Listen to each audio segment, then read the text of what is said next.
Chapter 1. Educating Huck. You don't know about me unless you've read a book by the name of The Adventures of Tom Sawyer. That book was written by Mark Twain, and he holds the truths mainly. Not all the parts of the story are true, but most of it is. I don't know anyone who tells the truth all the time, except perhaps Aunt Polly or the widow Douglas or Tom Sawyer's sister Mary. Now, these people are written about in The Adventures of Tom Sawyer. That book ends like this. Tom and I find money that was stolen and we are allowed to keep it. We become rich. We each have $6,000 in gold. Judge Thatcher put the money in the bank for us and we can have $1 a day. That is more money than a person can know how to spend. The widow Douglas took me into her home to live, but I did not enjoy living in a nice house. I put on my old clothes and ran away and was free and happy.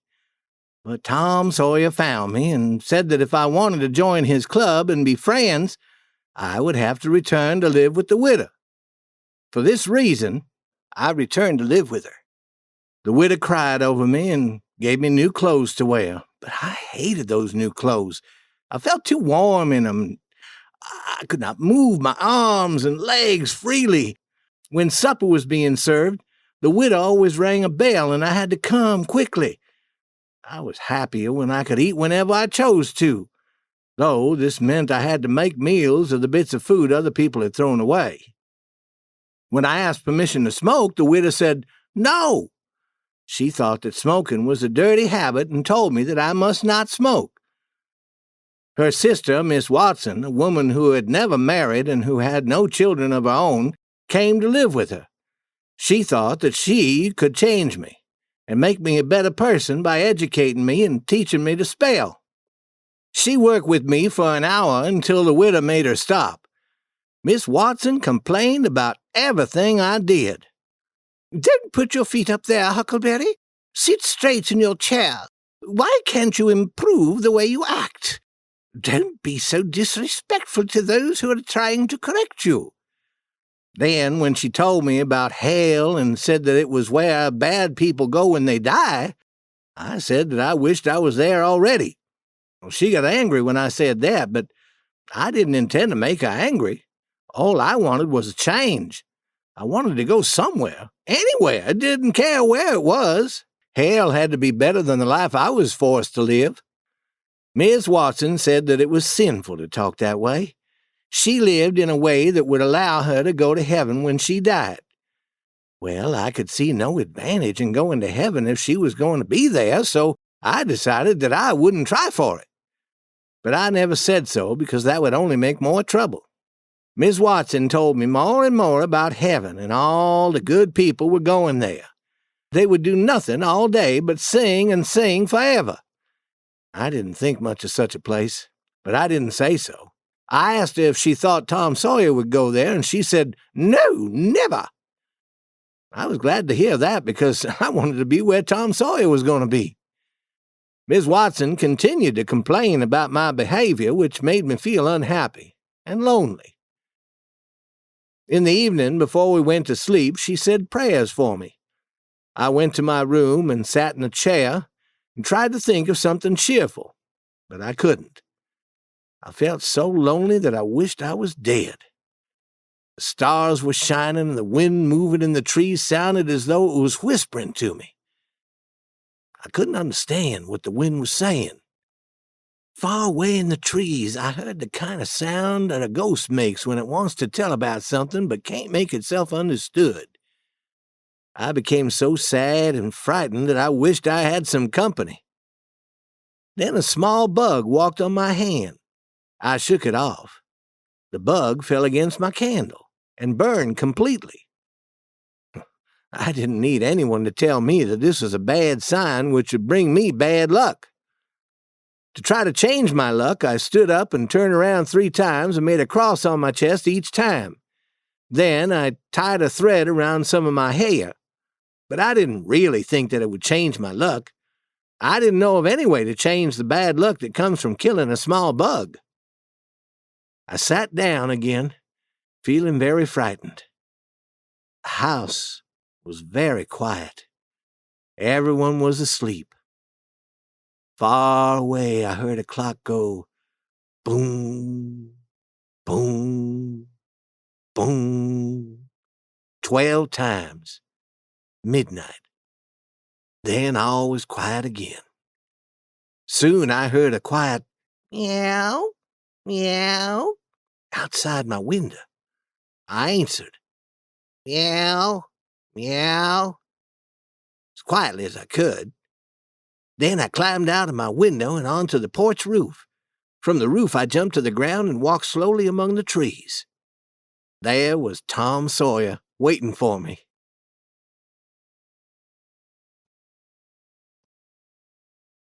Chapter 2. Tom Sawyer's Club. Tom and I walked quietly along a path among the trees. When we passed near the widow's kitchen, I fell and made a noise. We lay very still. Miss Watson's black slave Jim was sitting in the kitchen door.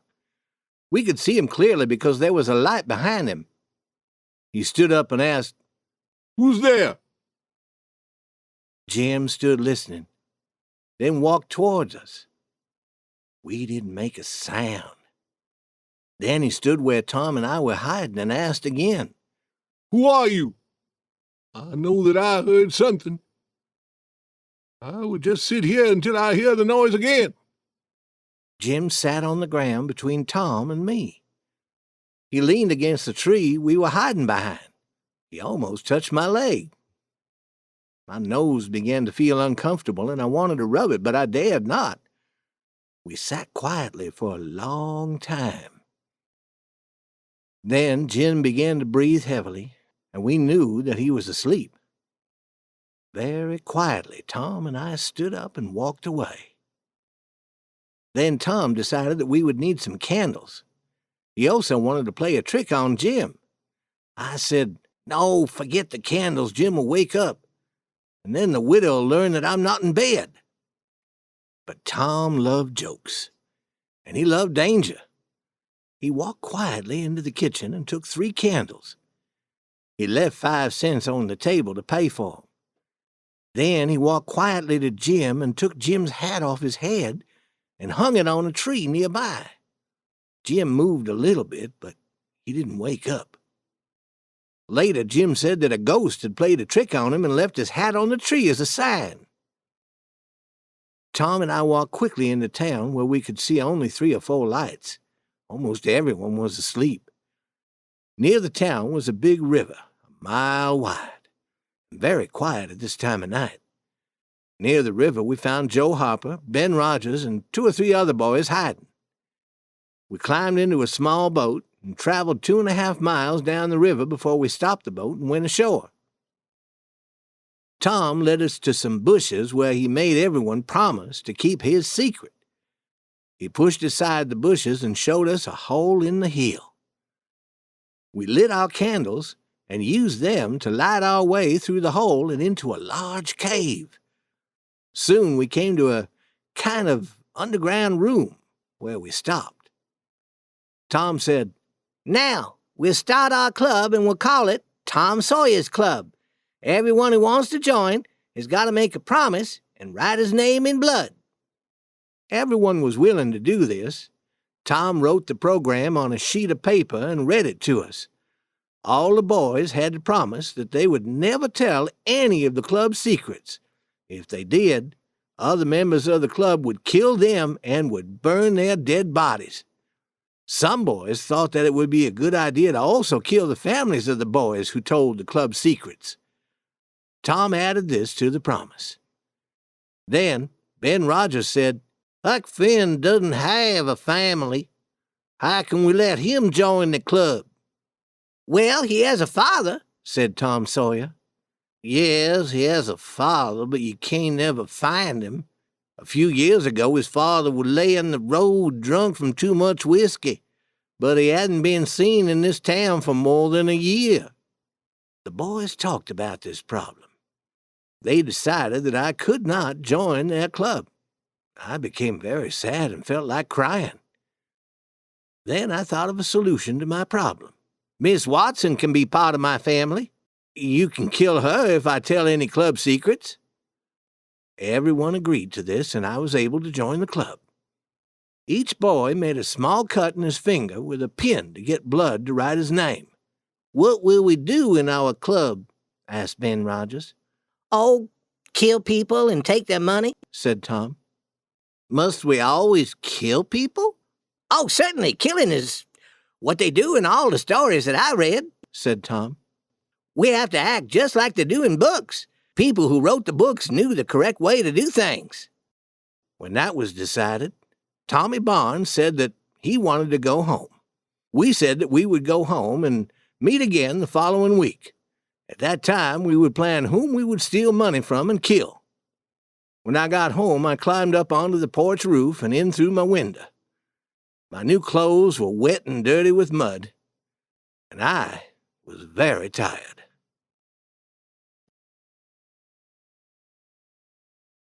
Chapter 3. Huck is disappointed.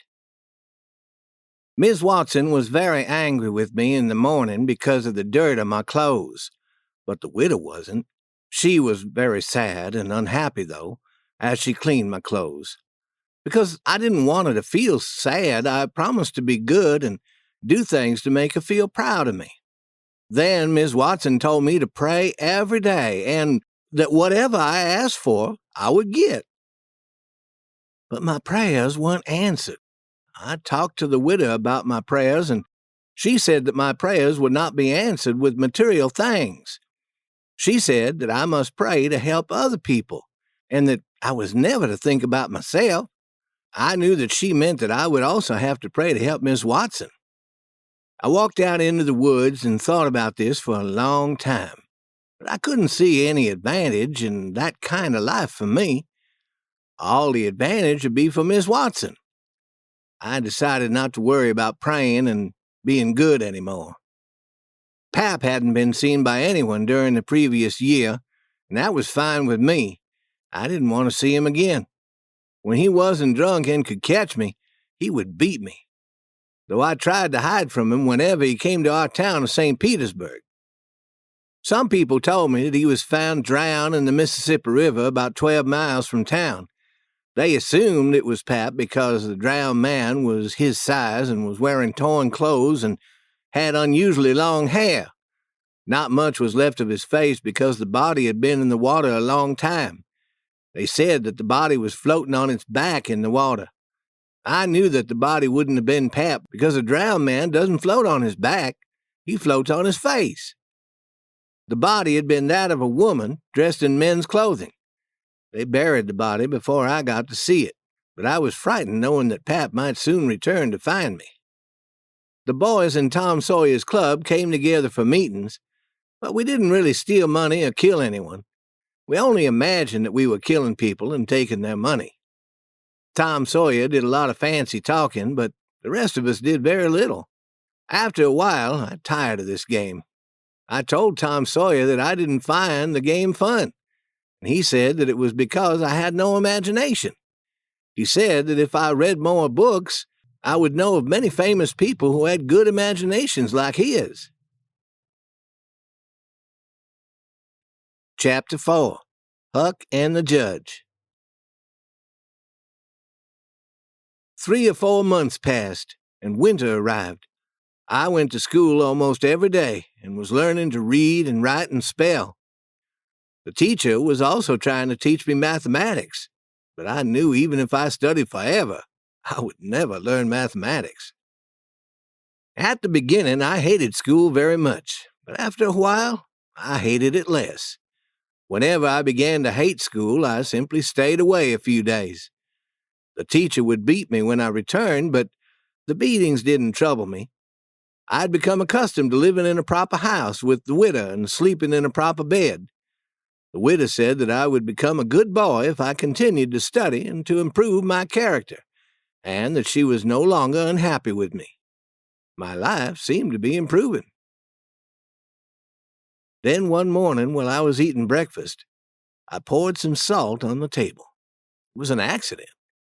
I knew that it was bad luck to accidentally pour salt, and that the only way to get rid of the bad luck was to throw some salt over my left shoulder. But Miss Watson stopped my hand and shouted, "Take your hands away from that salt, Huckleberry! You've already made the table dirty. Don't make it dirtier." I knew that I couldn't stop the bad luck. It would follow me always. I quickly left the table and ran out of the house. I was worried and frightened. I knew that something bad was going to happen to me, but I didn't know where or when it would happen. I walked through the front garden and climbed over a high fence. Snow was on the ground, and I could see tracks made by a man's shoes in the snow. The tracks showed that the man had walked around the garden fence, but had not come into the house. I bent down to look closely at the tracks and discovered that the heel of one shoe had left a mark that showed that it had a cross in it, made with 2 nails. I knew that someone had put this cross on the heel of his shoe to get rid of bad luck. I stood up quickly and was soon running down the hill. I looked over my shoulder, but I didn't see anyone following me. I ran to Judge Thatcher's house as quickly as I could. "Hello, Huckleberry, why have you been running? Did you come to ask me about your money? You need a few dollars?" "No, sir," I answered. Did the bank send you some money for me?" "Yes, more than $150. It's a large amount of money. I would like to keep it for you, together with your $6,000. If I give you all the money now, you'll only spend it on foolish things." "I don't want to spend my money. I don't even want it, ever. Not even the $6,000. I want you to have it. I want to give all my money to you." The judge looked surprised. He couldn't understand what I was saying. "What do you mean?" he asked. "Don't ask me questions, please. Just take the money. You will, won't you?" The judge said, "I'm puzzled. Is something wrong?" "No," I said, and walked away. Miss Watson's black slave, Jim, had a large hairball that had been taken from the stomach of an ox. Jim thought that the hairball had special powers. He said that it had the ability to tell what would happen in the future. I went to Jim and told him about the tracks that I had seen in the snow. I told him that I knew that Pap was in town again because I knew that he had made a cross with 2 nails in the heel of his left shoe. I wanted to know what Pap was planning to do. Would he stay in St. Petersburg a long time? Jim took his hairball and said some words over it. Then he held it up and dropped it on the floor. The hairball rolled a short distance. Jim did this several times, but the hairball acted the same each time. Jim put his ear against it and listened, but he heard nothing. He said that the hairball would not talk unless I gave him some money. I gave Jim 25 cents, and he put the money under the hairball.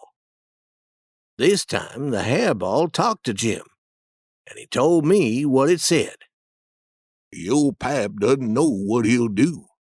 Sometimes he think he'll go away, and sometimes he think he'll stay. The best plan is to stop worrying and let your pap do what he chooses.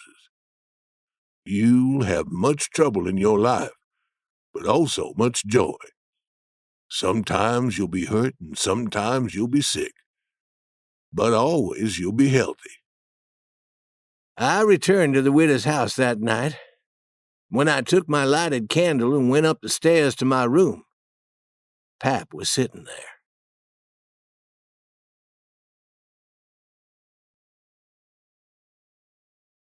Chapter 5. Huck's Father. I closed the door, I turned around, and there he was.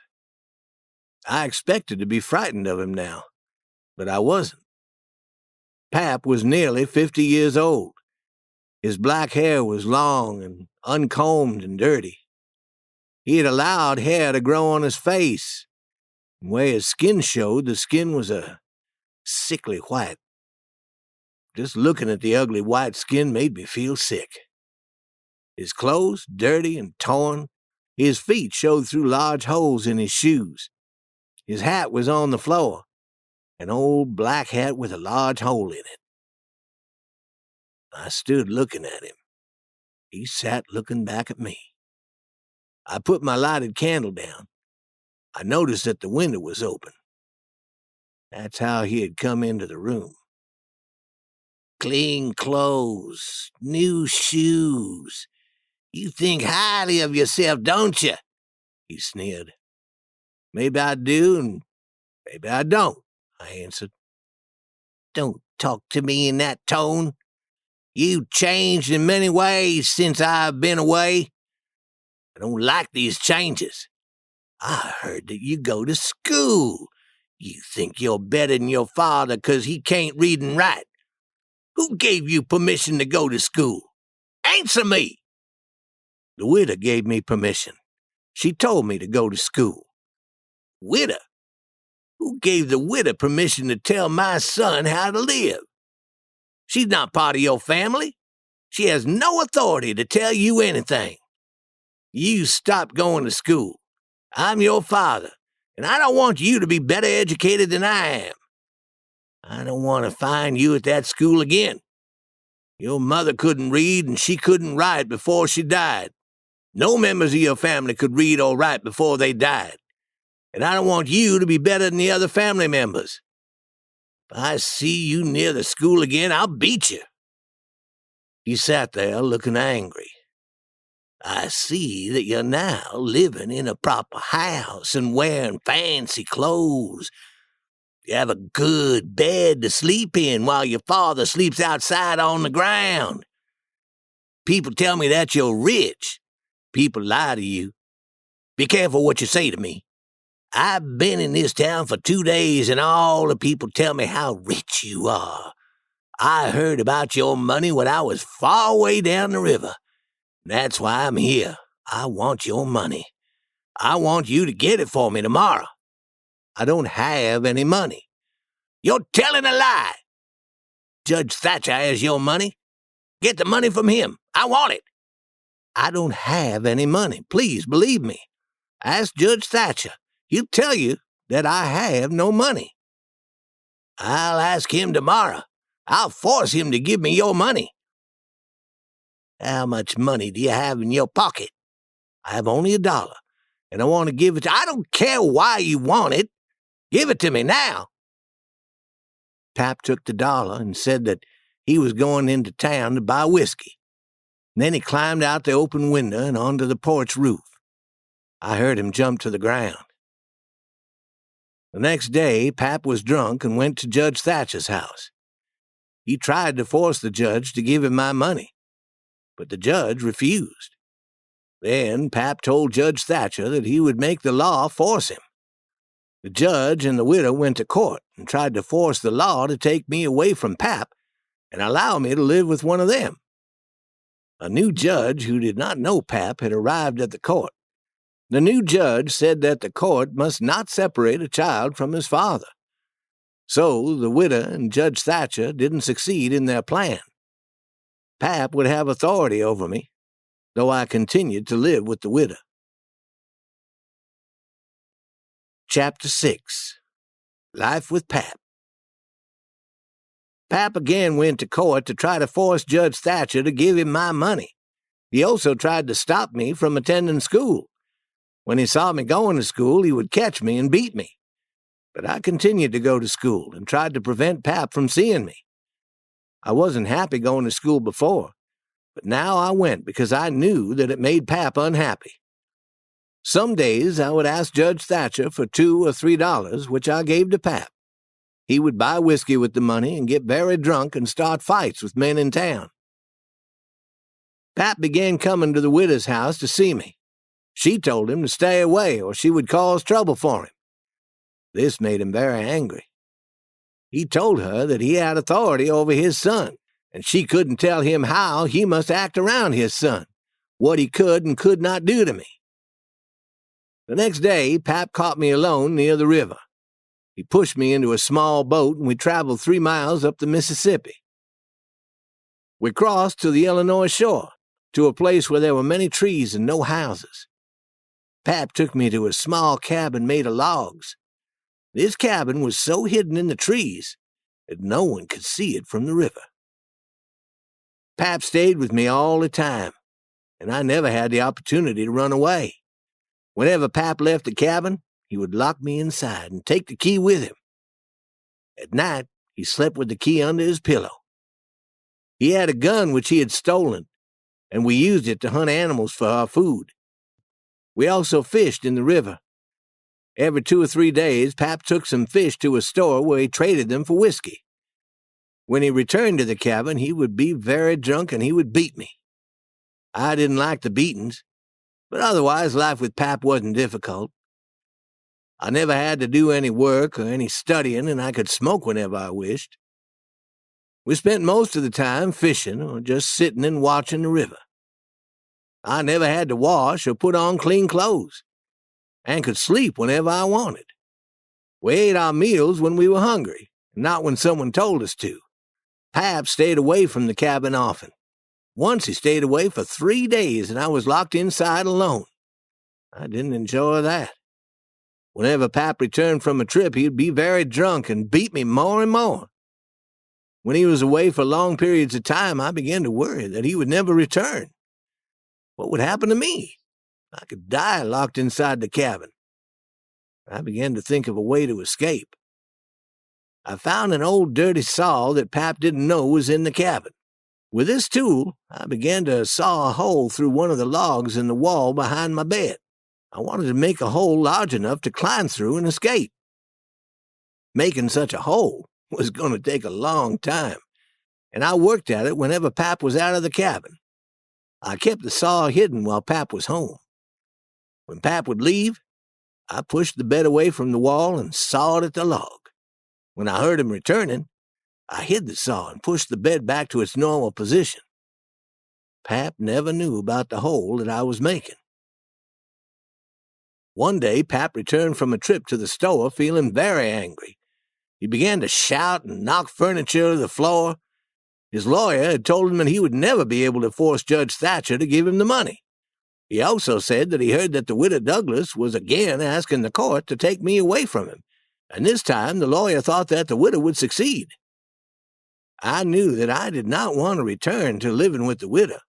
I could never return to living in a proper house and going to school. I had become accustomed to the type of life that Pap and I lived, and I didn't want to change again. Pap said that he would never allow the courts to take me away from him. He would hide me in another cabin 6 or 7 miles away, and no one would ever find me. I began to worry. I knew that I had to escape before we moved out of our present cabin. Pap told me to go to his boat and bring the food and whiskey that he had bought at the store. I carried one heavy load into the cabin and returned for a second. I sat by the boat and thought about my problem. Where would I go once I escaped from the cabin? I began to make a plan. I would take Pap's gun and walk through the forest as far as I could go. I would walk mostly at night and hunt animals for food. I would travel far away, and neither Pap nor the widow would find me again. If Pap drank a bottle of whiskey and got very drunk, I would complete the job of sawing through the log and could leave tonight. That was my plan. I finished unloading the boat and carried the last of Pap's things to the cabin. It was beginning to get dark, and Pap was very angry because I had taken a very long time to unload the boat. He shouted at me to cook his supper. Then he drank some whiskey and began to shout about the government. I hate the government. I hate its laws. The law wants to take my son away from me, my very own son. I had all the trouble and all the worry and all the expense of raising him, and now the government wants to take him away from me. Now that my son is old enough to work and give me money, the government wants to take that son away from me. The law and the courts helped Judge Thatcher to keep my son's money. I could be a rich man if the law would force Judge Thatcher to give me the $6,000. I have to live in his dirty cabin and wear old torn clothes and eat food the pigs will not eat, all because the government won't force Judge Thatcher to give me my son's money. Pap continued to shout about the government and the wrongs that it had done to him. Finally, he ate the supper that I prepared and drank some more whiskey. I expected him to be very drunk and asleep soon. Then I would steal his key and unlock the door and run away. Pop drank almost a complete bottle of whiskey, but he didn't go to sleep. He shouted and threw furniture against the walls and made many loud noises like those an animal makes. But he didn't sleep. It was late at night. I became very tired. I could no longer keep awake myself. I don't know how long I slept, but suddenly I heard a loud scream and was awake.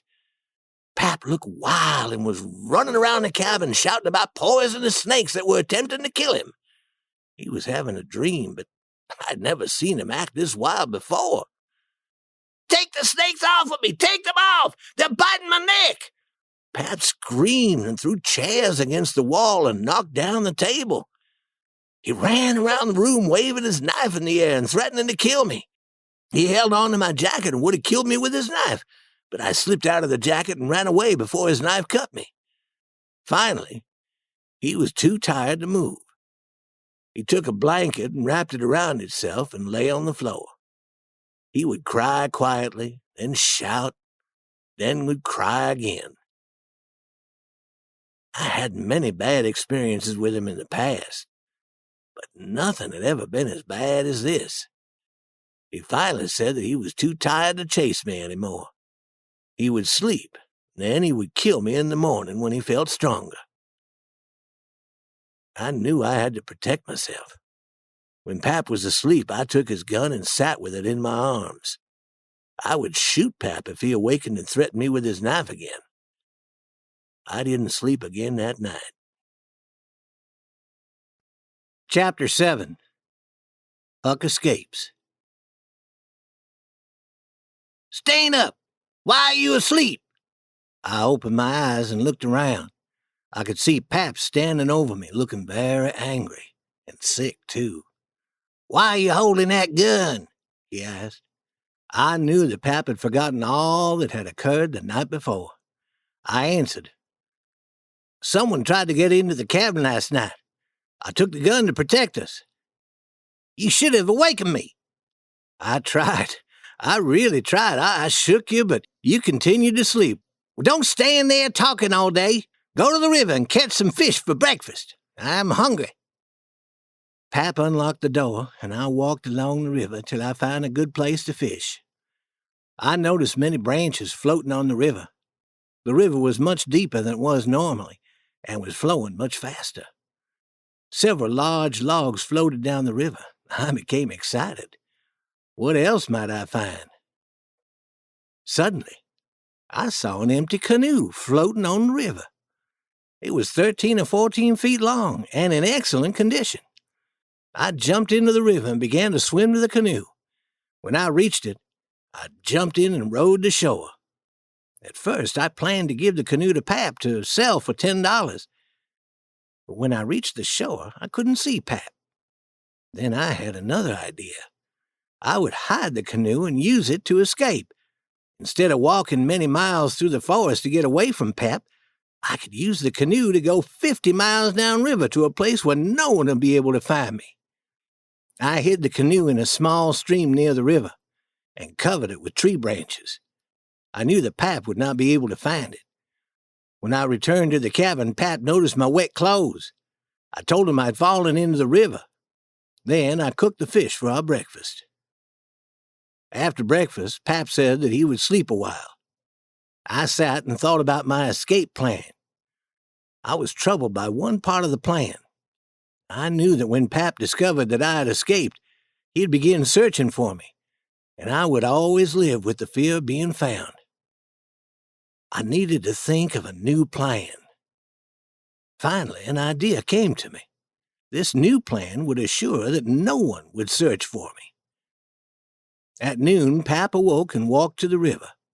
He called to me to say that he saw a raft made of 9 logs floating down the river. He wanted to get the raft because he knew he could sell the logs at the store. We jumped into our boat and rowed out into the river. I seized the rope tied to the raft and pulled the raft ashore. Pap was eager to sell the logs to buy more whiskey. He locked me in the cabin and said that he would slowly pull the raft down the river to the store. I knew that this would take a long time and that he would not return until the following day. I quickly got my saw and moved my bed away from the wall. I soon finished sawing the hole through the log wall and climbed through to freedom. I carried bags of food from the cabin to my hidden canoe. I also took blankets and dishes and pots and pans and everything else I thought might be useful. The last things that I took were Pap's gun and his axe. Then I pushed the piece of log back into the hole. I didn't want Pap to know how I'd escaped. I took Pap's gun and walked into the forest to hunt for a wild pig. Soon I shot one and dragged it to the cabin. With the axe, I cut a large hole in the front door. Then I dragged the pig into the cabin and cut its throat.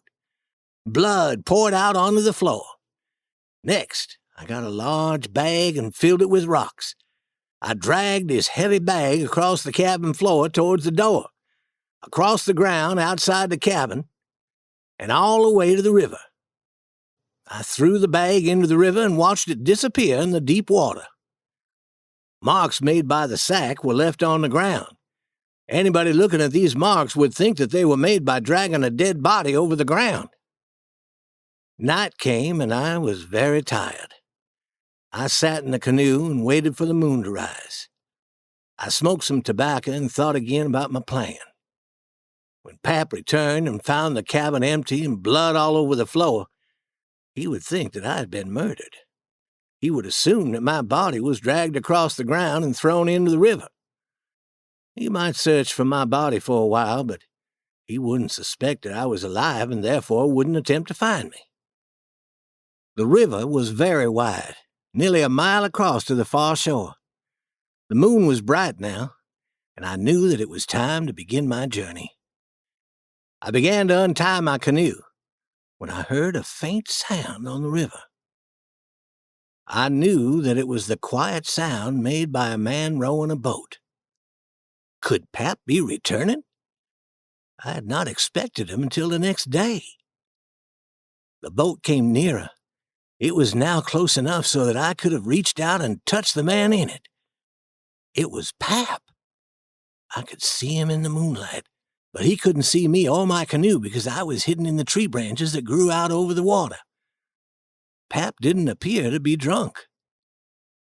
I waited until Pap had rowed past me, then quietly moved my canoe down the river. I stayed close to the shore so that I'd be hidden by the tree branches. When I became too tired to row, I lay in the canoe and let it float gently down the river. As I lay there, I smoked my tobacco and looked into the sky. Not a cloud was in it. The sky looks very deep when you lie down on your back in the moonlight. I had never known this before. A person can hear voices a long distance on such nights. I heard people talking on the far shore. I could understand every word they spoke. I heard one man say that it was 3 o'clock in the morning. Daylight would come soon. As my canoe floated further down the river with the current, the men's voices became faint. Then, all was quiet again. I sat up and could see Jackson's Island far ahead of me. It was in the middle of the river, large and dark, and with many trees growing on it. There were no lights on the island and no signs that anyone lived on it. That's where I planned to live. I rowed the canoe to the edge of the island and hid it under some tree branches. Then I sat quietly watching the river. The sky was beginning to turn gray. I knew that the sun would soon be in the sky. I found a safe place under the trees, then went to sleep.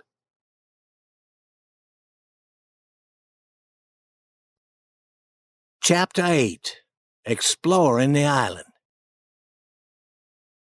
The sun was high in the sky when I awakened. I lay in the grass in the cool shade of some large trees. I felt very comfortable and planned to wait before I cooked my breakfast. While I lay under the trees, I heard the distant sound of a large gun being shot across the water. I sat up and listened. I heard the sound again. Then a third time. A large boat filled with people was traveling on the river. I knew what they were doing. They were shooting the large gun in an attempt to force my dead body to float to the top of the water. I was now hungry, but it wasn't a good time to build a fire to cook my breakfast. The people on the boat might see the smoke. I sat there watching them for a long time. The boat passed close to where I was hiding. I could see many people I knew: Pap, Judge Thatcher, Joe Harper, Tom Sawyer, Tom's Aunt Polly and his brother Sid, and many more. Everyone was talking about my murder. The captain shouted, "Look carefully. The current flows toward the island here. The river may have carried Huck's body to the edge of the island." All the people on the boat crowded to one side and watched the shore. I stayed hidden. They shot the big gun, and the noise made my ears hurt. The boat floated on and was soon out of sight round the island. I could hear the noise of the gun further and further away. And then I didn't hear the gun anymore. The island was 3 miles long. When the boat came to the end of the island, it turned and traveled up the other side. I crossed to that side and watched it travel toward the far shore. I knew that the people were returning to their homes. I was going to be safe now. No one would search for me again. I carried my supplies from the canoe to a place under some large trees near the center of the island. There I made a tent out of my blankets and put my supplies inside. I caught a fish, cleaned it with my knife, and cooked it for supper. When it was dark, I sat by my campfire smoking tobacco and feeling well satisfied. After a while, I became lonely and walked to the edge of the island. I listened to the river current and counted the stars in the sky. Then I counted the logs and rafts floating down the river. There's no better way to spend your time when you are alone. Soon you lose that feeling of loneliness. For 3 days and nights, my life followed this pattern. Nothing was different. Each day, I did exactly the same things. On the 4th day, I explored the island. The whole island belonged to me, and I wanted to know everything about it. I was also growing bored and needed a change. I found grapes and other small fruit to eat. I carried my gun and hoped to find an animal that I might kill for food. I had walked a long way and knew that I must be near the end of the island. Suddenly, directly in front of me were signs of a small campfire. Smoke was rising from the burned wood. My heart jumped. I held my gun tightly as I slowly backed away. Quietly, I began the long walk to my tent. I would walk a short distance, then stop to listen. I was so frightened that I could hardly breathe. I knew that another person was on the island with me. When I reached my tent, I quickly gathered all my supplies and carried them to my canoe. Then I scattered bits of burned wood from my fire. When I was satisfied that I had left no signs of my camp, I climbed a tall tree and looked around. I stayed in the tree for 2 hours, but could neither see nor hear anything. I couldn't stay in that tree forever and finally climbed down. I stayed hidden most of the day and listened for sounds made by the other man. When it was dark, I quietly got into my canoe and traveled to the far shore near a town. I was very hungry and looked for a place to get some food. Suddenly, I heard the sounds made by many horses. The sounds came nearer, and I could hear men talking. "We'll stop here. The horses are very tired. We can continue our search in the morning. We're sure to find him." I didn't wait. I ran to my canoe and returned to the island. No place was safe. I tried to sleep in the canoe, but I didn't sleep much. After a few hours, I said to myself, "You can't live this way. You have to find the other person living on this island. Having decided to do this, I felt better immediately. I rowed the canoe close to shore, staying in the shadows made by the trees that grew out over the water. The moon was shining brightly, and outside the shadows it was nearly as light as day. I rowed quietly for an hour. Nothing else moved except the river current. When I reached the end of the island, I came ashore. I carried my gun out of the canoe and walked through the trees overhead. The moon was gone from the sky now, and the sun would soon appear. I took my gun and walked quietly toward the place where I had seen the campfire. A fire was burning. I approached it slowly. There lay a man on the ground. He was wrapped in a blanket with his head toward the fire. I sat behind some bushes and watched him. The day was getting brighter, and the man slowly sat up. He stretched his arms, and his blanket fell to the ground. The man was Miss Watson's black slave, Jim. "Hello, Jim! Am I glad to see you?" I shouted. Jim jumped up and stared at me wildly. Then he dropped down on his knees and put his hands together and said, "Don't hurt me. Don't. I've never done you harm. I've always liked ghosts and did what I could for them. Get back into the river where you belong." I quickly made him understand that I was not a ghost and I was not dead. I was very happy to see Jim. I wasn't lonely now. I talked for a long time, but Jim sat quietly. He never said a word. "I'll cook our breakfast and add more wood to your fire. We need a large fire for cooking." "What will we cook? All I've been eating are some of the fruit that grows on the island. Fruit doesn't have to be cooked." "How long have you been on the island, Jim?" "I came here the night your pap said that you were murdered." "You've been here that long time and have eaten only fruit? You must be starved." "I'm hungry. What have you been eating?" "I have a gun, and I've been shooting small animals for food. I'll get my supplies from the canoe now, while you put more wood on the fire."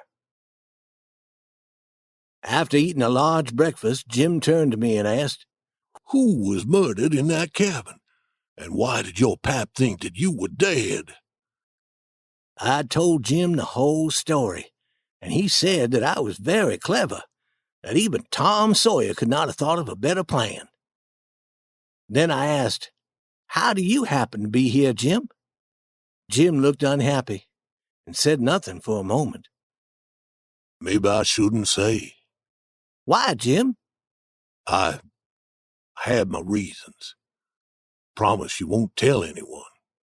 "You know I won't tell, Jim." "I believe you, Huck. I ran away." "Jim!" "Remember, Huck, you promised not to tell." "I won't tell, Jim. People will call me an abolitionist, and I will hate me for not telling, but I don't mind. I'll never return to St. Petersburg again anyway. Tell me why you ran away." "You know I belonged to Miss Watson. She didn't always treat me well, but she promised that she would never sell me down the river to New Orleans. The city of New Orleans is as close to hell as a black slave can get on this earth. Last week I saw a slave trader talking to Miss Watson. This made me feel uneasy. One night I listened at an open door as Miss Watson was talking to the widow Douglas. I heard her say she was planning to sell me for $800 and that I would be sent down the river to New Orleans. She said that she hated to do this, but that $800 was a lot of money, and she needed money. As soon as I heard this, I started to run. I hid in town all day. I heard people talking about how you were murdered, and I saw them leave in a boat to search for your body. When it was dark, I jumped into the river and swam to this island." "And you've had almost nothing to eat until I found you." "I couldn't look for food along the shore because someone might see me. I've had to stay hidden in the bushes during the day. and all I could find there was fruit. Chapter 9. The Cave and the Floating House. I wanted to explore the middle of the island, where I'd seen a high hill. Jim and I had a difficult time climbing to the top of the hill because it was covered with bushes growing close together. Near the top, we found a cave in the rocks. It was as big as 2 or 3 rooms, and Jim could stand up straight in it. Jim suggested that we hide the canoe and carry the supplies up to this cave. If anyone were to come to the island to search for him, they would never find him in the cave. Also, when it rained, our supplies would stay dry. After we moved our supplies to the cave and built a fire, we cooked supper. Then the sky got dark, and it began to thunder and lightning. The rain poured, and I never saw the wind blow so hard. It got very dark and looked blue-black outside. It rained so hard that we could barely see the trees. The wind bent the trees until they nearly touched the ground. And when the night was at its darkest, it was as bright as day. The lightning gave us a quick view of the treetops bending in the storm. Suddenly it was dark again. We heard the thunder crash and then roll across the sky. "Jim, this is nice," I said. "I don't want to be anywhere but here in this cave with you." The big storm caused the river to rise. The next day, we saw that the low places on the island were flooded.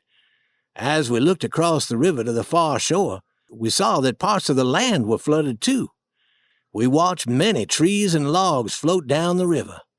And one lucky night, we caught a section of a log raft. A very nice raft, 12 feet wide and 16 feet long, with a solid level floor. Another night, just before sunrise, we saw a complete house float down the river. We rowed out to the house and climbed in through the window. We could see a bed, a table, and 2 old chairs and clothes hanging against the wall. There was something lying on the floor in the far corner that looked like a man. Jim called, "Hello!" but the man didn't move. "He can't be asleep. He must be dead." Jim went to check. "You're right. He's dead. He's been shot in the back. He's been dead 2 or 3 days. Don't look at his face, Huck. It's awful." I didn't look at him, but I threw some old clothes to Jim to use to cover the body. Then I looked around the room. There were 2 dirty dresses and a woman's hat, and some men's clothing too.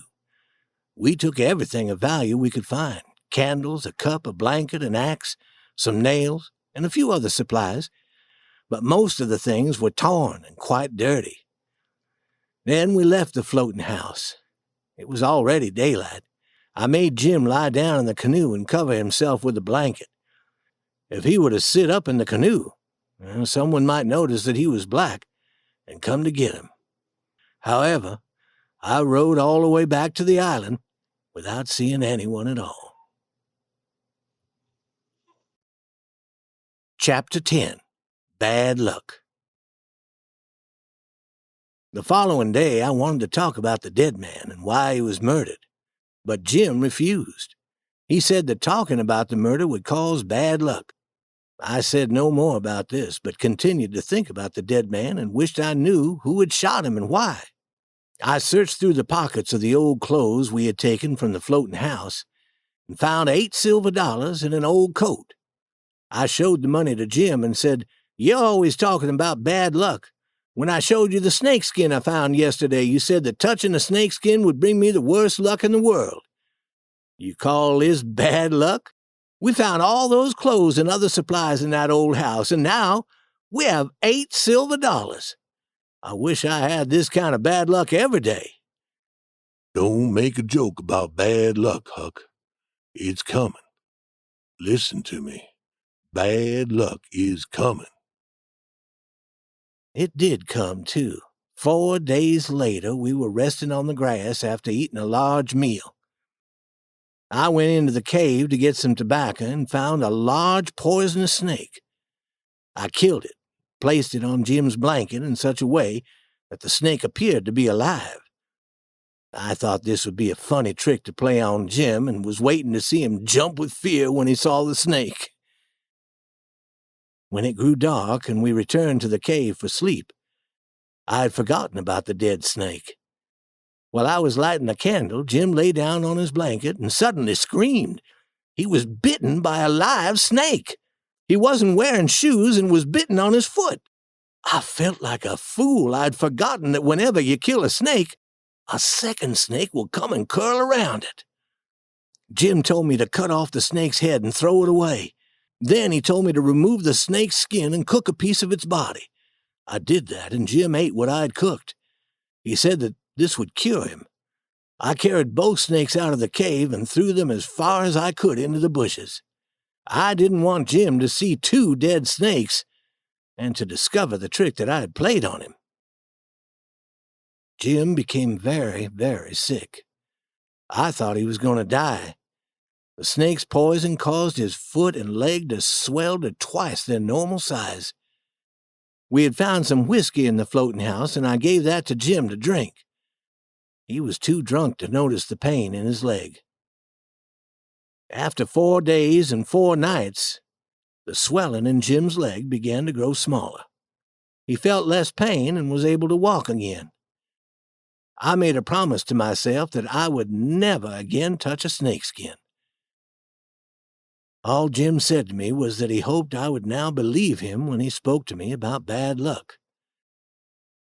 When Jim was no longer sick and I didn't have to care for him, I began to get bored. I was curious about what was happening in St. Petersburg. What were they talking about? People continued to talk about me? I told Jim that I wanted to return to the town for a day or 2. Jim liked the idea, but said that I would have to go when it was dark and that I had to be careful. He said that no one would recognize me if I dressed up like a girl, and I agreed. I rolled up my trousers and put on a girl's dress and hat that we had found in the floating house. All day I practiced acting like a girl until I could do it quite well. When it grew dark, I went in the canoe to the shore near the far end of town. I saw a light in a small cabin that had been empty for years. I looked in the window and saw a woman that I did not know. She was a stranger in this town, which was lucky for me. I began to worry the people who knew me would recognize me, even though I was dressed like a girl.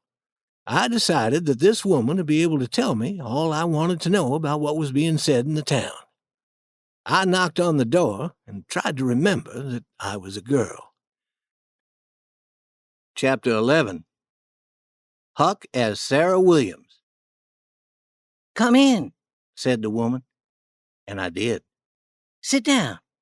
I sat in a chair while she looked at me with shiny eyes and said, "What's your name?" "Sarah Williams." "Where do you live? In this town?" "No, I live in Hookerville, 7 miles down the river.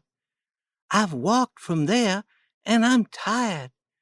My mother's sick and has no money, and I've come to tell my uncle, Abner Moore. He lives in this town, but I've never visited him. Do you know him?" "No, but I don't know everyone yet. I've lived here only 2 weeks. It's dark outside now, and your uncle must live in the other end of town, since I know the people who live nearby. I don't think that it will be safe for you to look for your uncle's house in the dark. My husband will be home soon, and he can help you." "I won't need help. I'm not afraid of the dark." "Then you must not have heard about the murder." And she told me all about how Huck Finn had been killed and his murderer had not been caught. "Who do people think did the killing?" I asked. "Most people thought his pap murdered him. At least that's what they thought at first. But then they changed their minds. Now they say he was murdered by a runaway slave named Jim. He ran away the very night that Huck Finn was killed. A large reward, $300, will be paid to anyone who catches Jim. A reward of $200 will be paid to anyone who finds Huck's father. He had come to town the morning after the murder and told about it. Then he went out on a boat with many others to search for Huck's body. The next day, he went to Judge Thatcher to get some of Huck's money. He said that he needed the money to search for Jim. The last time he was seen, he was very drunk and walking with two strangers. No one has heard from him since then. Some people think that he killed Huck for the money, and that he'll return in a few weeks and demand what's left of the $6,000 from Judge Thatcher. Why are they searching for Jim? Because of the $300. That's a lot of money. Some people think that Jim hasn't gone very far. I was asking some neighbors about Jackson's Island out in the river. They told me that no one lives there. Yet I know that I saw smoke from a campfire on the island 2 or 3 times recently. I think that's where Jim is hiding. I spoke to my husband about the smoke, and he's going over to Jackson's Island to search for Jim. I became so worried that I couldn't sit still, and I had to do something with my hands. I took a needle off a table and began to thread it. My hands were shaking, and I had trouble threading the needle. The woman stopped talking and stared at me. I quickly put down the needle and thread and said, $300 is a lot of money. I wish that my mother could get it. Is your husband going to the island tonight? Oh, yes. He went to get a friend to go with him. They want to borrow a boat and another gun. They'll leave tonight. They could see better if they waited until daylight. Yes, and Jim will be able to see better, too. After midnight, he'll be asleep. They can find his campfire easily in the dark. I didn't think of that. The woman looked at me in a curious way. I felt very uncomfortable. Next, she asked me, What did you say your name was? Mary Williams. I was afraid to look in the woman's face. Had I said Mary before, or had I said Sarah? Dear, I thought you said your name was Sarah when you first came into the house. Oh, I did. My name is Sarah Mary Williams. Some people call me Sarah, and some call me Mary. Is that the truth? Yes. I was feeling a little better, but I wished I could leave. The woman quickly changed the subject and started telling me about the problems caused by rats in their house. I could see a rat stick out its nose out of a hole as she talked. She kept some rocks on a table to throw rocks at the rats. She asked me to do it for her. I threw one rock, it hit the rat's hole, but the rat had disappeared. Watch for other rats. Here's another rock to throw when you see one. And she dropped the rock into the skirt of my dress. I quickly brought my legs together to catch the rock. After a few minutes, the woman looked straight into my face and said, Tell me, what's your real name? Who are you? What? What's your real name? Is it Bill or Tom or Bob? What is it? I was shaking like a tree in the wind. I thought a moment before I spoke. Please don't joke with me. I'm a poor girl. If I'm causing you a problem, I'll leave. No, you won't. Sit down and stay where you are. I am not going to hurt you. Just tell me your secret. I won't tell anyone, trust me. I'll help you. My husband will help you, too. Tell me the truth now, like a good boy. I could see that she was not fooled by the girl's dress that I was wearing. I told her that I would speak the truth, but she must keep her promise not to tell anyone my secret. I told her that my mother and father were dead, and that I was forced to work for a mean farmer who lived about 30 miles from the river. He beat me and treated me in a bad way, and I knew I had to run away from him. He was going to be away from his farm for a few days, and I knew that this was the time to leave. I stole a dress and hat from his daughter so that no one would recognize me on the road. I believed that my Uncle Abner Moore would take care of me, which is why I came to this town of Goshen to search for him. Goshen? Do you think that this is the town Goshen? This is St. Petersburg. Goshen is 10 miles further up the river. Oh, well, if this is St. Petersburg, then I must leave. By walking quickly, I should get to Goshen in the morning. Wait, I'll give you some food to take with you. Before you leave, tell me your real name. George Peters. Remember that name, George. Don't tell me later that it's Alexander, and then that it is George Alexander. And don't try to be a girl again. You might fool a man, but you never fool a woman. When you thread a needle, don't hold the thread still and bring the needle to it. That's the way a man does. A woman always holds the needle still and brings the thread to it. And when you throw a rock at a rat, don't do it in a skillful manner, and be sure to miss the rat's hole by 5 or 6 feet.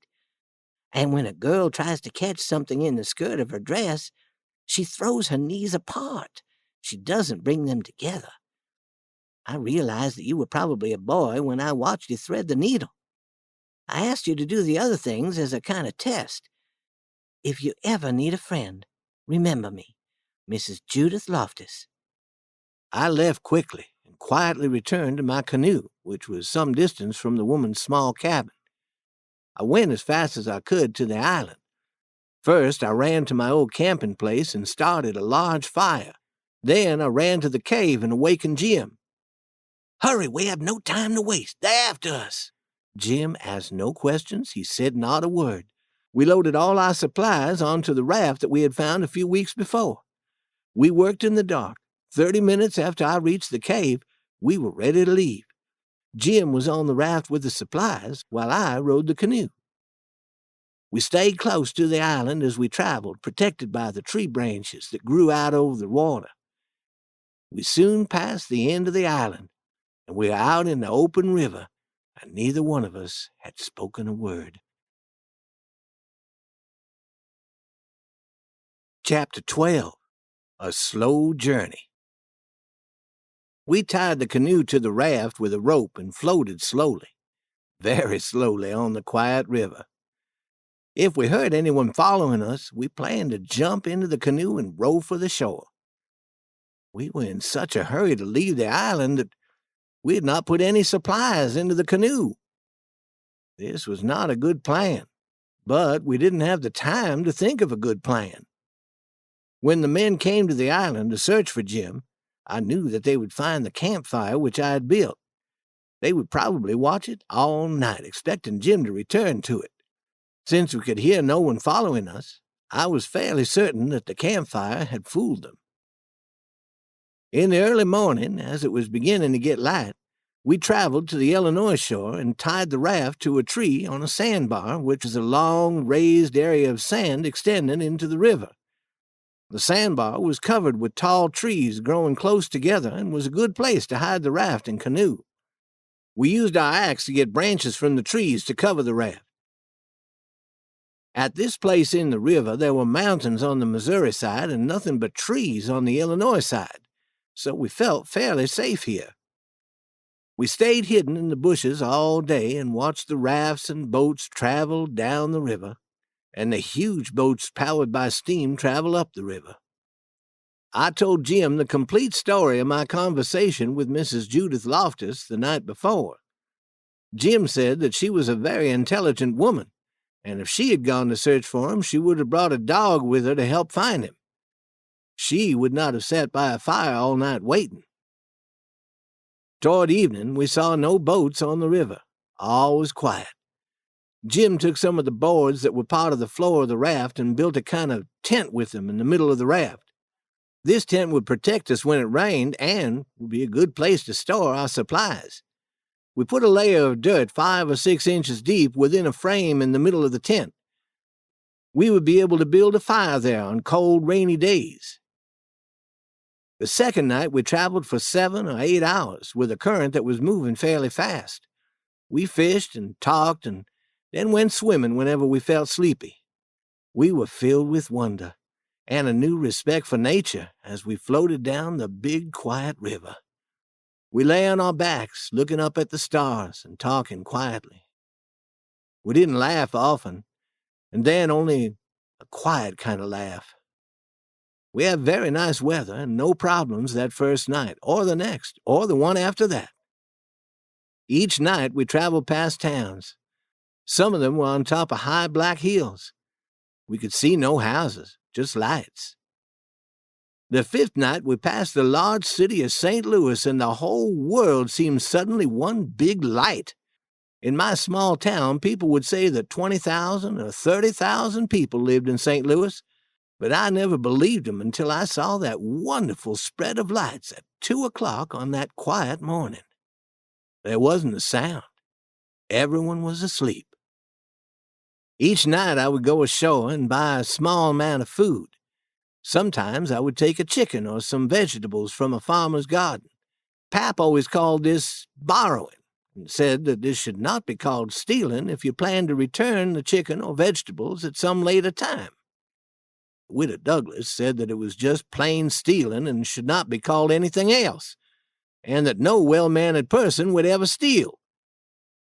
Jim said that Pap was partly correct and that the widow was partly correct, and that the best plan was to promise not to borrow certain vegetables or fruit, but that there would be no harm in continuing to borrow the others.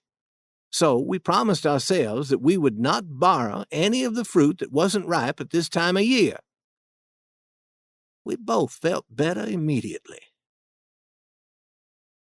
Our 10th night on the river, we had a big storm after midnight with much thunder and lightning. The rain poured down heavily. We stayed inside our tent, and no one guided the raft.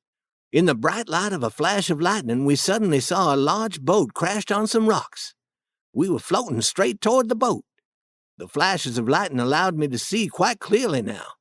The boat was leaning over with much of it under the water.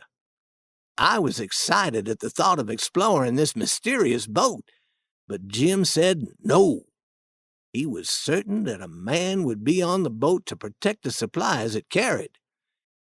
What's there to protect? Most of the boat is under water. Who would remain on a boat in that condition in a storm like this? At any moment, the boat might break apart and disappear. Jim couldn't answer that argument and didn't try. But I continued. We might find some good supplies that we could use. Boat captains are rich and always travel with the best supplies. Jim wasn't happy, but he finally agreed to go with me on the boat. A flash of lightning showed the boat directly in front of us, and we tied the raft to a part of the boat extending above the water. We found it difficult to walk on the deck of the boat because it was leaning greatly. We moved very, very slowly, feeling our way with our feet. It was so dark that we could see nothing. Soon we reached the door of the captain's cabin, which was open. We looked around, and far off we could see a light and hear some voices. Jim whispered that he was feeling sick and that we must return to the raft immediately.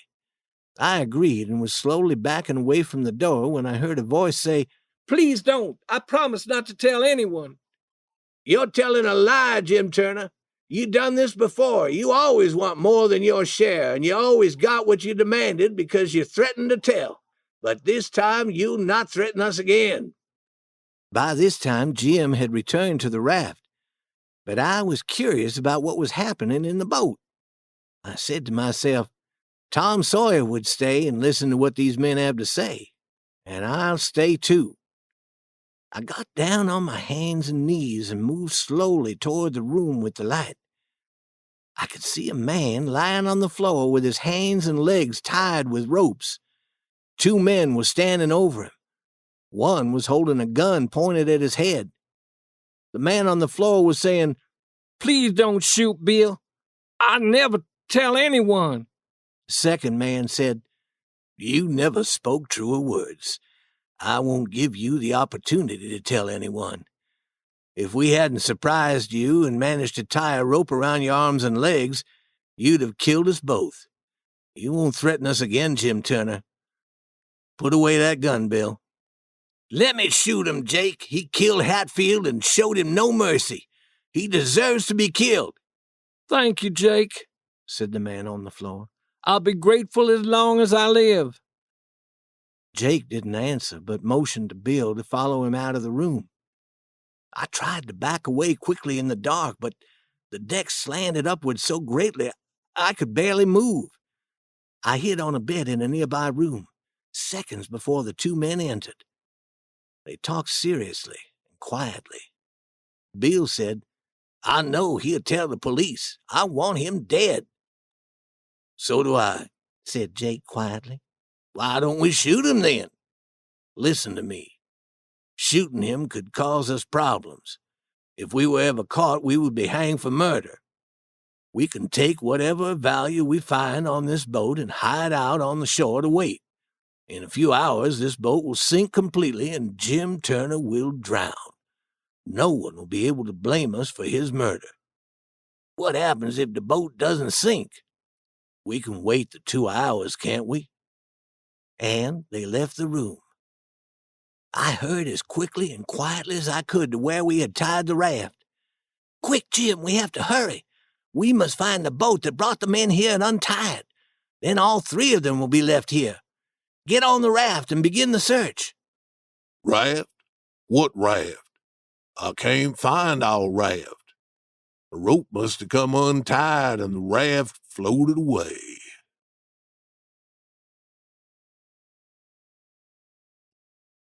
Chapter 13.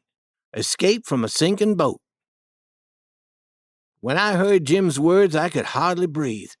We were caught on a sinking boat with a group of murderers. I had no time to stand there worrying. We had to find the boat that belonged to the 3 men. We got down on our hands and knees and moved very, very slowly along the slanted deck. Jim said that he was too frightened to move, but I forced him to continue the search. After what seemed like a week, we found their boat. At that moment, one of the men appeared and jumped into the boat. "Give me that bag, Bill." Bill gave him the bag and jumped into the boat, too. "We must hurry. This boat could sink at any moment." "Wait! Did you look in Jim Turner's pockets? His share of the money must be in them." "No, I didn't search him. Did you?" "No. We have to return to get his money." They got out of their small boat and returned to the sinking one. Immediately, Jim and I jumped into their boat, cut the rope, and we were off. We didn't speak or whisper, and we barely breathed. Soon we lost sight of the sinking boat in the dark, and we knew that we were safe.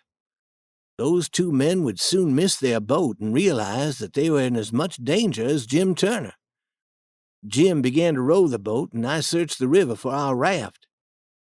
Then I began to worry about those men. What an awful situation they were in. Awful even for murderers. I began to feel sorry for those men and said to Jim, "When we see a light, we'll tie up the boat, and I'll tell people about the sinking boat and the men on it. Prison would be a better place for those men than drowning in the river." My plan was a good one, except that we couldn't find anyone to tell. And then the rainstorm returned. We continued down the river, searching for our raft. After a while, a flash of lightning revealed a large, dark object ahead, and we rowed toward it. We had found our raft, and we were happy to climb onto it again. Soon we saw a light on the shore, and I said that I'd row the small boat toward it while Jim continued floating down the river on the raft. He was supposed to go ashore a few miles further downstream and build a small fire so I could find him. I surprised a man sleeping in a boat tied to the shore. He had left a light burning and was supposed to be guarding the boat. I started to cry and told the man this story. "My father and mother and sister are in trouble. If you go to them—" "Where? Where are they?" "On a sinking boat up the river." "Are they on a boat named the Walter Scott? That's the only sinking boat that I know on the river." "Yes, that's where they are." I began to cry again. "Can you help them? My uncle lives in this town, and I know he'll pay you for your work." "I'll hurry and find some men to help me, and then we'll get your family off that boat. Are you certain that your uncle will pay?"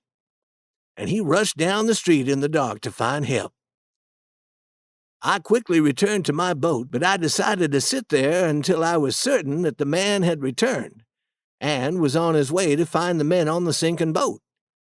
I would have liked the widow to know the good that I was doing. I thought that she would be proud of me. Suddenly, in the dark, I saw a black mass float slowly, silently down the river. I began to tremble and my stomach felt sick. What I was seeing was the very top of the sinking boat. Nearly all of the boat was beneath the water. I moved close and called, "Hello!" several times, but no one answered. All was quiet, the quiet of death. I moved quickly to the middle of the river and then started toward the place where I had asked Jim to wait for me. By the time I reached the fire that Jim had built, the night was ending and we found a safe place to hide our raft. We were very tired and could finally sleep. Chapter 14. A General Good Time. When we awoke, Jim and I examined the supplies we had found in the boat belonging to the 3 men. We found heavy shoes, blankets, clothes, books, tobacco, all kinds of things that the men had stolen. Neither Jim nor I had ever owned this much before. We sat all afternoon talking. I told Jim what I had heard inside the sinking boat and how we had had a real adventure like those in books. Jim said, I would rather live without adventure. When I found the raft missing, I thought that it was the end for old Jim. If no one saved me, I would be drowned, and if someone did save me, I would be returned to Miss Watson for the reward money, and she would sell me down the river to New Orleans. Well, Jim was right. But then, he was almost always right. Jim certainly understood a lot about people and what made them act the way they do. He had a good mind. I read to Jim from one of the books that we found on the boat. I read about kings and dukes and the fancy clothes that they wore and how they called each other Your Majesty instead of just plain Mister. Jim was very interested. He said that he did not know about kings. He only knew about King Solomon in the Bible. The Bible says that King Solomon was the wisest man who ever lived, but he had many, many wives, and I don't think that was so wise. Think of all the talking and the noise. And remember the time the 2 women came to him and each claimed to be the mother of the same baby? What does King Solomon say? He says he'll cut the baby into 2 pieces and give each woman a piece. Now, what can a woman do with half a baby? Do you think that was wise? But Jim, you don't understand what King Solomon was doing. Don't tell me that I don't understand. I have common sense, and common sense will tell you that you can't settle an argument about a whole child with half a child. But Jim, King Solomon knew that the baby's real mother wouldn't allow him to cut the baby in 2. You're wrong, Huck. King Solomon had so many, many children that one more meant little to him. He didn't value the baby the way a man would who has only 1 or 2. I knew I could never reason with Jim about King Solomon, so I changed the subject to French kings. I told him about King Louis XVI, who had his head cut off in France many years ago, and about his son, the Dauphin, who was supposed to become king but was put in prison. Some said that he died in prison, but others said that he escaped to America. What would a dolphin do in America? There are no kings here. Well, he could teach people to talk in French, I answered. What do you mean, Huck? Don't the French people talk the way Americans talk? No, Jim, you wouldn't understand a single word spoken by a Frenchman. Why, Huck? It makes no sense for a Frenchman to speak in a different language. He should talk so that everyone could understand him. Listen, Jim, does a cat talk like we do? No, a cat does not. Does a cow talk like us? No. Does a cat talk like a cow or a cow talk like a cat? No, they don't. Then it's natural and correct for a cat or a cow to talk different from us and different from each other. Do you agree? Certainly, Huck. Then why should it not be natural for a Frenchman to talk in a language different from the one we speak? Is a cat a man, Huck? Is a cow a man? Well, no. Then, of course, a cat or a cow won't talk like a man. But is a Frenchman a man? Well, yes. Then why can't he talk like a man? Answer that. I knew that I was wasting my words. I could never win in this kind of argument with Jim, so I quit.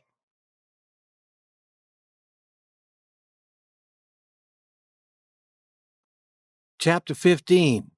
Tricking Jim. Jim and I planned to travel to the city of Cairo at the southern tip of Illinois. The Ohio River joins the Mississippi River at Cairo. We planned to sell our raft there and use the money to pay for travel north on the Ohio River to the Free States. Once Jim reached the Free States in the north, he would be a free man and not have to worry about being sold ever again. We figured that it would take us 3 more days to reach Cairo. On the second night, a heavy fog surrounded us. We couldn't see where we were traveling in the fog and had to stop. I took hold of a rope tied to the raft and got into the canoe and started moving toward shore. I could find only a small tree to tie the rope around.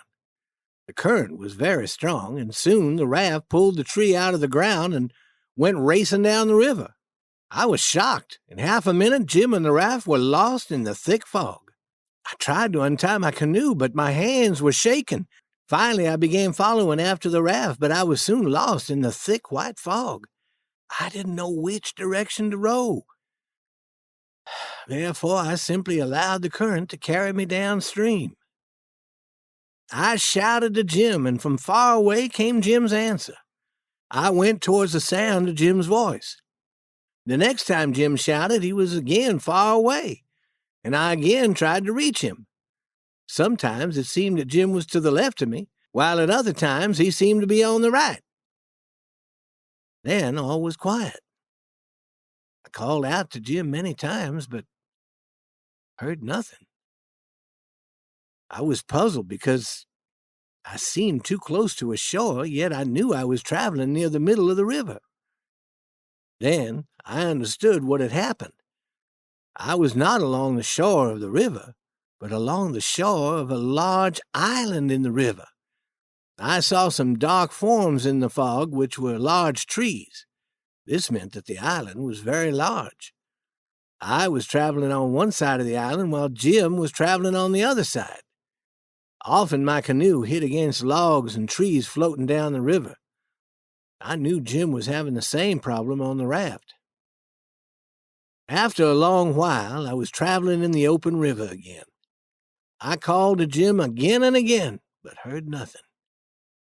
I knew that the raft must be caught against some logs or floating trees. I was certain that I would never see Jim again. I could think of nothing more I could do. I lay down in the canoe and fell asleep. I must have slept a long time, for when I awoke, the fog had disappeared. There were stars in the sky. The river was very wide here, and huge trees grew on both shores.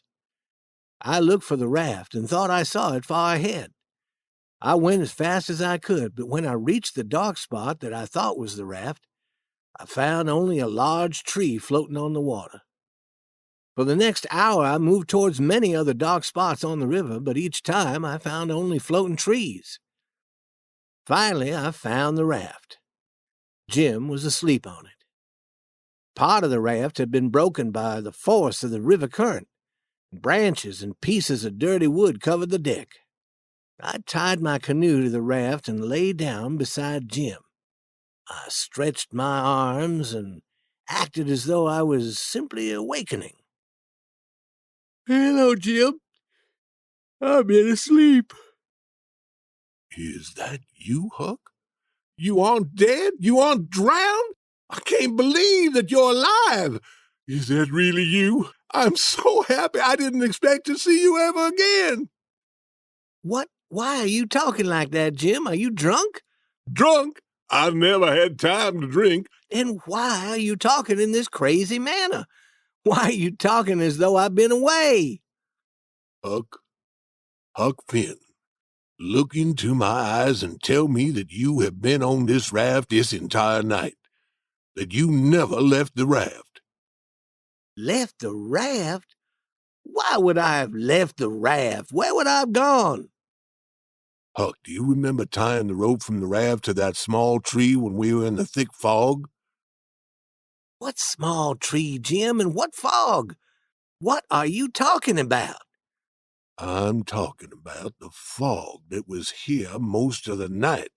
I'm talking about how we were separated, how you were in the canoe and I was on the raft, and my raft was nearly destroyed when it struck some big logs being pushed by the river current. You must have been dreaming, Jim. That didn't happen. There was no fog, and we were never separated. I've been sitting on this raft talking to you all night, till you went to sleep. But how could I have dreamed all that? That makes no sense. Well, you must have dreamed it, because I've been sitting here on the raft and never left it. Jim rubbed his hands over his face. If that was a dream, Huck, it was the strangest dream I ever had.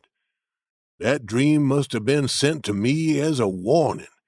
If we are going to prevent bad luck, we must understand exactly what each part of the dream means.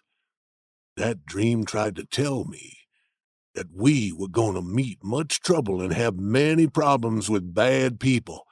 But if we are careful and are nice to people who are mean to us, we'll finally come out of the fog and have no more problems, and we'll end in the big clear river, which represents the free states of the North, where I'll finally be a free man. Well, that sounds fine, Jim, but how do you explain all these branches and pieces of dirty wood on the deck of the raft? How do you explain that part of the raft that is broken? Jim looked at me and then at the broken part of the raft and the dirty wood on the deck. Then he looked at me again. He never smiled, but had the saddest look on his face that I had ever seen. I'll tell you how I explain 'em, Huck. After I made my throat sore from calling and calling to you in the fog, and after searching for you until I thought that I wouldn't be able to move another muscle again, I began to cry. I knew that you would drown, and I would never see you again. In that condition, I went to sleep. When I awoke and saw you safe in the raft, I was so happy that I wanted to get down on my knees and kiss your feet. But what were you thinking? Only how you could trick old Jim and make him seem to be a fool. The branches and dirty wood on this raft are worthless, and a friendship is worthless if a friend plays a trick like the one you played. What you did is shameful, Huck. Jim stood up and slowly walked into the tent. He said nothing more, but what he had said was enough to make me feel deep shame. I wanted to kiss his feet and have his friendship again. It was 15 minutes before I went in to tell Jim that I was sorry about the trick. I was always happy that I told Jim how sorry I felt, and I never again played an unkind trick on him.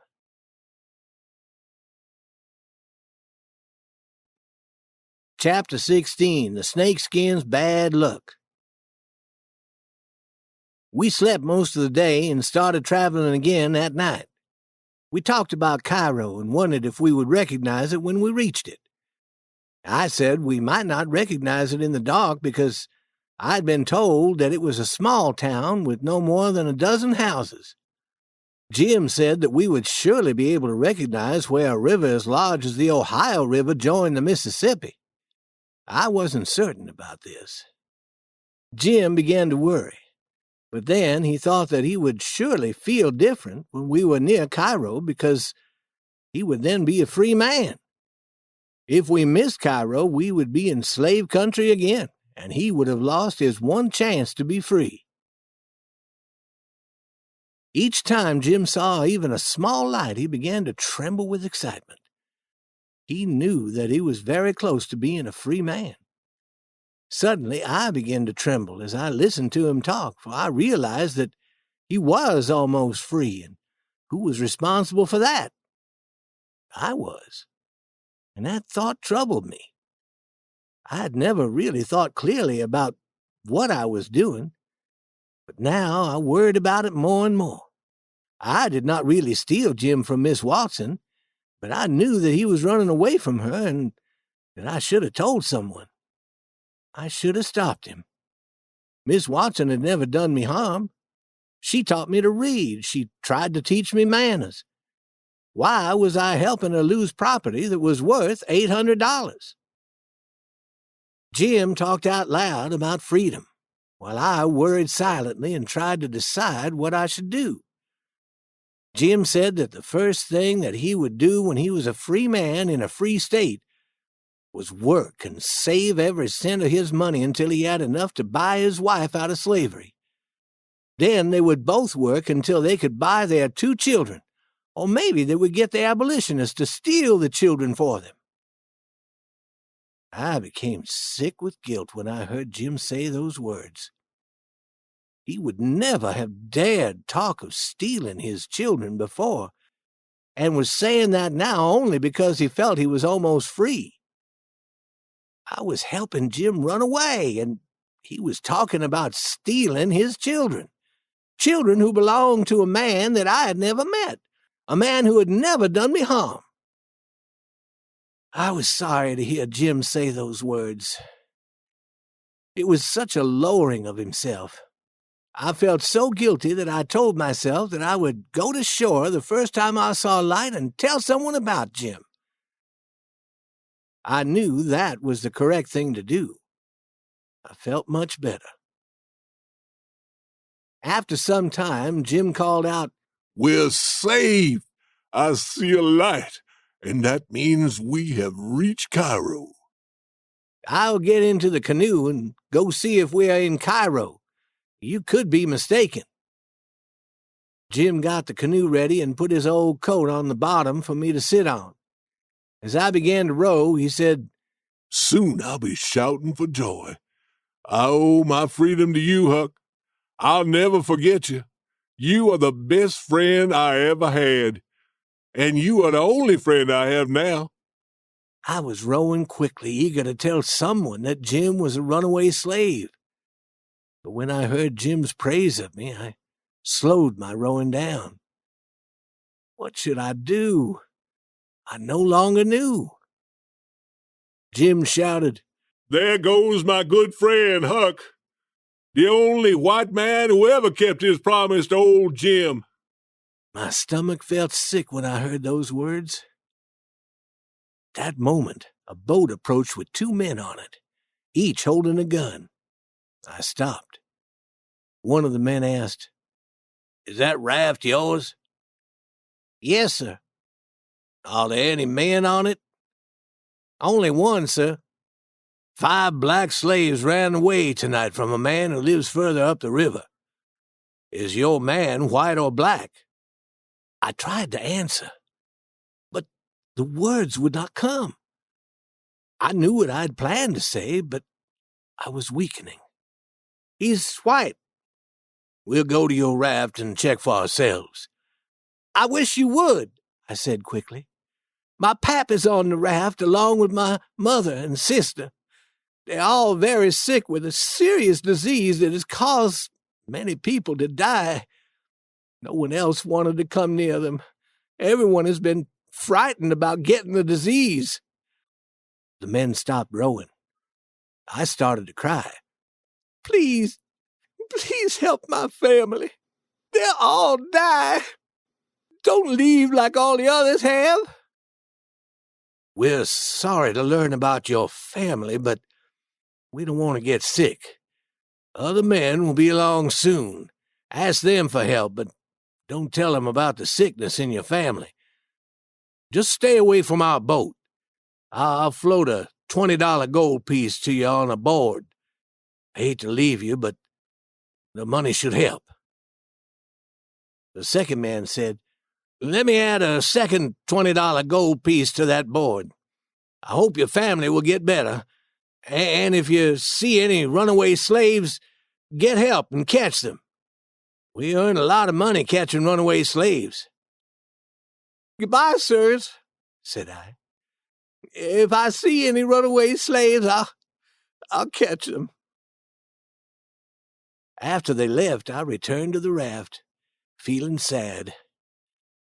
I knew that I had done wrong, but then I said to myself, suppose I had done the right thing and told the men about Jim. Would I feel better now? No. I would feel just as guilty as I do now. Whatever I do, I feel guilty. I'm going to stop worrying. I entered the tent on the raft, but Jim wasn't there. I looked everywhere and could not see him. I called out, "Jim!" "Here I am, Huck." Jim was in the river with just his nose above the water. I told him that the men were gone and he could return to the raft. "I listened to what you said to those men, Huck. That was a clever trick." I gave Jim one of the $20 gold pieces, and he said that was enough money to pay for our boat trip up the Ohio River to freedom. He thought that we were within 20 miles of Cairo, but the night was ending and we had to find a place to hide the raft. We spent the day wrapping our supplies in blankets and tying them together. We had everything prepared for leaving the raft. That night we saw lights from a town, and I rowed the canoe to shore to ask the name of the town. I met a man fishing from his boat and asked, "Is this the town of Cairo?" "Cairo? No, you must be a fool." I returned to the raft. Jim was very disappointed, but I said I was certain that Cairo would be the next town. We passed another town just before daylight. The town was built on some high hills, but Jim said that the country around Cairo was very flat. We sat the whole day without talking much. We both knew that something was wrong. We should have reached Cairo by now. Finally, I said, "Maybe we passed Cairo in the fog at night." "Don't talk about it," said Jim in the saddest voice that I have ever heard. "I've never had good luck. I suspect that snakeskin is still working its bad luck on us." I wish that I'd never touched that snakeskin, Jim. I wish that I'd never seen it. Don't blame yourself, Huck. You didn't know that snakeskins bring bad luck. We talked about the problem. We knew that we couldn't turn the raft around and travel up the river because a raft travels with the river current. All rafts travel downstream only. All we could do was wait until dark, leave the raft forever, and row the canoe up the river to Cairo. We slept all day in some bushes so that we wouldn't be tired for rowing. When we returned to the raft, the canoe was gone. Neither of us spoke. We knew that this was more bad luck sent to us by the snakeskin. We knew that we now had no other choice. We had to continue traveling south, deeper into slave territory.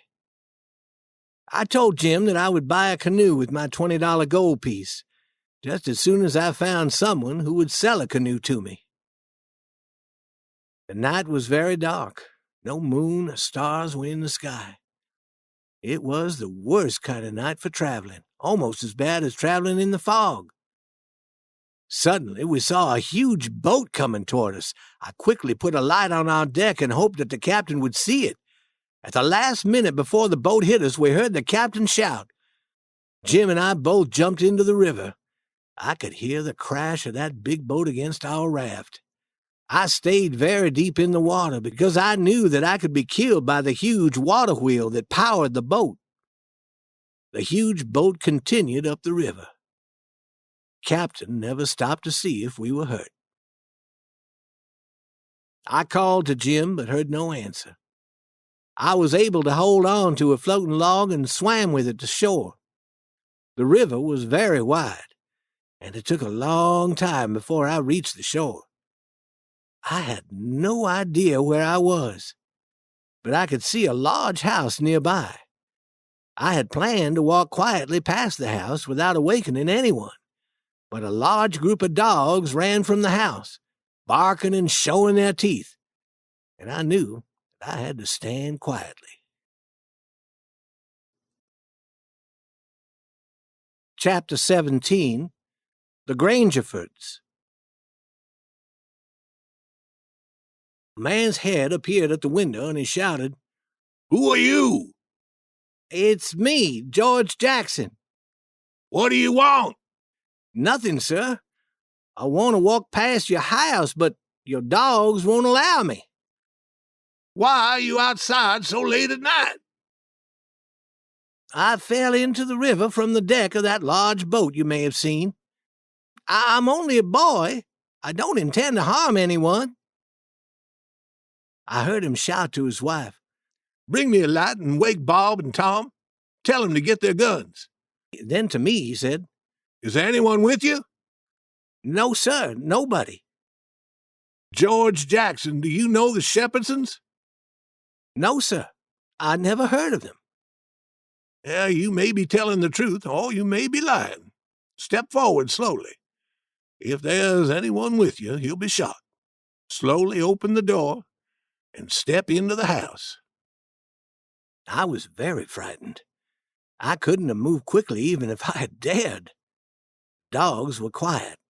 Not a sound was made by anyone. All I could hear was the beating of my heart. I walked up 3 steps to the door and heard someone unlocking it. Slowly, I opened the door a little, then a little more. I heard a man's voice say, "That's far enough. Put your head inside." I did, but fearing someone would shoot my head. I saw a lighted candle on the floor. 3 big men holding guns stood looking at me. The oldest man was perhaps 60. The 2 younger men were in their 30s. All of them were handsome, fine-looking people. Then I noticed the sweetest gray-haired lady, and behind her stood 2 younger women. Finally, the oldest man said, "Come in." Soon as I was inside the house, the old man locked the door with several locks. The younger men kept their guns pointed at me while we all walked into a large room that had few windows. They looked at my face closely. Then they all said, "He's not a Shepherdson." "He looks nothing like any of the Shepherdsons." The oldest man said that he hoped that I didn't think that they had bad manners, but they had to be very careful. He asked me to tell him about myself. The gray-haired woman interrupted him and said, "Saul, the poor boy is completely wet, and he's probably hungry. Send someone to awaken Buck and tell him to dress the boy in some of his dry clothes." When Buck appeared, I could see that he was a boy of about my age, 13 or 14, though he was bigger than me. He stood in the room looking very sleepy. His mother told him to take me to his room and give me some dry clothes to wear. After Buck gave me a clean shirt and trousers, he asked, "How long you staying with us? I want you to live with us. I want you to be my friend." When we returned to his family, they had a breakfast prepared for me. Buck and his mother and all the men smoked tobacco and talked while I ate and talked. They asked me about my life, and I told them that my family was living on a small farm in the state of Arkansas and that my sister Mary Ann had run away to get married. My brother Bill left to look for her and was never heard from again. My brothers Tom and Mort died, and no one remained in the family but my father and me. He became so sick worrying about the disappearing family that he too died. The farm didn't belong to our family, and I left and started traveling up the river until I fell off the large boat. They told me that I could live with them, that I could share a bed with Buck. I was happy to hear this. They were a nice family, and the house was beautiful. I'd never seen such a fine house before. All the furniture was of the latest style. I knew that they had spent much money furnishing the house. All of their dishes were of the best quality, They owned many books, too, and fine paintings. All the windows had lovely curtains, and they had a piano in the living room. The two daughters played the piano and sang songs in the evening. That house had everything a person could want. And the food was good, too.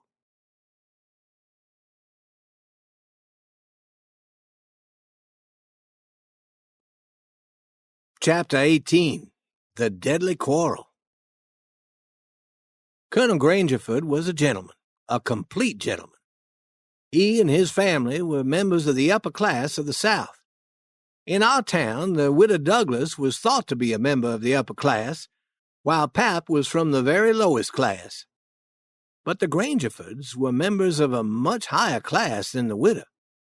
Colonel Grangerford was very tall and very thin, kept himself neat and clean.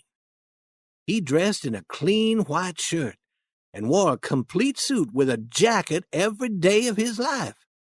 His suit was made of white material. The white was so bright and clean that my eyes hurt just to look at it. He never spoke in a loud voice, and he was the kindest man that I have ever met. He never had to remind his family about good manners. Everyone was always good-mannered when he was near. When Colonel Grangerford and his wife arrived at the breakfast table in the morning, the other family members stood up from their chairs and said, "Good morning." Bob was the oldest son, and Tom next. Tall, beautiful men with very broad shoulders, black hair, and black eyes. They dressed in pure white suits like their fathers, and wore expensive hats. One sister's name was Charlotte. She was 25 and was tall and proud and beautiful. Her sister Sophia was 20, and kind and gentle and sweet. Each member of the family had a black slave to work for him. I was given a black slave, too, but he didn't have much work to do since I wasn't accustomed to having a slave. These were all the people who remained in the family then, but the family had once been larger. 3 sons had been killed, and a daughter, Emmeline, had died. The colonel owned many farms and more than 100 black slaves. The Grangerfords had many cousins living on nearby farms. The cousins would visit for 5 or 6 days, during which the Grangerfords would give parties for them and picnics and dances. The men who came to visit always brought their guns with them. There was another upper-class group of families named Shepherdson living in the same area. The Shepherdsons were as rich and as grand as the Grangerfords, and their houses were equally splendid. One day, as Buck and I were hunting with our guns, we heard the sounds of a horse approaching. "Quick, hide," whispered Buck. We hid behind some bushes and watched a handsome young man ride by on his horse. He was carrying a gun. I recognized Harney Shepherdson. I heard Buck's gun shoot, and Harney's hat fell to the ground.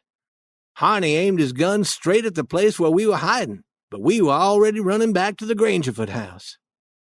Colonel Grangerford looked happy when we told him the story, although he said that he did not like for Buck to shoot from behind a bush. "You should have stepped out into the road when you shot at him." As soon as I was alone with Buck, I asked him, "Did you want to shoot Harney?" "I certainly did." "Has Harney ever attempted to harm you?" "No, he's never hurt me." "Then why do you want to kill him?" "Because of the feud." "What's a feud?" "I'll tell you what the word feud means. A man has a quarrel with another man and kills him. The dead man's brother then kills the murderer. Then the other brothers in both families have been killed. That's what's called a feud." "When did your family's feud with the Shepherdsons begin?" "More than 30 years ago. There was trouble about something, and the problem was taken to a court of law. One man wasn't happy with how the problem was settled, and he shot and killed the other man." "What was the trouble about, Buck?" "I have no idea." "Well, which family began the shooting?" "That was so long ago that I don't know." "Have any men been killed this year, Buck?" "Yes, we killed one, and the Shepherdsons killed one. About 3 months ago, my 14-year-old cousin Bud was riding his horse on the other side of the river. He didn't have his gun with him. Old Baldy Shepherdson met him and chased him for 5 miles before he shot him dead. By the end of the week, one of the Grangerford cousins had killed old Baldy. The following Sunday, we attended church service 3 miles away. The men, including Buck, took their guns with them and sat in church with guns in their arms. The Shepherdsons attended the same church, and their men also sat holding guns. The minister talked about brotherly love and faith and doing good works. I thought that this was one of the worst Sundays that I had ever lived through.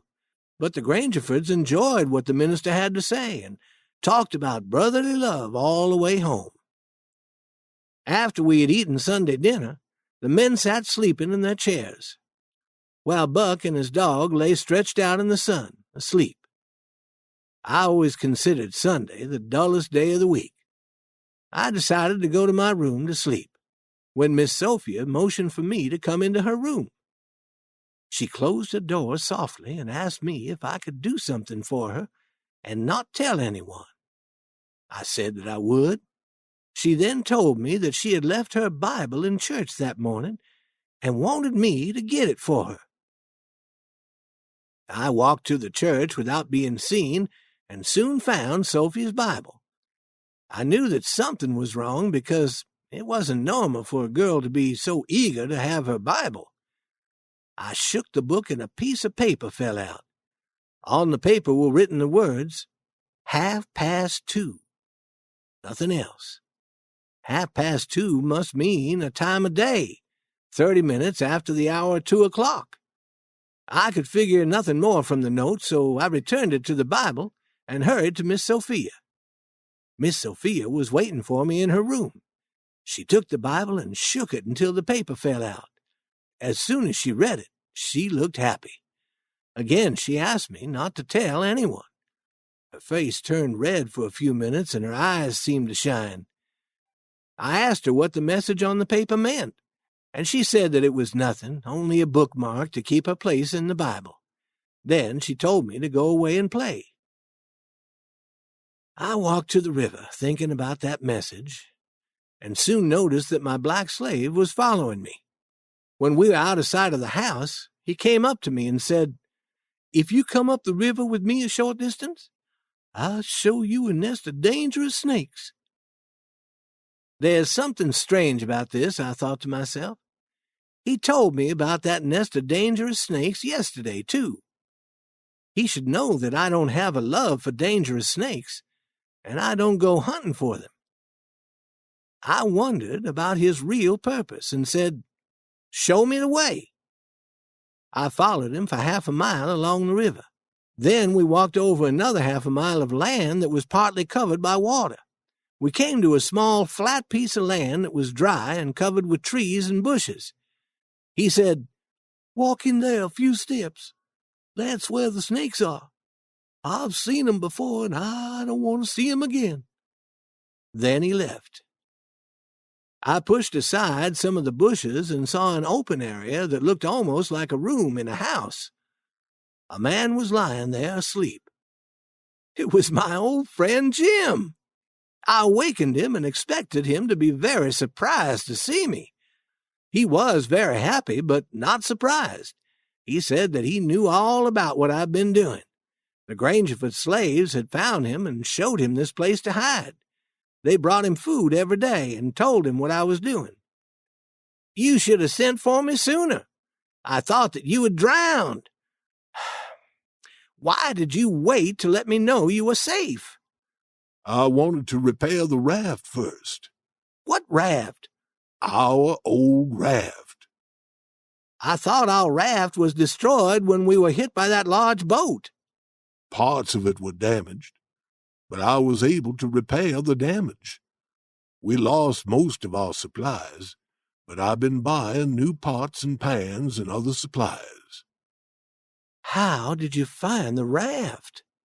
The slaves found it and told me about it.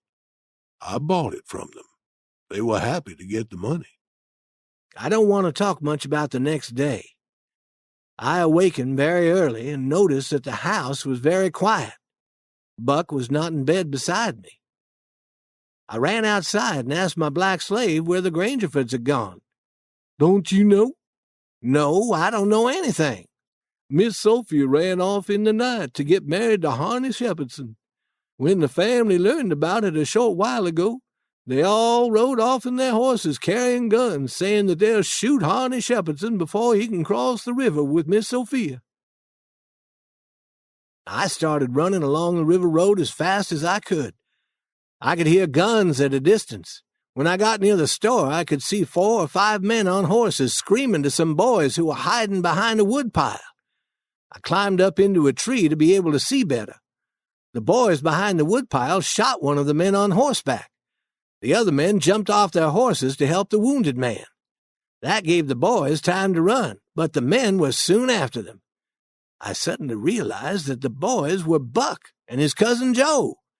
They ran behind a woodpile that was beneath my tree. I called to Buck, and he was surprised to see me. He said that he and his cousin would kill some Shepherdsons before the day was ended. His father and his 2 brothers were already killed. I asked him what had become of Harney and Miss Sophia, and he said that they had gotten safely across the river. Suddenly I heard bang, bang, bang from 3 or 4 guns. The Shepherdson men had come quietly from behind without their horses. The boys ran for the river. Both of them were injured. "Kill 'em! Kill 'em!" the men shouted. I became so sick that I almost fell out of the tree. I won't tell all that happened next. It makes me so sick just to think about it. I wish that I had never met the Grangerfords. I stayed in the tree until nighttime. Sometimes I heard guns far in the distance, and twice I saw groups of men ride by on their horses. I felt very guilty, and as though the fault were mine.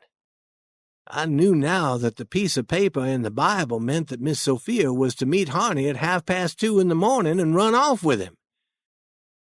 If I had told her father about that message, all of this would not have happened.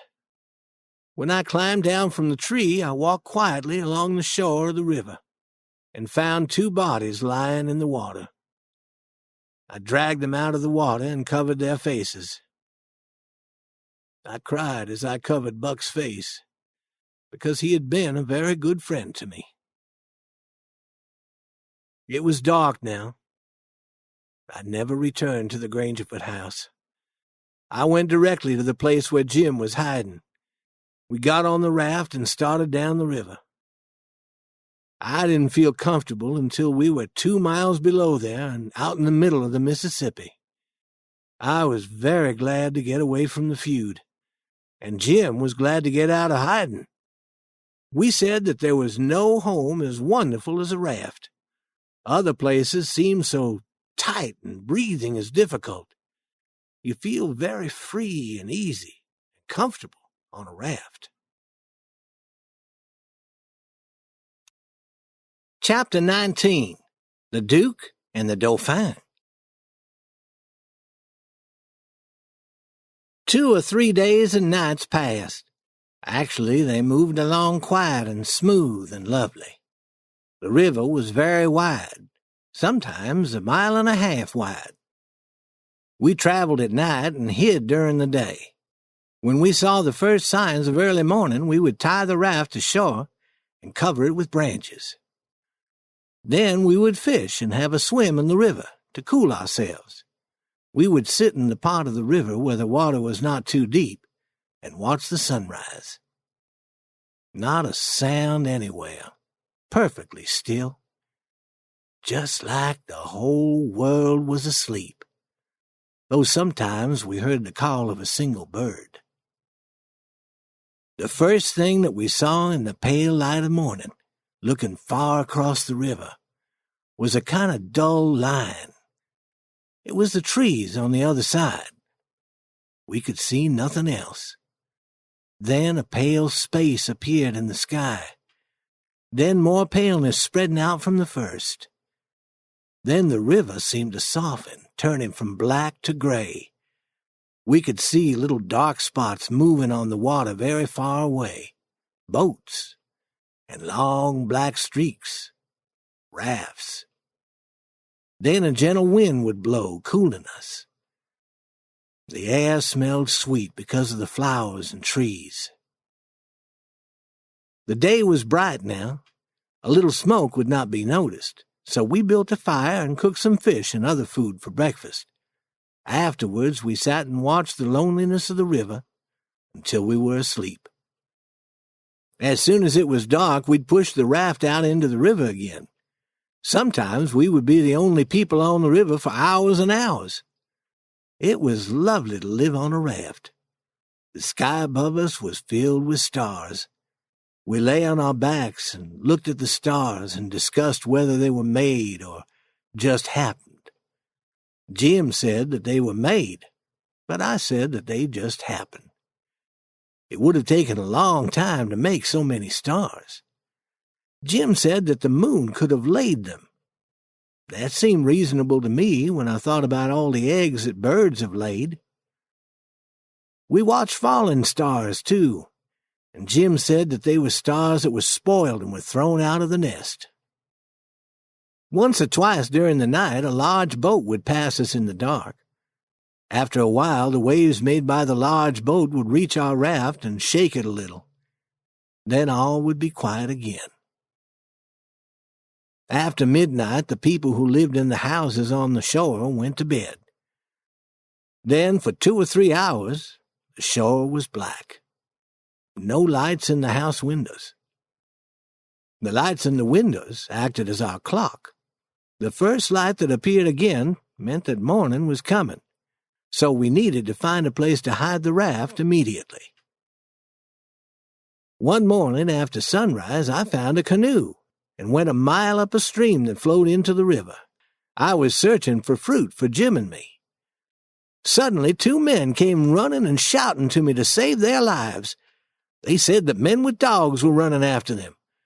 They jumped into the canoe with me, and soon I was rowing as quickly as I could toward our raft hidden on the river. One of the men had gray hair and appeared to be nearly 70 years old. He wore an old town hat and a dirty blue wool shirt and torn blue trousers stuffed into his boots. The other man was much younger, about 30. He was dressed in dirty old clothes, too. After Jim and I fed the 2 men their breakfasts, we realized that they didn't know each other.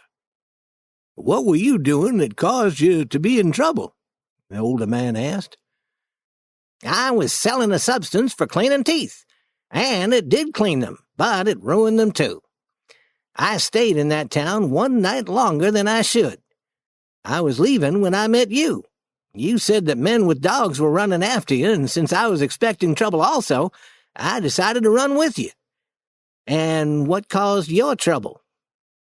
"I was giving talks on the evils of drinking whiskey, and was earning as much as $5 or $6 each night. Women especially enjoyed what I had to say. Then, somehow, it was discovered that I often drink whiskey myself. I learned this morning that people were quietly gathering with their dogs and planning to run me out of town." "Old man," said the young one, "would you care to become a part of a team with me?" "I might. What do you do?" "I've worked at a variety of jobs, printing, teaching music, giving speeches, but what I enjoy most is acting in the theater. I like to think of myself as an actor. What kind of work do you do?" "I give a lot of speeches in churches. I talk about religion and the evils of drinking whiskey. I also attempt to cure diseases. I'm not a real doctor, but I heal the sick by laying my hands on them." No one said anything for a while. Then the younger man sighed a long, sad sigh. "Why are you sighing?" "To think that I should now be in such shameful company." And he wiped a tear from his eyes with a dirty piece of cloth. "What's wrong with us? Why would you want better company than we are?" asked the older man. "I don't blame you, gentlemen. I brought myself down to this low state." "Brought yourself down from where? Where were you brought down from?" "You won't believe me. No one wants to believe me. I'll reveal to you my true name because I have confidence in you. I am the Duke of Bridgewater. My great-grandfather, the oldest son of the Duke of Bridgewater, came to America to breathe the pure air of freedom. He married, had a son, and died at the same time that his father died back in England. I'm directly related to that baby boy. I am the real Duke of Bridgewater, though someone else now holds that title. Here I am, hated by the world, hunted by men with dogs, shamed into living on a raft with such low company. And he began to cry. Jim and I pitied him. We tried to comfort him, but he said that the only thing that would make him feel better was if we would recognize him as a duke. We said that we would be happy to do this if he would tell us how to act. Well, you must bow when you speak to me and call me Your Grace, or my Lord, or simply Bridgewater. One of you must serve me my meals and do any jobs that I need done. Throughout dinner, Jim stood and served Bridgewater his food. Will your grace like some fish? Will my lord like some cornbread? Bridgewater seemed very pleased with this attention. I noticed that the old man was not pleased.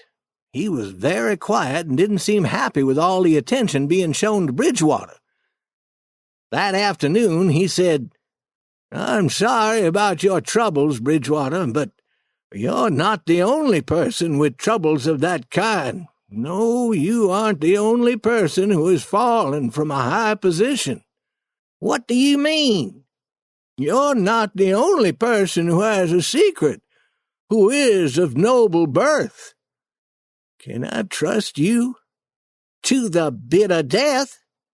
He took the old man's hand and said, That secret of yours, speak. Bridgewater, I am the Dauphin. Jim and I stared. The Duke said, Yo who? Yes, my friend, it's true. Your eyes are looking this very moment at the long-lost Dauphin, Louis XVII, son of Louis XVI and Marie Antoinette. But you're too old to be the Dauphin. Trouble has aged me. Trouble has caused my gray hairs. This unhappy person that you see before you in these dirty old clothes is the rightful King of France. He cried and looked so unhappy that Jim and I decided that the only way we could make him feel good was to tell him how happy and proud we were that he was with us. We told him that we would gladly treat him in the same manner that we were treating the Duke. He thanked us and said that there was not much we could do to help him feel happy. However, he said that it often made him feel better if people treated him like a king. If they got down on one knee whenever they spoke to him, and always called him Your Majesty, and if they served him first at meals and always remained standing until he told them that they could sit. Jim and I thought we could manage that, and always said Your Majesty when we spoke to him, and always remained standing until he told us to sit down. This made him feel much happier. But I soon noticed that the Duke was looking unhappy and not the least bit pleased with the way we were treating the old man.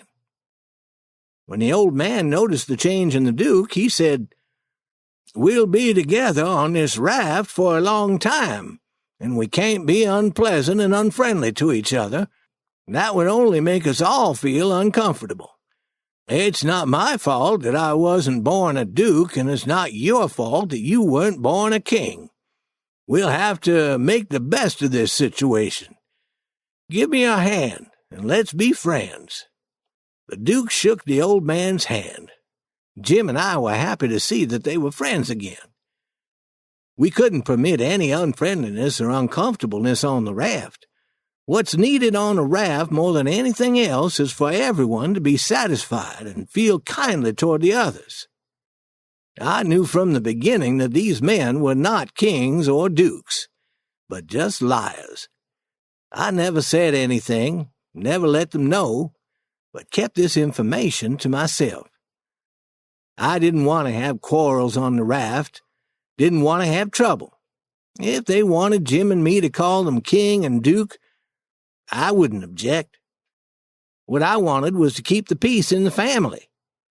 I learned one thing from Pap, and that was the best way to get along with this kind of people is to let them have their own way. Chapter 20. Royalty attends a church meeting. The two men asked Jim and me many questions. They wanted to know why we hid the raft and why we never traveled in the daytime. Traveling at night was far more difficult and dangerous than traveling during the day, and they suspected that we were hiding for some reason. Finally, they asked if Jim was a runaway slave. Would a runaway slave run south? Would a runaway slave travel towards New Orleans? You know that New Orleans is as close to hell as a slave can get, I answered. Of course he wouldn't. But why are you two always hiding? My family lived in Missouri where I was born. Everyone died except for my pap and my brother Ike and me. We were traveling down to New Orleans to live with my Uncle Ben when a large boat hit our raft. My pap and my brother drowned. Only our slave Jim and I escaped. The following day, several people came out to our raft to try to take Jim, saying that they believed that he was a runaway slave. For this reason, we don't travel in the daytime anymore. At night, no one notices us. The Duke said, "Let me think of a way that we can travel in the daytime if we want to. I'll think of a plan, but not today.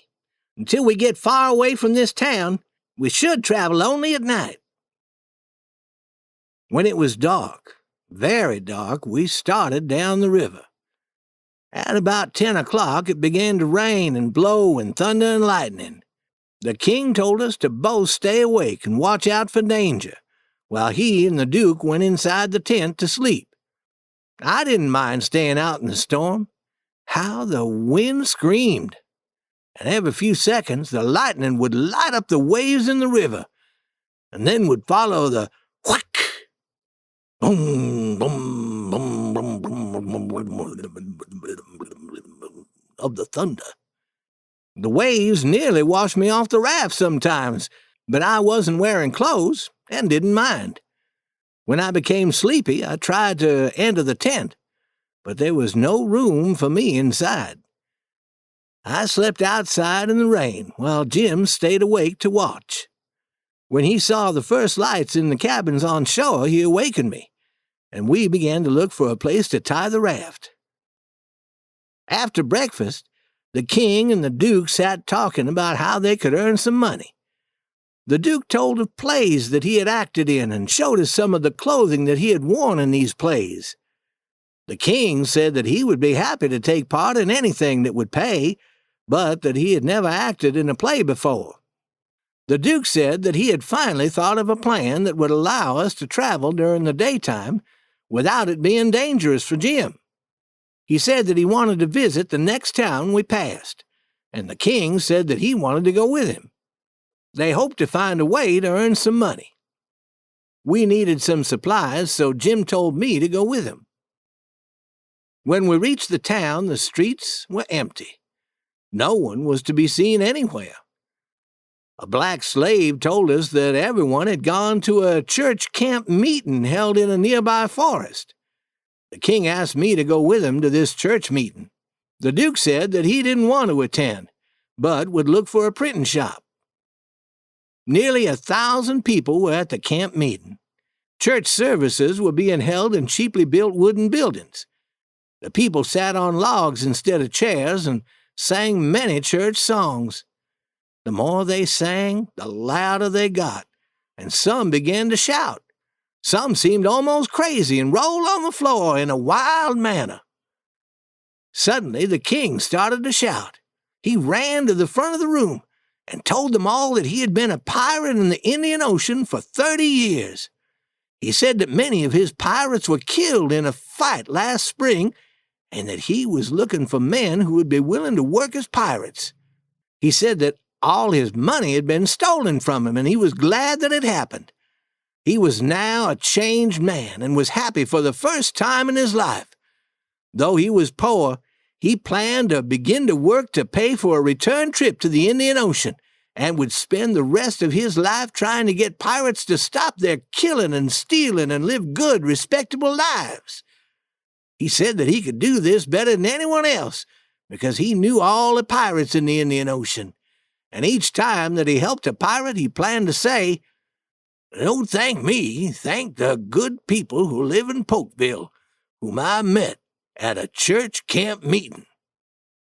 Then he began to cry, and so did everyone else. Then someone shouted, "Collect money for him!" Then several men jumped up and said, "Let him come around and collect money," which is what he did. When we returned to the raft, he counted his money and had $87. The Duke had already returned to the raft and told how he had done some printing jobs for farmers and took the money. The owner of the printing company was at the church camp meeting, so the Duke acted as though he were the shop owner and took money for printing jobs.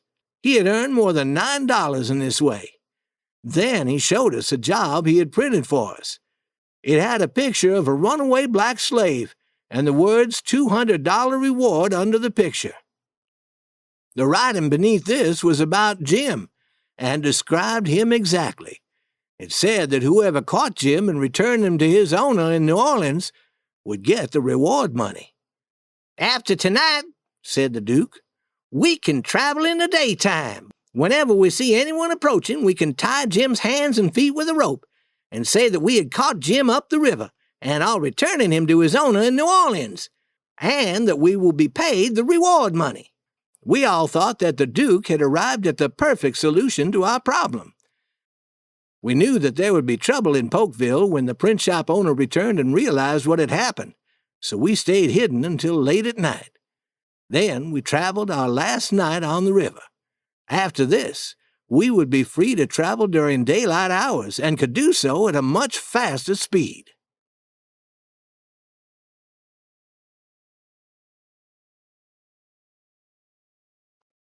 Chapter 21. A Quiet Southern Town. Daylight came, but we continued to travel. It was the first time that Jim and I had traveled during the daytime. After breakfast, the king sat on a corner of the raft and took off his shoes and rolled up his trousers and let his legs hang in the water. When he was nicely comfortable, he began to read Shakespeare's play, Romeo and Juliet. He was learning certain speeches, and when he could say them without looking at the book, the Duke began to practice with him.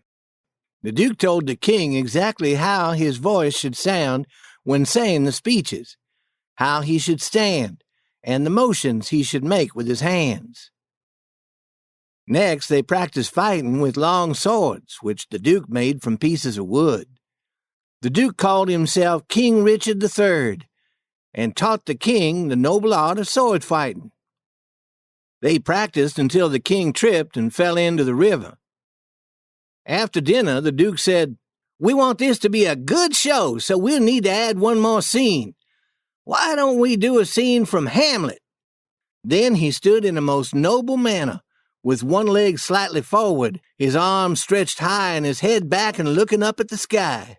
He began to speak in a loud voice, making long, loud, sad cries, his arms waving wildly and his chest swelling out. It was the best acting that I had ever seen. The king said that he liked the speech and soon was able to act it as well as the Duke. As soon as we came to a small town, we stopped, and the Duke located a printer and had announcements printed. The following few days, as we traveled down the river, the raft became a very lively place. The king and Duke were sword fighting or practicing their speeches all the time. One morning we came in sight of a small town in the state of Arkansas. We hid the raft in a small stream and left Jim with our supplies. The king, the duke, and I rowed the canoe into town to learn if there was a possibility that we could perform our show here. We were lucky. A traveling show had arrived that morning, and people from the surrounding county were already coming in to see it. That show was to be performed in the afternoon, and the people might stay to see our show if we give it later. We nailed our printed signs onto trees throughout the town. They read like this: Scenes from Shakespeare. Wonderful show, one night only. World-famous actors. David Garrick the Younger of Drury Lane Theatre, London, England. Edmund Kean the Elder of Royal Hay Market Theatre, London, England. In scenes from Romeo and Juliet, Richard III, Hamlet, as performed 300 times in Paris. Charge, adults 25 cents, children 10 cents. When we had no more signs to put on the trees, we walked around the town. All the stores and houses were old and hadn't been painted in years. No flowers or grass grew in the yards, which were filled with broken bottles, old shoes, and dirty pots and pans. Pigs, instead of being kept in pens, wandered through the yards. A few stores were along one street. Men sat on empty boxes in front of these stores, smoking tobacco, talking about nothing important, half asleep. They seemed to care about little and had nothing else to do all day long. No one worked. The streets were simply mud, black mud as much as a foot deep in some places. A mother pig with a dozen baby pigs could be seen lying in the mud in the middle of the main street. People were beginning to come into the town to see the show. They rode in wagons pulled by horses. Many were eating their lunches on the backs of their wagons. Many of the men were drinking whiskey and fighting with each other. Soon someone shouted, "Here come old Boggs in from the country to get drunk. Here he comes, boys." All the men sitting on the boxes in front of the stores suddenly looked happy. One of them said, "I wonder whom he'll threaten this time. If he killed all the men that he has threatened to kill, there would be few men left alive in this town." Boggs came riding on his horse, shouting and calling in a loud voice, "Get out of my way! I plan to shoot someone." He was very drunk and nearly fell off his horse. Everyone called loudly to him, and he shouted back to them and said that he would shoot them later. But first he had come to town to kill old Colonel Sherborne. When he saw me, he said, "Where'd you come from, boy? Are you prepared to die?" I was frightened, but a man standing near me said, "He doesn't mean what he says. He talks that way only because he's drunk. He's one of the nicest men in the state of Arkansas. He never hurt anyone." Boggs rode to the nearest store in the town and shouted, "Come out here, Sherborne! Come out here and meet the man whose money you stole. You're the man I want to see so that I can shoot you." He called Sherborne every disrespectful name he could think of. The crowd on the street listened and laughed until a well-dressed man, about 55 years old, walked out of the store. The crowd stepped back to give him space. The man spoke to Boggs in a calm, slow voice. "I'm tired of your talk, but we'll listen to it until 1 o'clock. Until 1 o'clock and no longer. If you say one more word against me after that time, I'll kill you." Then he turned and went inside the store. The crowd was now quiet and serious. Nobody moved, and there was no more laughing. Boggs continued riding up and down the street shouting to Sherborne. Some men crowded around him and attempted to get him to be quiet, but he refused. He continued to call Sherborne every disrespectful name that he could think of. Several men told him that it would soon be 1 o'clock, and they tried to force him to go home. A man shouted, "Someone run and get his daughter, quick! Get his daughter, please. Sometimes he'll listen to her. Perhaps she could make him stop the shouting." And I watched 2 men run down the street. All was quiet for a while. In 5 or 10 minutes I saw Boggs again, but not on his horse. He was walking down the street toward me, with a friend on each side of him holding his arms and hurrying him along. He was quiet and unhappy. Suddenly a man called out, "Boggs!" I looked to see who had shouted, and I saw Colonel Sherburne standing perfectly still in the street, with a small gun in his right hand, not aiming it, but holding it, pointing it up toward the sky. At that same moment, I saw a young girl and 2 men running towards Boggs. When Boggs heard his name called, he turned to see who had spoken to him. When the 2 men holding Boggs saw the gun, they jumped away from him. Sherburne slowly lowered the gun and aimed at Boggs. "Don't shoot!" Boggs cried just as the first shot was fired. Boggs fell back as a second shot was heard. Boggs now lay on the ground with his arms spread out. The young girl screamed and came running. She threw herself on top of her father and kept crying, "He killed him! He killed him!" The crowd made a tight circle around the two, with people in the back stretching their necks to see what was happening. Colonel Sherburne threw his gun onto the ground and turned and walked away. Several men carried Boggs to a nearby store. I followed and could watch what was happening through the store window. They laid Boggs on the floor and put a large Bible under his head. He breathed a few times and then lay quietly. He was dead. The men pulled his daughter away from him, screaming and crying, and led her away. Soon all the people of the town were pushing toward the window to look through at Boggs. I decided to leave, fearing that there might be trouble. Everyone who had seen the shooting was telling how it happened. One tall, thin man wearing a tall, white fur hat marked the places on the ground where Boggs had stood and where Sherburne had stood. The people watched closely, shaking their hands to let him know that they understood.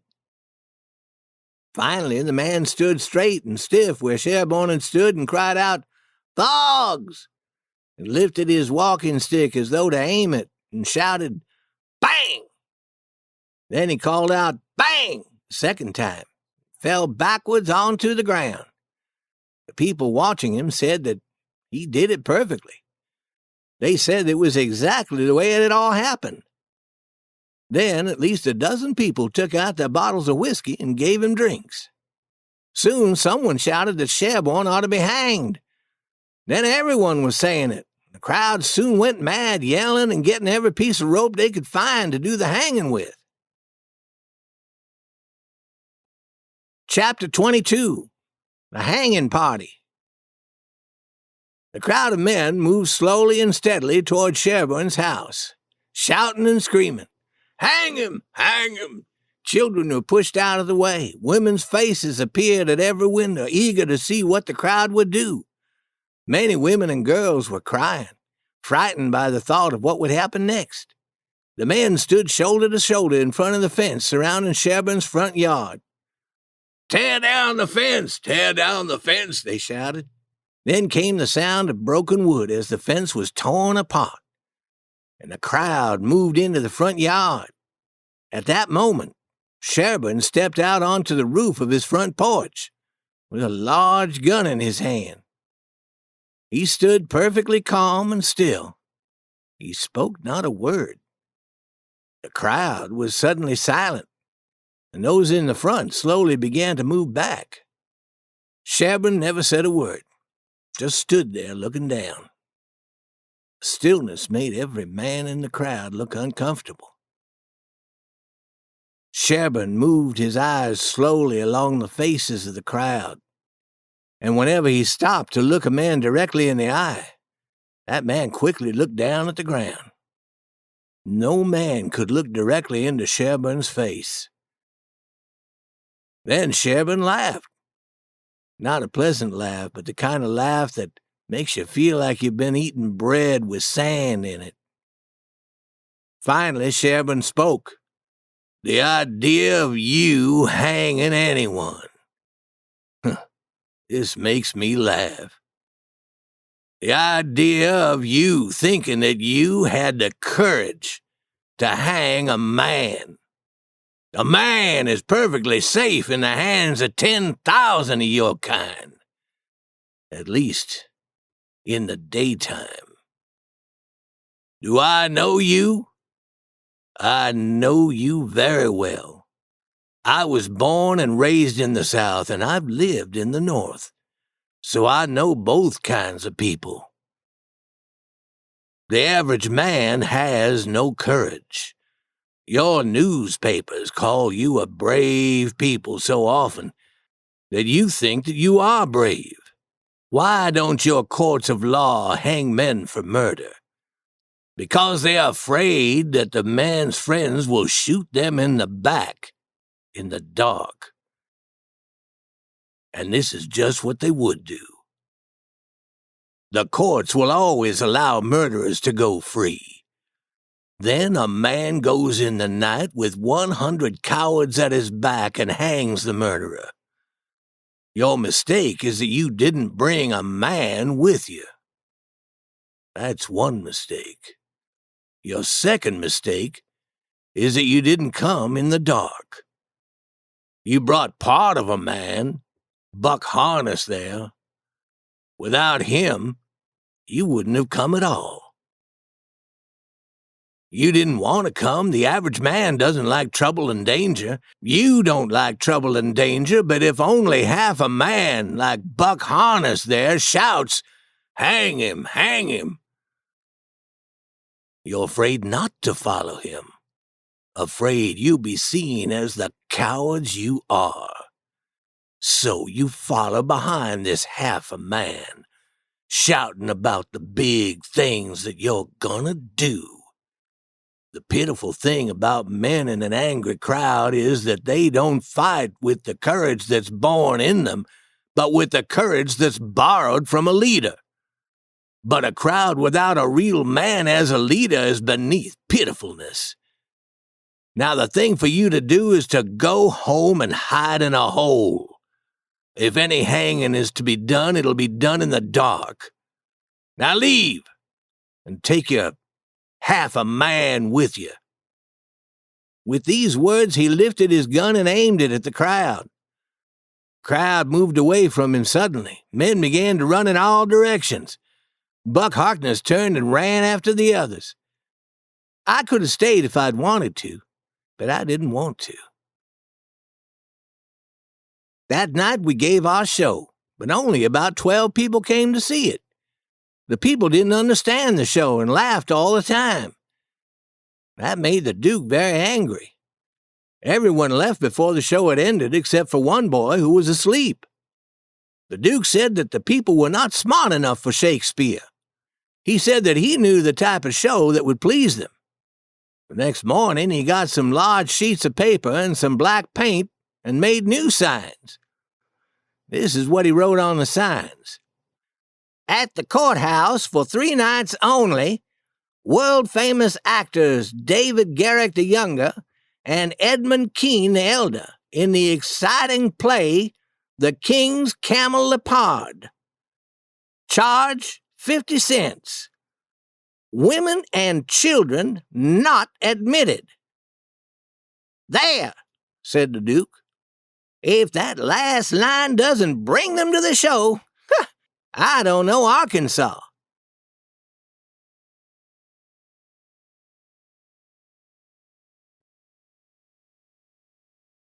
Chapter 23. The King's Camel-Leopard. All day the Duke and the King worked to build a stage with a curtain and a row of candles for footlights. That night the house was filled with men coming to see the show. The Duke came onto the stage in front of the curtain and made a little speech. He praised the show and said that it was the most exciting one that ever was. He told how Edmund Kean was the best actor in the world. When the Duke had gotten the men very excited and eager to see the show, he opened the curtain and the King came out.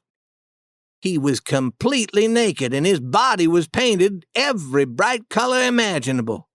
He looked wild, but it was very funny. The people almost died laughing. The king did a kind of a little dance, and the men laughed louder. They stood up and cheered louder, and the king returned and did the little dance one more time. Then he left the stage. The Duke closed the curtain and bowed to the men and said that the show would be performed 2 more times. He said that he was sorry that they could not perform it more often, but that they must soon return to London. He said that if they had succeeded in pleasing them, to please ask other men in the town to come and see the show. 20 people shouted, "What?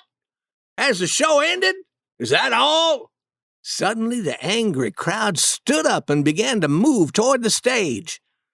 Then a tall, good-looking gentleman jumped up and stood on a chair, shouting, "Stop! Listen to me. We were tricked.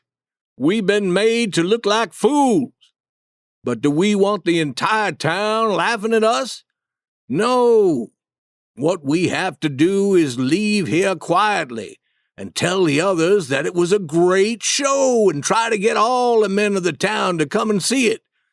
Then we'll all be fools together."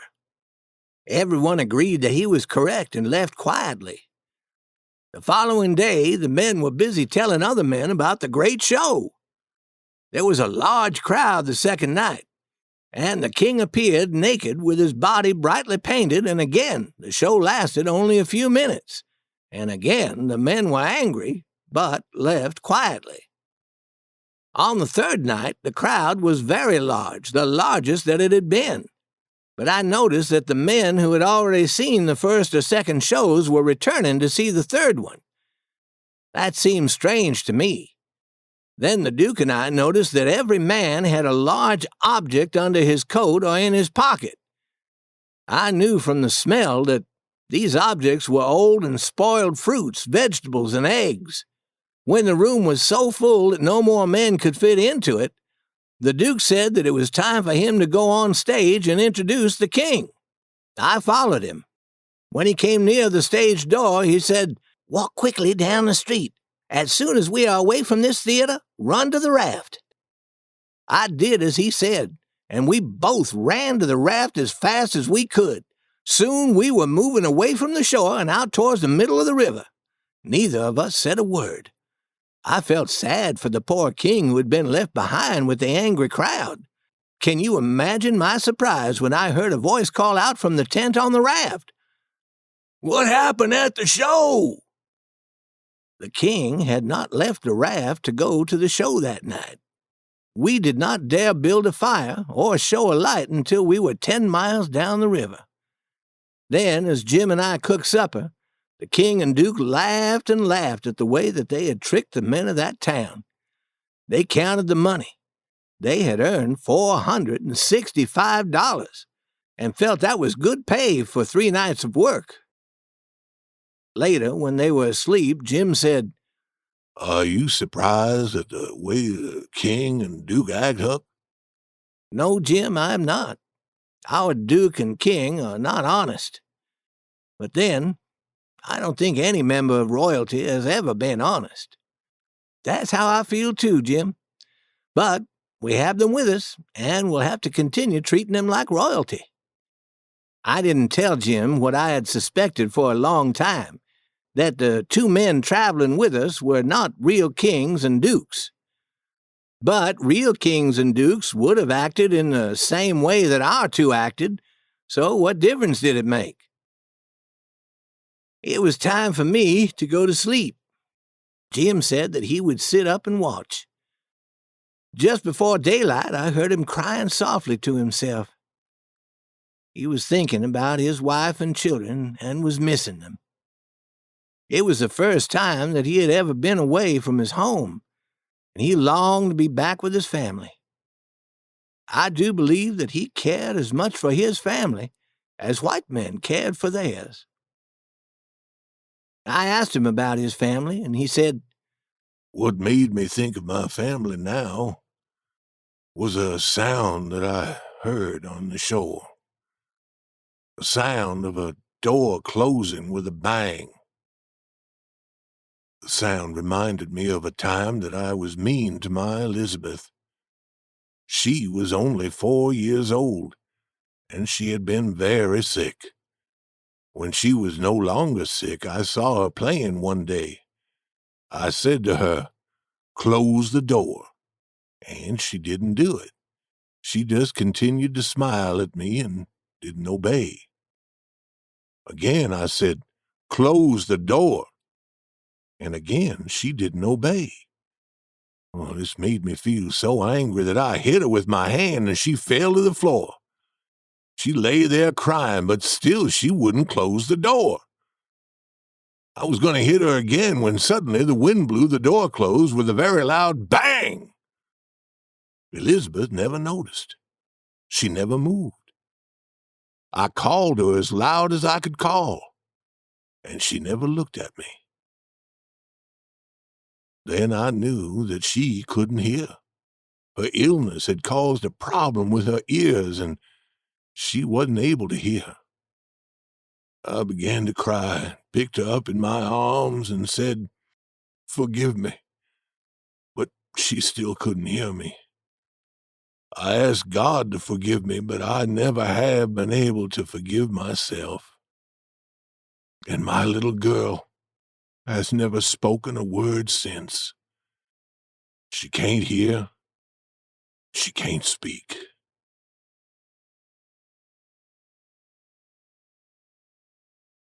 Chapter 24.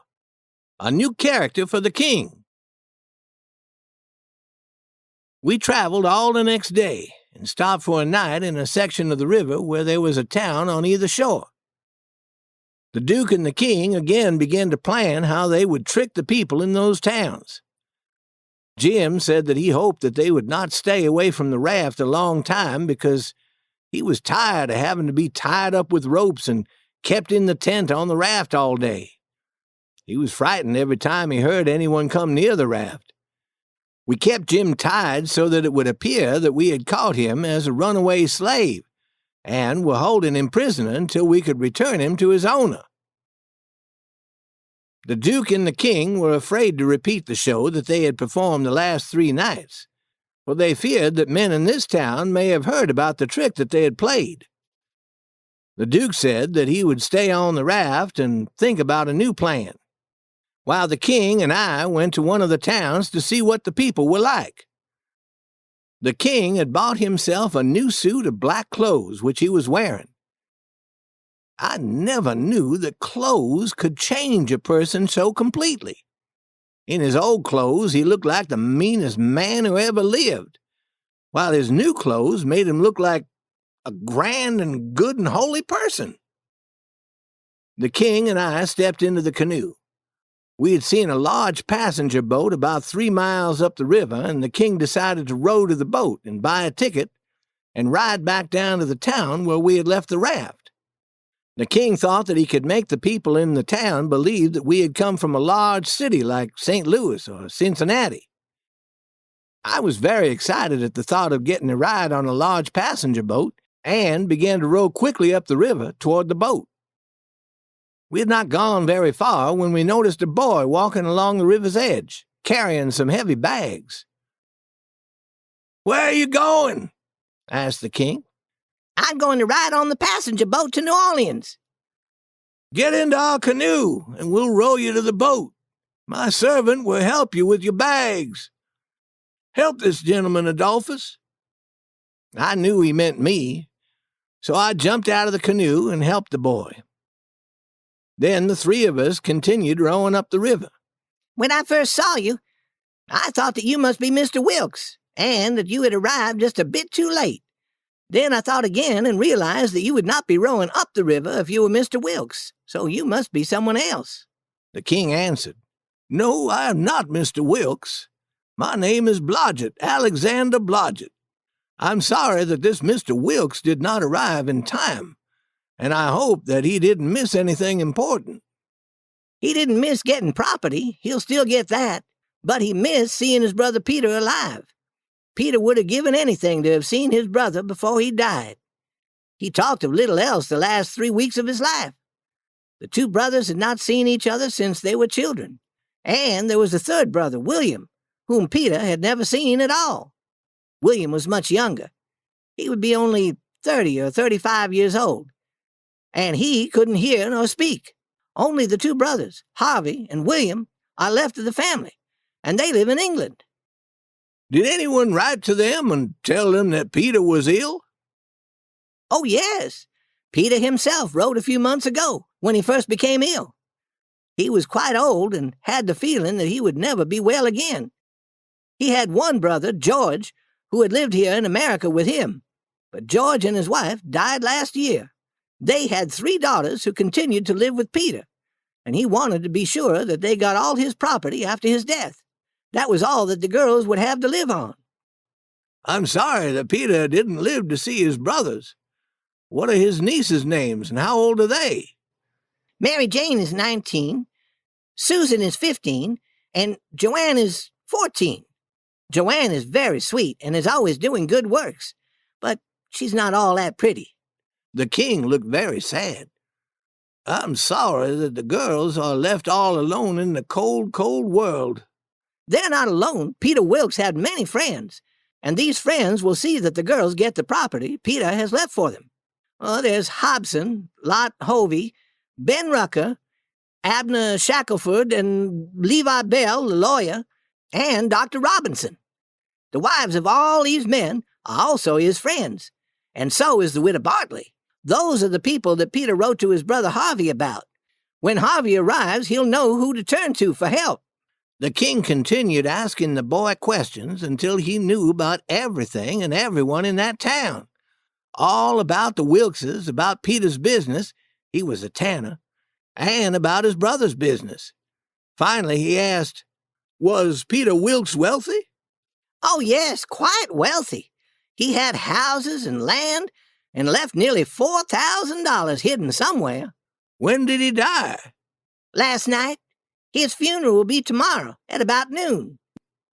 When we reached the boat, the king never said a word about our going on it for a ride. I was disappointed because I had wanted very much to travel on a passenger boat. The boy left us and went on the passenger boat alone. As soon as the boy was gone, the king told me to go another mile further up the river. Then he got out of the canoe and went on shore. He told me that he would wait there, but that I was to take the canoe and go quickly to get the Duke and return with him. He said that I should row as fast as I possibly could. I knew what his plan was, but never said a word.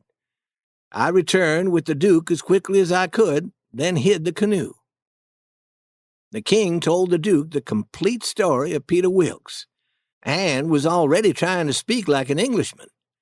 Then he asked if the Duke could act as though he were a man who couldn't hear or speak, and the Duke said that he thought that he could manage that very well. Late in the afternoon, another large passenger boat came down the river. We waved our arms until the boat stopped, then traveled the 4 or 5 miles to the town where Peter Wilkes had lived. Many men from the town were waiting to greet passengers getting off the boat. The king asked if anyone could direct him to the house of Mr. Peter Wilkes. One man spoke softly and gently. I'm sorry, sir. The best that I can do is to tell you where he had lived until yesterday. The king fell against the man, put his head on the man's shoulder, and cried like a baby. Oh, my poor brother, gone, dead, and we never got to see him. This is too hard to bear. Then he turned to the Duke and began making signs with his hands, as though he was telling him something. The next instant, the Duke burst into tears also. Well, I could see they were starting a new plan to fool these people like they had done to the others. The men of the town felt so sorry for these two that they held him as they cried, then told the king about his brother's last hours of life. The king made signs with his hands as though he were then telling all that he heard to his brother. Then they both began to cry even harder than before. The sight of these two made me feel sick. It was enough to make a person feel shame for the human race. Chapter 25. Is it them? The news that we had arrived soon spread through the town. People came running from every direction to greet us, some still putting on their coats as they ran. Soon we were in the middle of a large crowd. I could hear people asking, "Is it them?" When we reached the Wilkes house, the street in front of it was filled with people, and 3 girls were standing at the door. Mary Jane, the oldest, was beautiful, and her face seemed to glow. She was that happy that her uncles had come. The king held her in his arms, while the duke held the youngest girl. All the women watching cried for joy to see them meet again at last.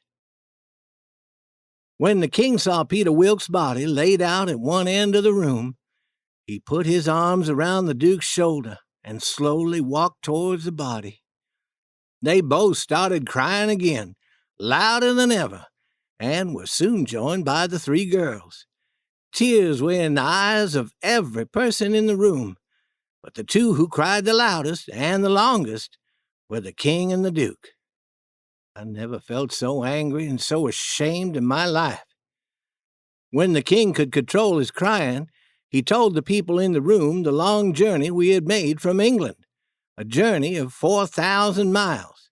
He said that he and his nieces would be happy if a few of Peter's closest friends stayed to eat supper with them that evening. He named those people his brother had often mentioned in his letters: Mr. Hobson, Lot Hovey, Ben Rucker, Abner Shackelford, Levi Bell, Dr. Robinson and their wives, and the widow Bartley. Mr. Hobson and Dr. Robinson were out of town together, and Levi Bell was in Louisville on business. But the rest were there and thanked the king for the invitation. The king continued talking about nearly everyone in that town and mentioned many things that had happened. He said that his brother Peter had written all this in letters to him. That was a lie, of course. He had learned these facts from the young boy that we had taken to the passenger boat that morning. Mary Jane gave the king the letter that Peter Wilkes had left. The king read it aloud and cried. Peter had left the house and $3,000 in gold to the girls, and he left the tannery and $3,000 in gold to his brothers, Harvey and William. He told where he had hidden the $6,000 in the basement of his house. The king and the duke asked me to go with them to the basement, and when they found the bag of gold, they poured it out onto the floor and counted it. $415 were missing. They counted the money a second time, and again they found that instead of $6,000 in gold, they only had $5,585. They searched the basement but couldn't find the missing dollars. The king said the best plan would be to add $415 of their own money. Otherwise, they might appear dishonest. The duke said that he had another idea. To keep the people from suspecting they were dishonest, he told the king that they should carry the bag upstairs, count the money in front of the group, and give the complete $6,000 to the girls. The king said that that was the cleverest idea that they had had yet. When we got upstairs, everyone crowded around the table as the king poured out the gold dollars. He put the money into 20 piles, $300 in each pile. The people in the room looked hungrily at the money. The king then turned to the people and began another of his speeches. Friends, my poor brother, who now lies dead, was generous to those he loved, his 3 nieces, and we know that he would have been even more generous to them if he had not been afraid of hurting my brother William and me. I'm certain that William feels as I do. Let me ask him. And the king turned to William and made a lot of signs with his hands. William looked foolish at first, and then his face brightened as though he suddenly understood, and he started jumping around from joy, and the king said, I knew that he would feel the way I do about this. Here, Mary Jane, Susan, and Joanna, take the money. Take it all. The complete $6,000. Mary Jane danced about and began kissing the king, while Susan and Joanna kissed the Duke. Then everybody started kissing the Duke and the king and shaking their hands and saying that it was the loveliest thing that they had ever seen. Then the king made another speech about his dear dead brother and invited everyone in the room to come to the funeral. Suddenly, a man laughed right in his face. Everyone turned to see who had dared laugh at such a sad time. "Why, Dr. Robinson," said Abner Shackelford, "you've been away and haven't met this man. This is Harvey Wilkes." The king smiled and extended his hand to shake the hand of the doctor.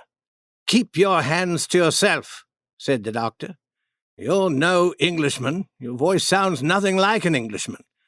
You say that you're Peter Wilkes' brother. Never! You've been lying." The crowd around the doctor tried to quiet him and tried to explain to him how Harvey had proved in many ways that he was Peter Wilkes' brother, how he knew everyone's name in town and even knew the names of the dogs. They begged the doctor not to hurt the girl's feelings, but the doctor would not listen to them. Peter Wilkes' 3 nieces began to cry and begged the doctor to stop. "I was your father's friend, and I am your friend," the doctor said to them. "I warn you as a friend and an honest one who wants to protect you and keep you out of harm and trouble, to turn your backs on these 2 liars and have nothing to do with them. This man has given you a lot of names and facts which he learned somewhere, and you're eager to believe that this proves that he is your uncle.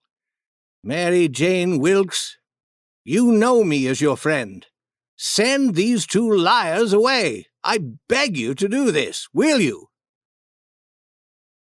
Mary Jane looked into the doctor's eyes and said, "Here's your answer." She picked up the bag full of gold dollars and put it into the king's hands and said to the king, "Take this $6,000 and put it into a bank or a business for my sisters and me. I trust you." Then she put her arms around the king, and her sisters did the same.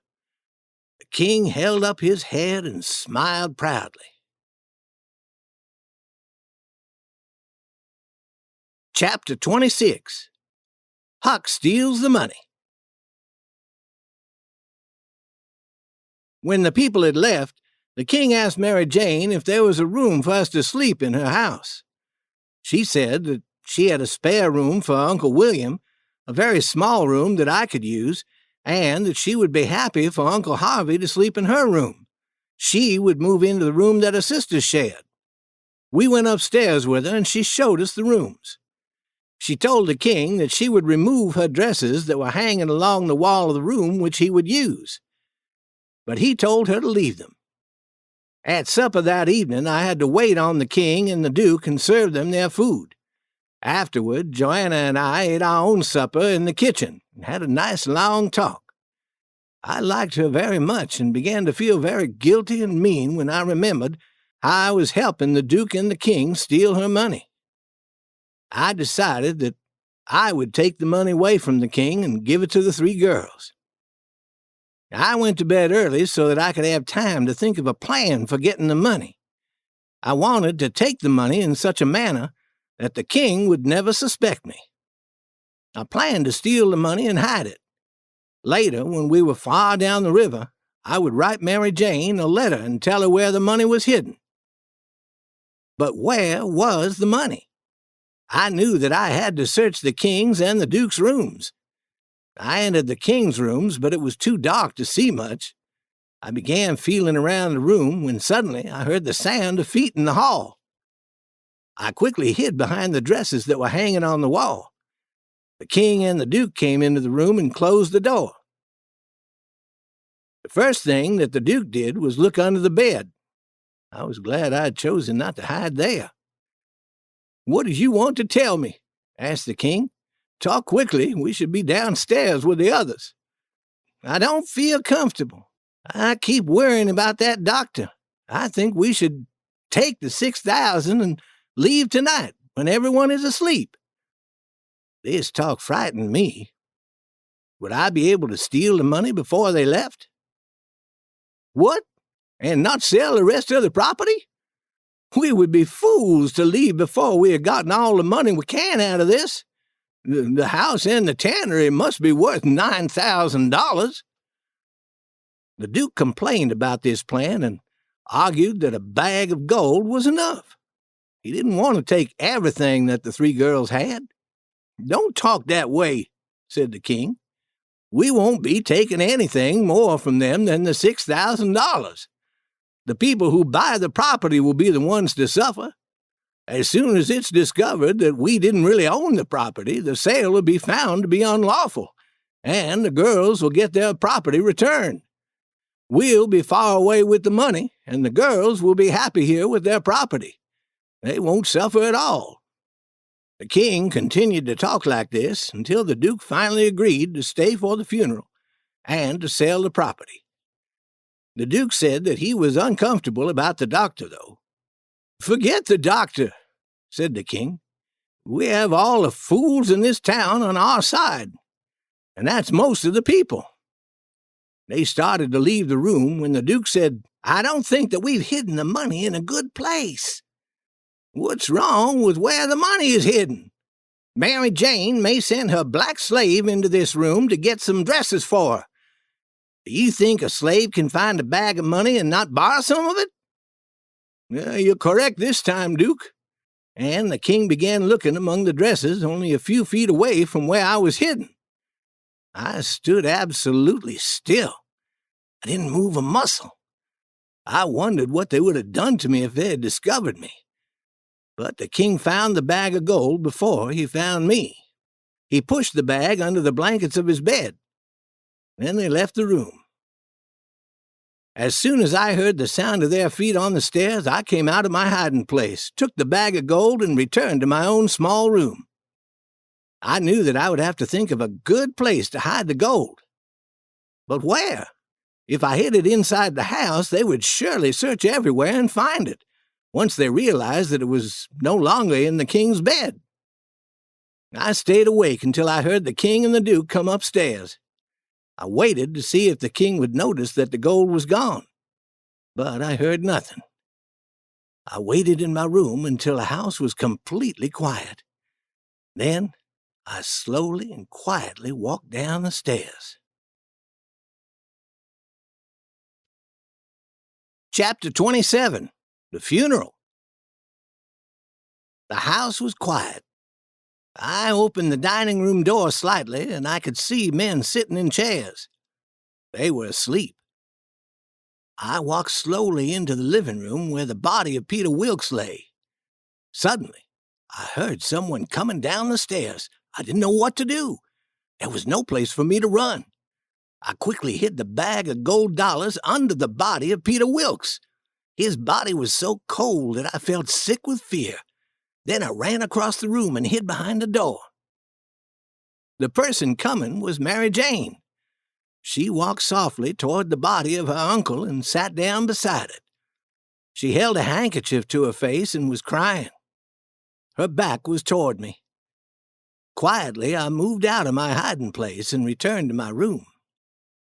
I knew that I had not hidden the money well. If it would stay hidden with the body, there would be no problem. Once we were far away, I would simply write to Mary Jane and tell her to get them to dig up the body and recover the money. However, what would happen if the money was discovered before the body was buried? The king would get it again, of course, and he would guard it so closely that I could never hope to steal it again. I knew that I should try to move the money to a safer place, but I was afraid that I would be caught if I attempted to do so. The next day, the family began to make preparations for the funeral. The coffin with Peter Wilkes' body in it was placed on several chairs in the middle of the room. The rest of the room was filled with rows and rows of chairs, which extended into the dining room and hall. Neighbors and friends from the town began to arrive. Soon, all the chairs were full. I had hoped to move the money to a safer hiding place, but knew I could not do that with so many people watching. The king and the Duke and the three girls sat in the first row of chairs. They all held handkerchiefs to their eyes and kept their heads bent down. The only sound was that of quiet crying and the noises made by men blowing their noses. People always blow their noses more at a funeral than at any other time. The man in charge of the funeral moved noiselessly through the crowd like a cat. He never spoke. He moved people around, made space for those who arrived late, and made certain that everyone was comfortable. But he did all this with nods and signs with his hands, not words. When he was satisfied that all was ready, he stood against the wall. The three sisters had borrowed a piano, a sick one. A young woman sat down and played a sad song, and everyone joined in singing. After the song ended, the Reverend Hobson began his talk in a slow, low voice. Suddenly, there was a terrible noise in the basement.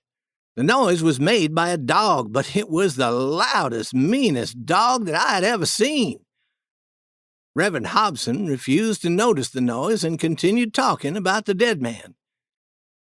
Finally, the noise became so loud that he had to stop talking.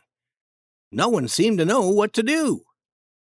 The man in charge of the funeral moved from his position against the wall. He made a sign to Hobson as if to say, "Don't worry, depend on me." Then he moved smoothly and easily along the wall, all the while not making a sound. All eyes in the room followed his movements. The noise in the basement grew louder and louder. Finally, the man disappeared behind the door leading to the basement. We heard a loud "what?" then a loud dog cry, and all was still. Hobson continued his talk. In a few minutes, the man returned from the basement again, moved smoothly and easily along the wall, returned to the same spot where he had been standing before, and said in a loud whisper, "He had a rat." You could see that this was a great satisfaction to the people, because naturally they had wondered what was troubling the dog. A small, helpful act like that was what made this man so well liked in town. When the Reverend Hobson had finished talking, the man in charge of the funeral left his position against the wall and came over to the coffin and closed the top. I didn't know if anyone had discovered the money. Was it really going to be buried with Peter Wilkes? After they had buried Peter Wilkes, we returned to the house. I began to watch the faces of the king and the duke to see what I could learn. Did they know that the money was gone? Their faces told me nothing. They sat in the evening talking to the people who were still at the house. The king said that they were eager to return to England and would have to sell the property immediately. He said that he and his brother would be happy to take the girls home to England with them. The girls were so happy at the thought of moving to England that they forgot about losing their uncle. It made my heart sick to see them being lied to again. The very next day, the king decided to sell the house, the tannery, and the black slaves. The slaves were being sold immediately. The two sons were sold to a family living up the river in Memphis, Tennessee, and their mother was sold down the river to New Orleans.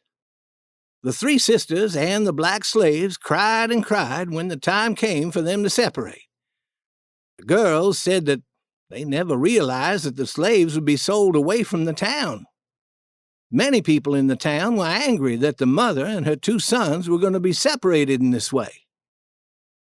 The following morning, the king and the duke entered my room very early, and I knew that there was trouble.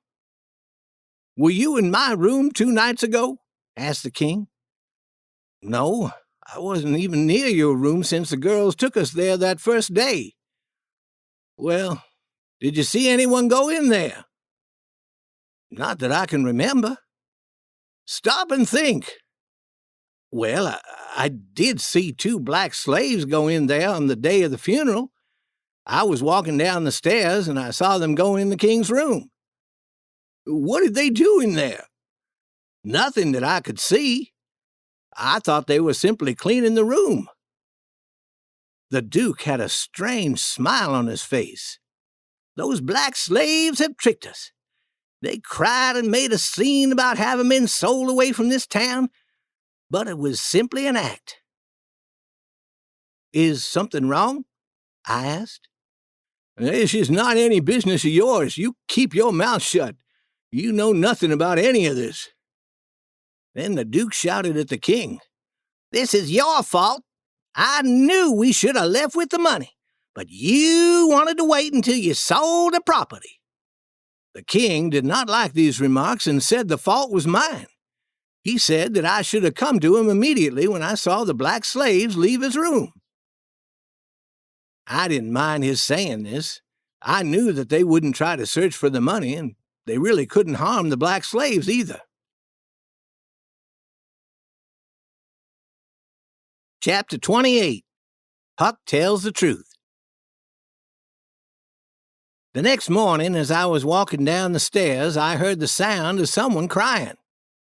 The door to Mary Jane's room was open, and I could see her sitting by her open trunk. She had been packing her clothes for the trip to England, but now she stopped packing and sat with her face in her hands, crying. I felt very sad to see her like this. I entered the room and said, "Miss Mary Jane, I hate to see people feeling sad. Tell me what troubles you." She said that she was crying because of the black slaves. She said that the beautiful trip to England was ruined for her, and that she could never be happy in England, knowing that the black mother and her 2 children would never see each other again. Then she threw out her arms and cried, "Oh, they'll be separated forever." "But they will get together again. I know that they will," I assured her. I said that before I could think, and before I could say another word, she put her arms around me and kissed me and told me to say that again and again and again. I knew that I had made a mistake to say what I had said, and told her that I needed a minute to think. In the past, I had never told the truth when I was in a difficult situation, but this time it seemed to me that the truth would actually be safer than a lie. I decided to take a chance and tell the truth this time, and hope all would turn out well. I said to her, "Miss Mary Jane, is there any place out of town where you could stay for 3 or 4 days?" "Yes, I could visit Miss Lothrop. Why?" "I can't tell you yet. I assure you that the black slaves will see each other again soon, within 2 weeks, if you visit Mr. Lothrop and stay 4 days. 4 days? I would be happy to stay a whole year if I could be assured that our slaves would be united again." I stood up and closed her bedroom door, then returned to her and said quietly, "I'll tell you the truth. This will not be pleasant, but I can't change that. Those 2 men are not your uncles. They have simply been tricking you. They are here to steal your money. I've told you the worst. The rest is not so bad." She was very troubled by what I had said, but I knew that I had to tell her the complete truth. I told her about the boy we had met who had told us about Peter Wilkes and about the people in the town.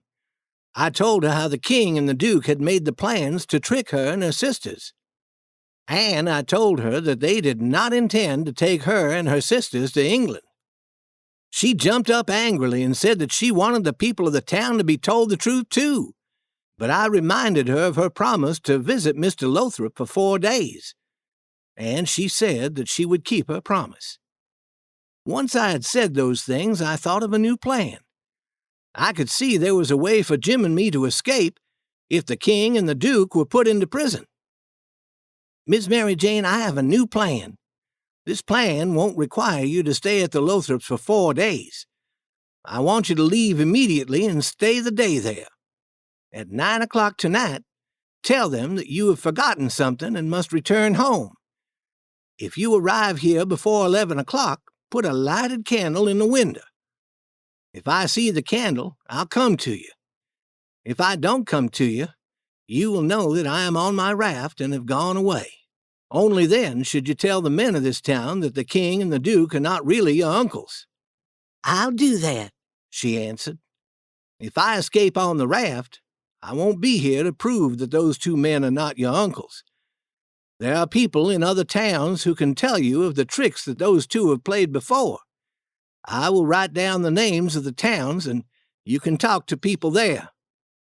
When the court wants to learn what type of men they are, I'm sure men from those towns will be happy to tell the court." I hoped that she understood exactly what she had to do.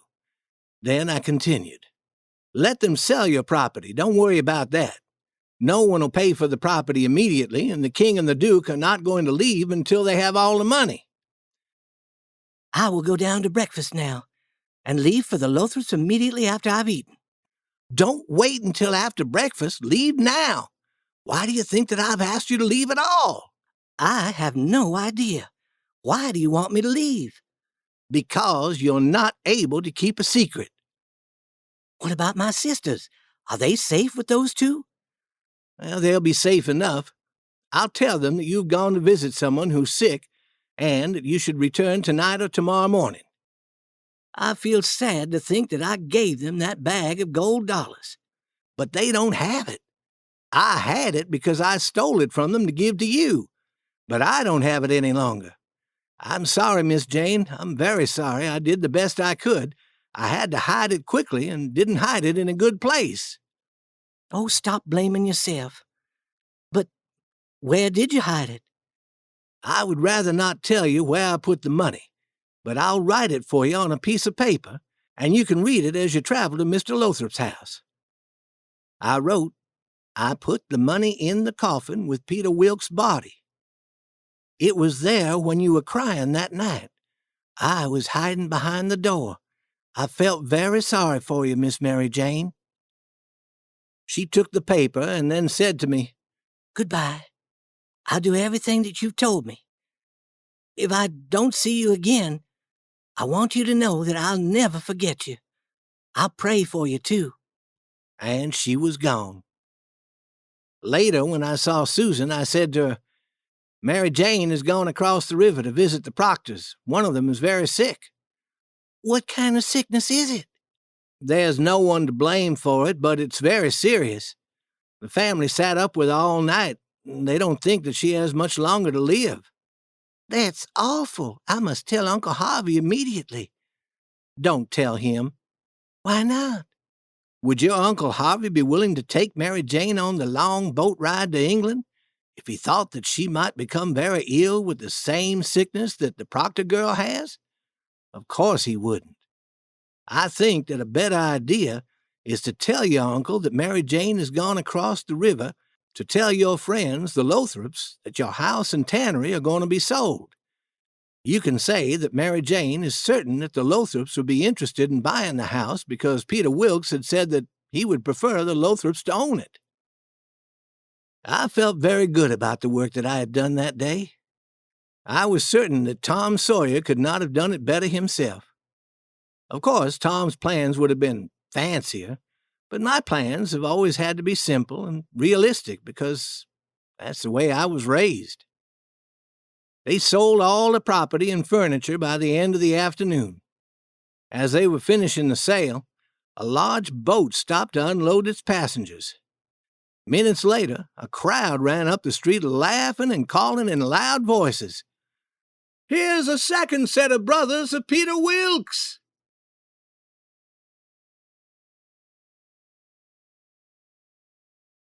Chapter 29. The Money is Found. The crowd was leading a nice-looking old gentleman and a nice-looking younger gentleman, whose arm was wrapped in a white cloth and appeared to be broken. The people in the crowd were shouting and laughing, but this did not seem like a joke to me. I knew that the Duke and the King would see nothing to joke about either. I expected them to turn pale and look frightened, but they didn't. The King simply looked in a sorrowful manner at the two strangers, as though it pained his heart to see such awful liars. Several men stood next to the King to let him know that they believed he was the true brother. The older of the two strangers spoke like this to the crowd. I wasn't expecting to find two men here who claimed to be brothers to Peter Wilkes. I'm not in a good position to prove that we're the real brothers, for our travelling bags with our belongings in them were mistakenly taken off the boat in a town further up the river. But I'm Peter Wilkes's brother Harvey, and this is his brother William. He can't hear or speak, and can't make signs with his hands since one arm is broken. We are who we say we are, and in a day or two, when we get our bags, we can prove it. But until that time, I'll say nothing more. We'll go to our hotel and wait." The king laughed and said, "Oh, broke his arm? Not likely, but how convenient. Now he has a good excuse for not expressing himself through signs, which of course he has never learned. Lost their bags. Another convenient excuse." The king laughed again, and so did most of the men in the crowd, except for 3 or 4, or maybe half a dozen. One of those who did not laugh was the doctor. Another was a sharp-looking gentleman who had just come off the boat and was talking to the doctor in a low voice. They would glance toward the king and nod their heads. This was Levi Bell, the lawyer who had been visiting in Louisville. Another stranger who was not laughing now spoke to the king. "If you are Harvey Wilkes, when did you arrive in this town?" "Well, the day before the funeral, friend," said the king. "At what time of day?" "In the evening, about an hour or two before sunset." "How did you travel?" "We came on the big passenger boat from Cincinnati." "Well, how did it happen that I saw you in a canoe that very morning near where I live?" "I was not in a canoe that morning." "That is a lie." Several men jumped up and attempted to quiet him. They said that he should not talk that way to an old man. "He's a liar. I saw him that morning in a canoe with Tim Collins and another boy." "Would you recognize the boy if you were to see him again?" "I'm not certain, but perhaps I would. I see him standing there now. I recognize him perfectly." It was me that he pointed to. The doctor spoke next. "Neighbors, I don't know whether the 2 new men are the true Wilkes brothers or not, but these 2 here surely are not. I think that it is our duty to keep them in this town until we can prove which men are speaking the truth. Come, all of you. We'll take these 2 fellows and the boy to the hotel and question them along with the other 2. The crowd started toward the hotel. It was nearly sundown by now. The doctor led me along by the hand. He was kind to me, but he never let go of my hand. When we reached the hotel, the doctor asked the 2 men to meet with us to discuss the problem. He said, "I don't wish to cause problems, but I would feel better if we had a bag of gold that Peter Wilkes left. I would not want friends of these 2 men to attempt to leave town with the gold while we're talking here." Everyone agreed this was a good idea. I wondered how the king would deal with this new problem. But he simply looked sorrowful and said, "Gentlemen, I wish that the money was here, for I would like to help you in every way that I can. But I can't produce the money." "Where is it, then?" "When my niece gave me the bag of money to keep for her, I hid it in my bed. I thought that it would be a safe place, but one of the black slaves stole it. When I sold the slaves, I had not yet realized that the money was stolen, so I didn't question them about it. They've taken the money down to New Orleans with them. My servant here can tell you about it." I could see that the doctor and several of the others did not believe him. One man asked me if I saw one of the slaves steal the money, and I said no. But I did see them leaving the room quickly, and they seemed to be acting in a guilty manner. Then the doctor turned to me and said, "Are you English too?" I said, "Yes." And he and some of the others laughed, and I knew they didn't believe me. They began seriously questioning the king and the other gentleman who also claimed that he was Harvey Wilkes. They questioned them for hour after hour, and no one thought about supper or how late it was. They asked the king to repeat his story again, and then they asked the other Harvey Wilkes to repeat what he had said earlier. The longer that I listened to the two men, the more I was certain that most of the men knew that the king was telling a lie while the other man was telling the truth. Finally, they asked me to tell what I knew. The king gave me a long, meaningful look, and I knew that I must tell a good story. I began to tell about the town of Sheffield and about the Wilkes family there, but I had not said much when the doctor began to laugh. Levi Bell, the lawyer, said, "Sit down, boy. You can stop talking. You're not accustomed to lying and don't do it well. You need to have more practice if you're going to be a good liar." The king and Levi Bell then talked quietly for a few minutes. The lawyer asked the king to write a few words on a sheet of paper. Then he spoke to the duke, who looked quite sick, and asked him to write a few sentences too. Last, he turned to the other two men who claimed to be the Wilkes brothers and asked them to write a few sentences and sign their names. The old man wrote, but nobody could read his writing. The lawyer looked at what all three men had written and acted surprised. Then he took several old letters out of his pocket and examined them. Then he examined the old man's writing again. Finally, he said, "These letters were written by Harvey Wilkes. If you compare the handwriting in these letters to the lines these men have written, you'll see that they are not alike. Not any of these men wrote these letters." The king and the duke looked foolish when they realized how the lawyer had tricked them. The old gentleman said, "Please let me explain. No one can read my handwriting but my brother William here.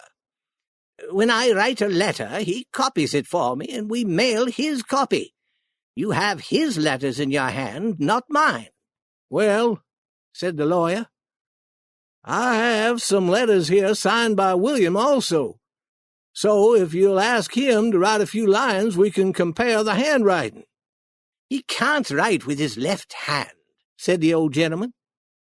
"If he could use his right hand, which you see is broken, you would know that he wrote his own and my letters too. Look at both letters. Compare the handwriting. You'll see that the writing is the same." The lawyer compared the letters and said, "I believe that's true. The handwriting in the letters signed Harvey is very similar to the handwriting in the letters signed William. I hadn't noticed that before. This still doesn't absolutely prove that you are the true brothers, but one thing is proved.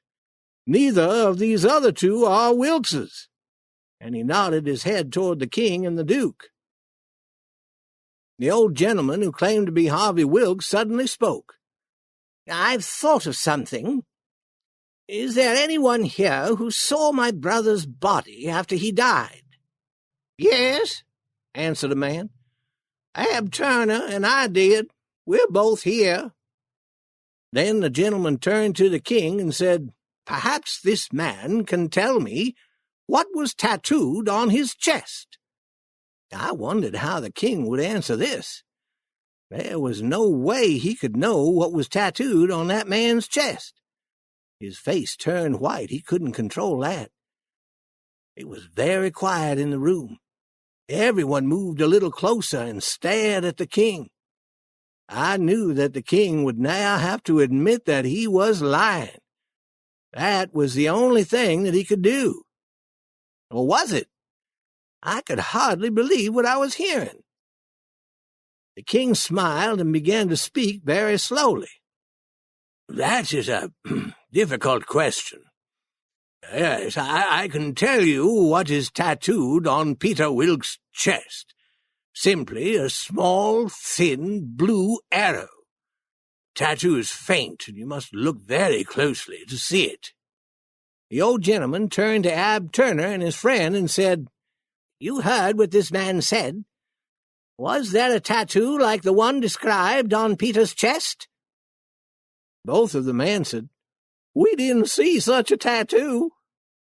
"Good," said the old gentleman. "The tattoos on his chest were the letters P, B, and W, the first letters of his name. They're not very clear, but if you look closely, you should have been able to see them. I'm certain that's the tattoo that you saw." The crowd was getting excited now. Several men shouted, "All of them are lying. Let's force them all to leave this town." Suddenly the lawyer jumped onto the table and shouted, Gentlemen, listen to me, please. We can still prove if these men are liars. We have to go to the graveyard and dig up the body of Peter Wilkes and look at his chest." "Hooray!" they all shouted and started to leave the hotel. "Wait!" shouted the doctor. "Seize these 4 men, and the boy, too. Don't let them run away. Bring them to the graveyard." I was very frightened, but I couldn't escape. Several men grasped each one of us and made us walk with them to the graveyard. To make the situation worse, I noticed that the night sky was very black, and lightning was beginning to flash. This was the most frightening situation that I had ever been in. I wished that Mary Jane were at home and could save me. What would happen when they did not find the blue arrow tattoo mark?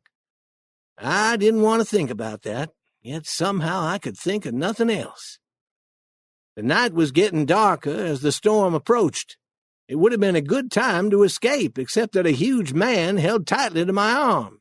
He nearly dragged me along by the arm. He was so excited to get to the graveyard. Many men had brought tools for digging. They soon located Peter Wilkes' grave and began the job of digging up the body. No one had brought a light, so they worked in darkness. The rain started and a strong wind began to blow. Suddenly, the lightning flashed more frequently, followed by loud thunder. The crowd moved in close, with everyone pushing to get a better view. Suddenly, a huge flash of lightning made the dark night as bright as day. The coffin lid was lifted, and somebody shouted, "Look! Here's the bag of gold!" Everyone in the crowd was surprised by this unexpected event. The man who held my arm suddenly threw up his hands in surprise, and I was free. It was my chance to escape, and I began to run as fast as I could. I was the only person on the road, and I was running so fast that I felt like I was flying. As I ran past the Wilkes house, I could see the lighted candle in Mary Jane's window, and I felt happy. She was the best girl that I'd ever known. As soon as I reached the river above the town, I looked for a canoe to borrow. The first time the lightning showed me one that was not tied to a tree, I jumped in and began to row toward the raft. As soon as I saw the raft, I shouted to Jim, "Hurry, untie the raft! We can escape without the king and the duke!" Jim was so happy to see me that he cried for joy. He held me in his arms and was ready to have a good long cry. But I said that we had no time for that. "Cut the rope. Let's start down the river." In 2 seconds, the rope was cut, and we were moving with the river current. It was good to be free again, and all by ourselves on the big river. No one would trouble us now. Suddenly, I heard a sound that was very familiar to me, the sound of someone rowing a boat. When the next flash of lightning burst across the sky, I saw a small boat hurrying towards us. In it were the king and the duke. I fell down onto the deck of the raft. I wanted to stop living and simply cry.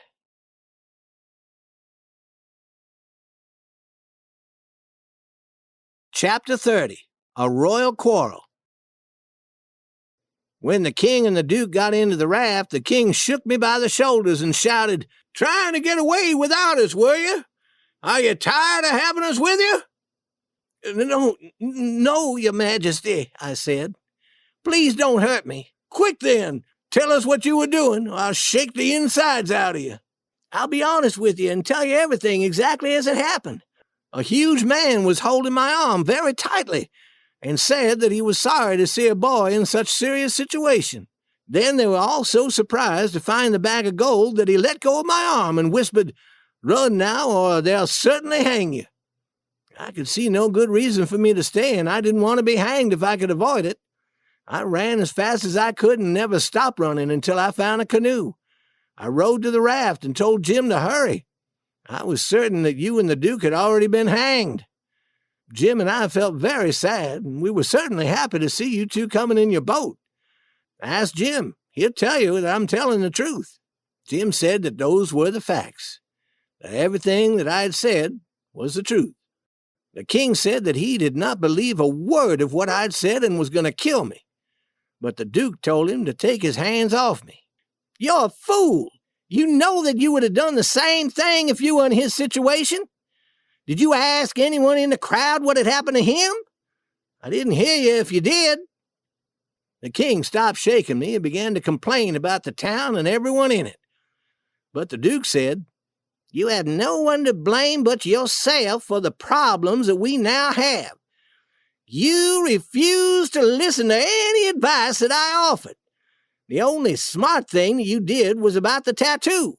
That's what saved us. That got us to the graveyard where they dug up the body and found the bag of gold. It was only then that the excited fools let go of us and we were able to run away." They were both quiet for a moment, thinking. Then the king said, "And we thought the slaves had stolen the money." "Yes," said the Duke slowly. "We thought that." After about half a minute, the king said slowly, "That's what I thought, anyway." "I'm not certain that I agree with you. I thought the money was stolen by the slaves. I don't know what you thought." The king was beginning to sound angry. "What do you mean by that? And what did you mean earlier? You sound as though you don't believe me. Perhaps you were asleep and don't know what you were doing," said the king. The Duke was angry now. "Do you think that I am a fool? Do you think that I don't know who hid that bag of money?" "Of course you know who hid it," shouted the king. "You hid it yourself." "That's a lie." And the Duke jumped at him and tightened his hands around the king's throat. "Take your hands off of my throat. Tell the truth. Admit that you hid the money and planned to return later to dig it up. You plan to keep the complete $6,000 and not share it with me." I can't believe what I'm hearing. Tell the truth, Duke. Say that you honestly did not hide the money, and I'll believe you. And I promise that I'll never again accuse you of stealing it." "You know perfectly well that I didn't take the money." "I believe you, Duke, but I want to ask one question, and don't get angry with me. Did you ever think about stealing the money and hiding it?" "It doesn't matter what I may have thought about doing. I did not actually steal the money, and you did." "I won't say that I never thought about taking the money, because I did think about it. But somebody stole the money before I could take it." "You're lying. You stole the money, and you have to admit it." Then the Duke began to tighten his hands around the king's throat. The king began to make strange sounds, and his face turned bright red. With his last breath, the king said, I admit it." The Duke took his hands away from the king's throat. "If you ever deny that again, I'll kill you. Don't cry like a baby now. You're the cause of our problems. I trusted you like you were my own father.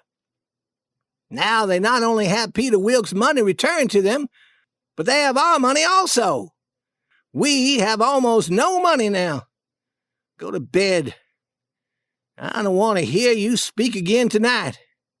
The king went to bed and took a bottle of whiskey with him for comfort.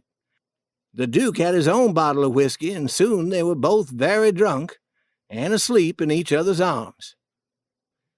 Now that the king had admitted taking the bag of money, I didn't have to worry that somehow it would be discovered that I had actually hidden the money.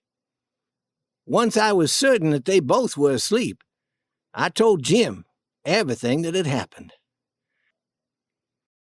Chapter 31. The meanest trick of all. We dared not stop at any towns for days and days. We simply continued traveling down the river. We were in the deep South now, a long distance from the town where Peter Wilkes had lived, and the weather was hot. The Duke and King felt that it was safe to begin to visit small towns along the river again. In one small town, they gave a speech about the evils of drinking whiskey. But this didn't earn them enough money to buy a bottle of whiskey for themselves. In another small town, they organized a dancing school. But they knew little about dancing, and soon the people forced them to leave the town. They tried many other tricks in many other small towns, but with little success. They simply weren't able to earn much money. Finally, they had spent the last of their money and had no more. They simply lay on the raft as we floated down the river, thinking and never saying a word. That was the first time that we had seen them in such low spirits and without hope. After several days of this, Jim and I noticed a change in their manner. They would sit together in the small tent on the raft and talk quietly for 2 or 3 hours at a time. We had no idea what they were talking about, but we were very uneasy. We feared that they were planning a new trick of some kind that would be even worse than those that they had played before. Jim and I promised each other that if we ever had the opportunity, we would escape from these two. Early one morning, we hid the raft in a good, safe place about 2 miles below a small town named Pikesville. The king went ashore and told us to remain hidden while he went into town to see if there was a way that we could earn some money, and to learn if anyone had heard about us. He said that if he didn't return by noon, the Duke and I would know that it was safe for us to follow him. We remained on the raft and waited. The Duke was angry and complained about everything that Jim and I did. Nothing we did could please him. I was happy when noon finally arrived and we could go to the village to find the king. The Duke and I searched for him for quite a while before we found him very drunk in the back room of a store. The other drunks were laughing at him, which made the king very angry, but he was too drunk to do anything about this. The Duke was very angry with the king and loudly told him so. He called the king an old fool, and the king called the Duke names that were even worse. While they were arguing and shouting at each other, I saw my chance to escape and ran as fast as I could to the raft. I knew that this was the opportunity that Jim and I had been waiting for. I knew that if we left without them this time, it would be a long day before they would see Jim and me again. I reached the raft filled with joy and shouted, "Cut the rope, Jim! We can escape! I ran away from the Duke!" But all was quiet. No one answered. No one came out of the tent on the raft. Jim was gone. I shouted and shouted and shouted some more. I ran among the trees and searched everywhere for him. Jim was gone. Then I sat down and cried. I couldn't control my tears. After a while, I stood up and began to walk towards the town. I met a boy on the road and asked him if he'd seen a black man dressed in certain clothes. I described the clothes Jim had been wearing when I last saw him. He answered, "Yes, I saw him. He's at Silas Phelps' farm 2 miles from here. He's a runaway slave, and they've caught him. There's a $200 reward for him, and they'll keep him until they get the reward money." "Who caught him?"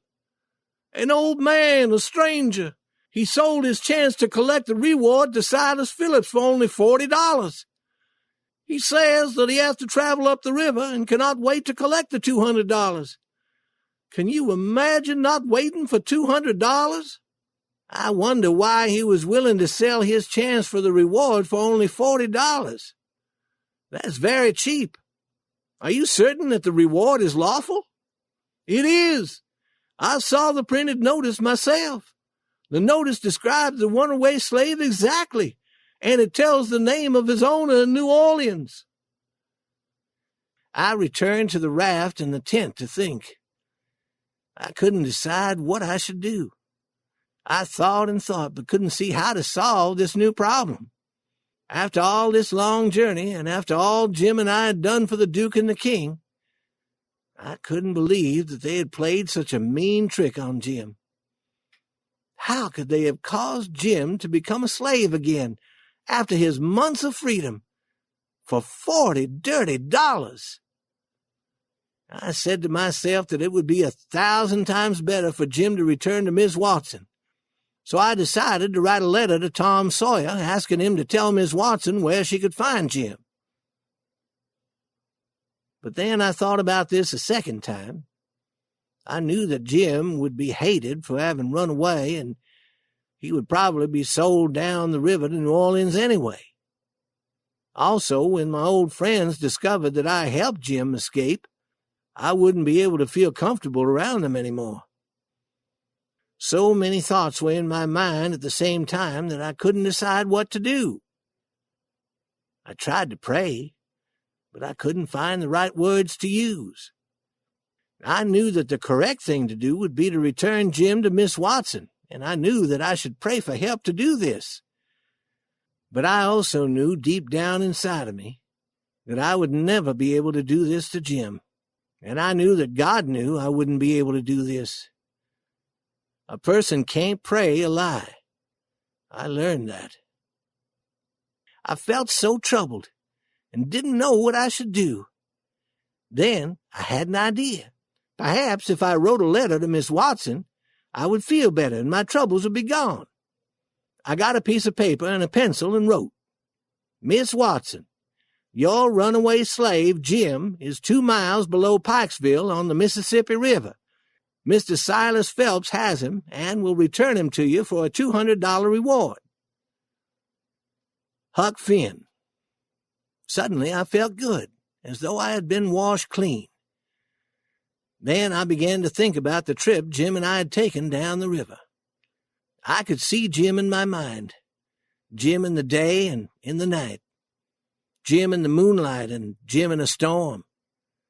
Sometimes we were talking or singing or laughing. All I could remember were the good things Jim had done for me and how he had said that I was the best friend that he had in the world. And then I thought again of the letter that I had just written, and my hands began to shake. I knew that I had to decide forever between two things. I thought for a moment, almost without breathing. Then I said to myself, I don't care if I go to hell, and tore the letter into many pieces. Those were awful thoughts and awful words, but they were said. I knew that I wouldn't change my mind again. I knew that I had to begin work on a plan for stealing Jim out of slavery. I decided to sleep on the raft. The next morning after breakfast, I put on my best clothes, got into the canoe, and rowed to the shore. I hid the canoe and began to search for the Phelps farm. I walked along a road and soon passed a mill with a sign on it that said, Phelps Sawmill. When I came to a farmhouse near the mill, I could see no one in the yard or around the house. I didn't want to see anyone yet. I simply wanted to see what the farmhouse looked like and exactly where it was. I returned to the road and started to walk to town. The first person I met was the Duke. He was nailing printed signs onto trees along the road. The signs told about a show that he and the king were going to put on. It was going to be the same show in which the king was painted in bright colors and danced completely naked. Those fools were going to try that old trick again. The Duke was very surprised to see me and said, Hello, where did you come from? Where's the raft? Have you hidden it well? That's what I planned to ask you. Why would you ask me? Said the Duke slowly. Well, yesterday, when I saw the king so drunk, I said to myself that we wouldn't be leaving for many hours. So I offered to help a man in the town with his sheep, and that took most of the day. When it was getting dark, I returned to the raft and found that it was gone. I said to myself that you and the king must have gotten into trouble and had to leave quickly, taking my slave Jim with you. I slept in the forest last night. What did happen to the raft? And Jim? Where's Jim? I don't know what happened to the raft. The king, old fool that he is, made a trade and got $40 and spent much of it on whiskey and lost the rest. When we returned to the raft last night, we found it was gone. We thought that you had continued traveling down the river and simply left us here. I wouldn't leave Jim, would I? He was my slave and the only property that I owned. We never thought of that. We'd come to consider Jim our slave. Yes, we certainly thought that he was ours. We had plenty of trouble protecting him and hiding him. Then he asked me for some money, and I gave him 10 cents. I had a lot of money, but I told him that 10 cents was all I had. I told him to buy food with the 10 cents and give me some because I hadn't eaten anything since the day before. Then he looked at me with fear in his eyes and said, "Do you think that Jim will tell the people in this town about our play? We'll kill him if he does." "How can he tell about the play? I thought that he ran away." "No, the king, fool that he is, sold him, and he never gave me any of the money, and the money is gone." "Sold him?" I said, and began to cry. "He was my slave, and the money should be mine. Where is he? I want my slave." "You can't have your slave, so stop crying about him. You plan to tell the people in this town about us? If you were to tell, I don't plan to tell anything. I have no time for that. I need to find my Jim." The Duke stood thinking for a while. At last he said, "We have to be here for 3 days to earn money on this show. If you promise not to tell the men of this town about us, I'll tell you where to find Jim." I promised. "A farmer by the name of Silas And then he stopped. He had started to tell me the truth, but when he stopped and began to think about it, I knew that he was changing his mind. He wouldn't trust me. He wanted to be certain that I wouldn't be in this town during the 3 days of the show. He began a second time to give me an answer. "The man who bought Jim is named Abram Foster, and he lives 40 miles down this road near a town called Lafayette." "I could walk there in 3 days," I said. "I'll start this afternoon." "No, you won't. You'll begin now. Don't waste any time, and don't talk to anyone along the road. Walk quickly, and you won't get into any trouble. Do you understand?" I had no problem understanding him. Now I was free to work on my own plans. "Start walking," the Duke said angrily. "Tell Mr. Foster whatever you please. He may believe Jim is your slave, even though you have no proof. Maybe he'll believe that he was tricked into thinking that he was going to get a reward for Jim. Tell Mr. Foster anything, I don't care, but don't speak to anyone in this town." I began to walk along the country road for a mile or two.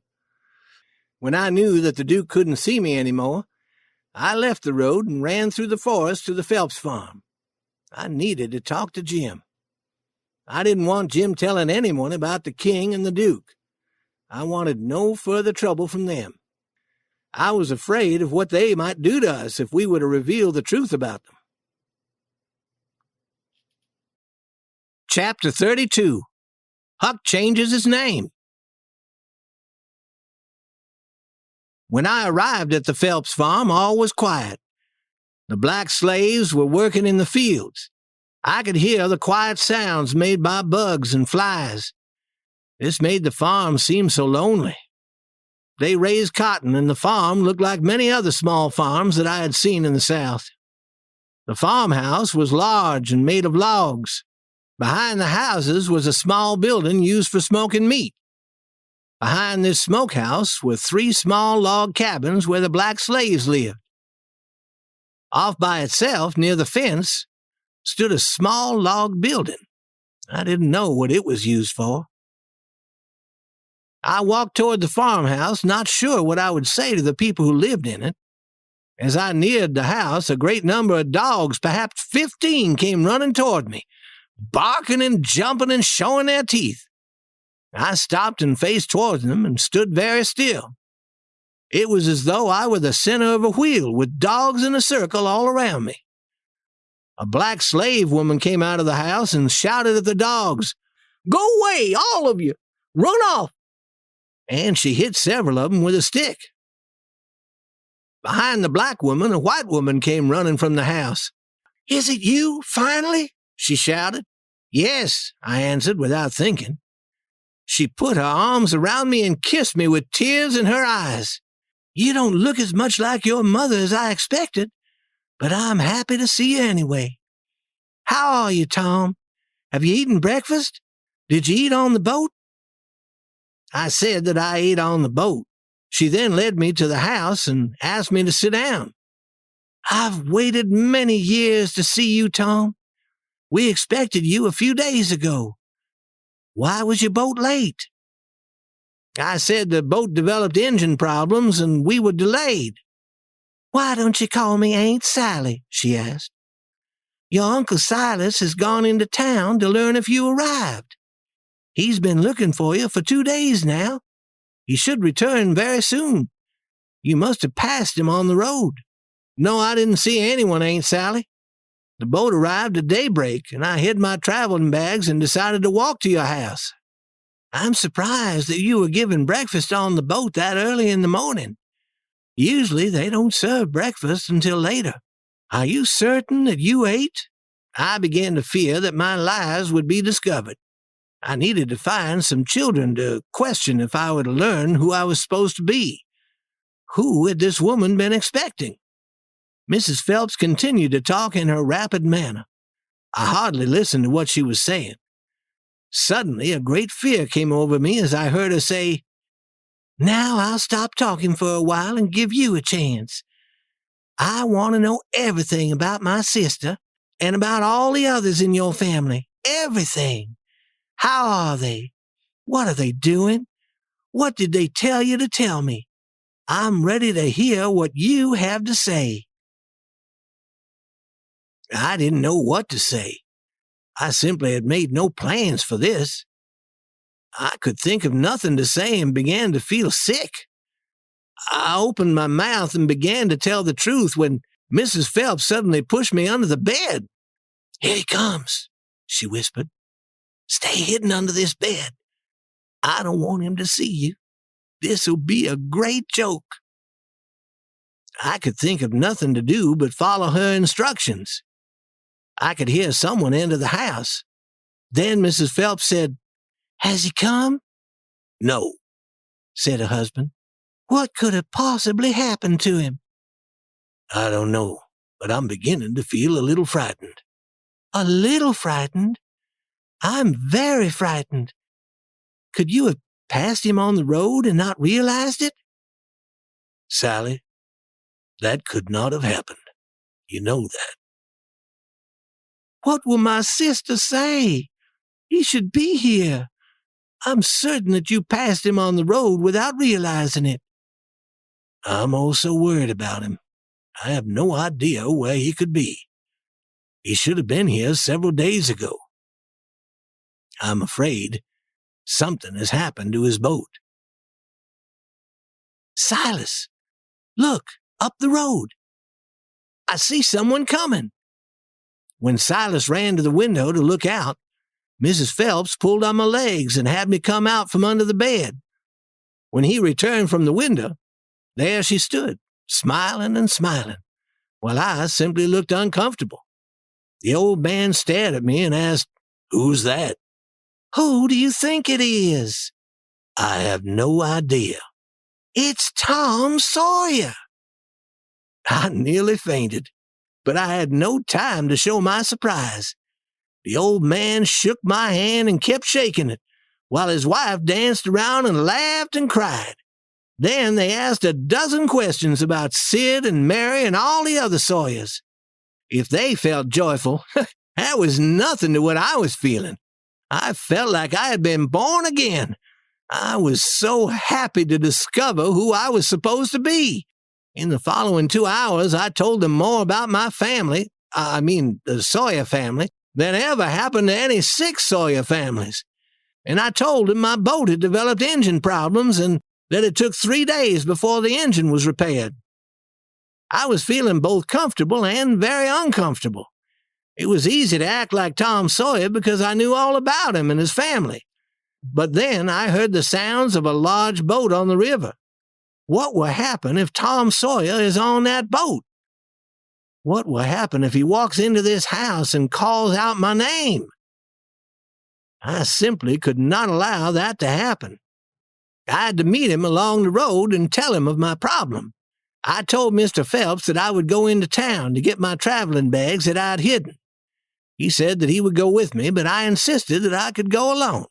I told him that I had been trouble enough already. Chapter 33. A Sad Royal Ending.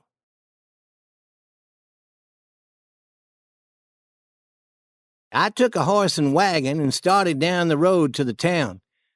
As I had expected, I soon saw Tom Sawyer riding in a wagon coming toward me. He jumped with fear and surprise when he saw me. "I never did you any harm when you were alive, Huck.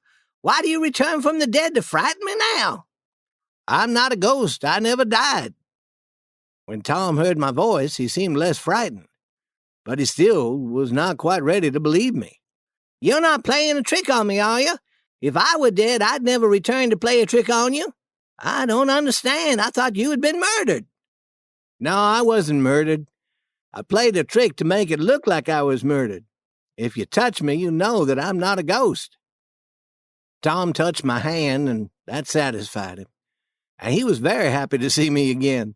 He wanted to know all about what I'd been doing and all that had happened to me. He thought that I must have had a grand adventure.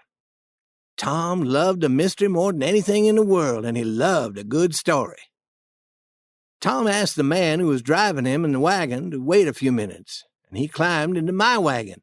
We drove off a short distance so that we could talk without being heard.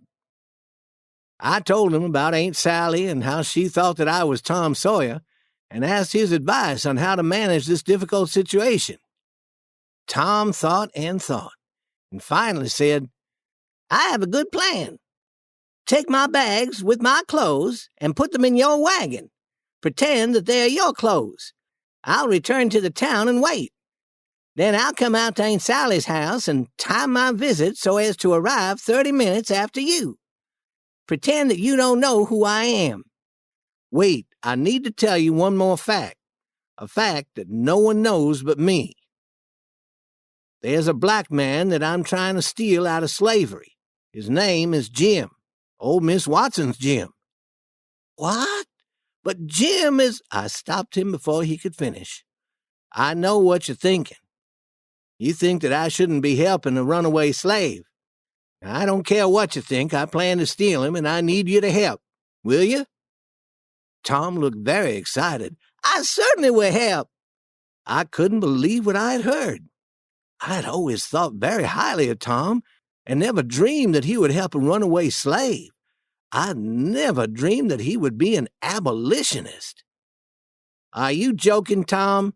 "No, I'm not joking, Huck."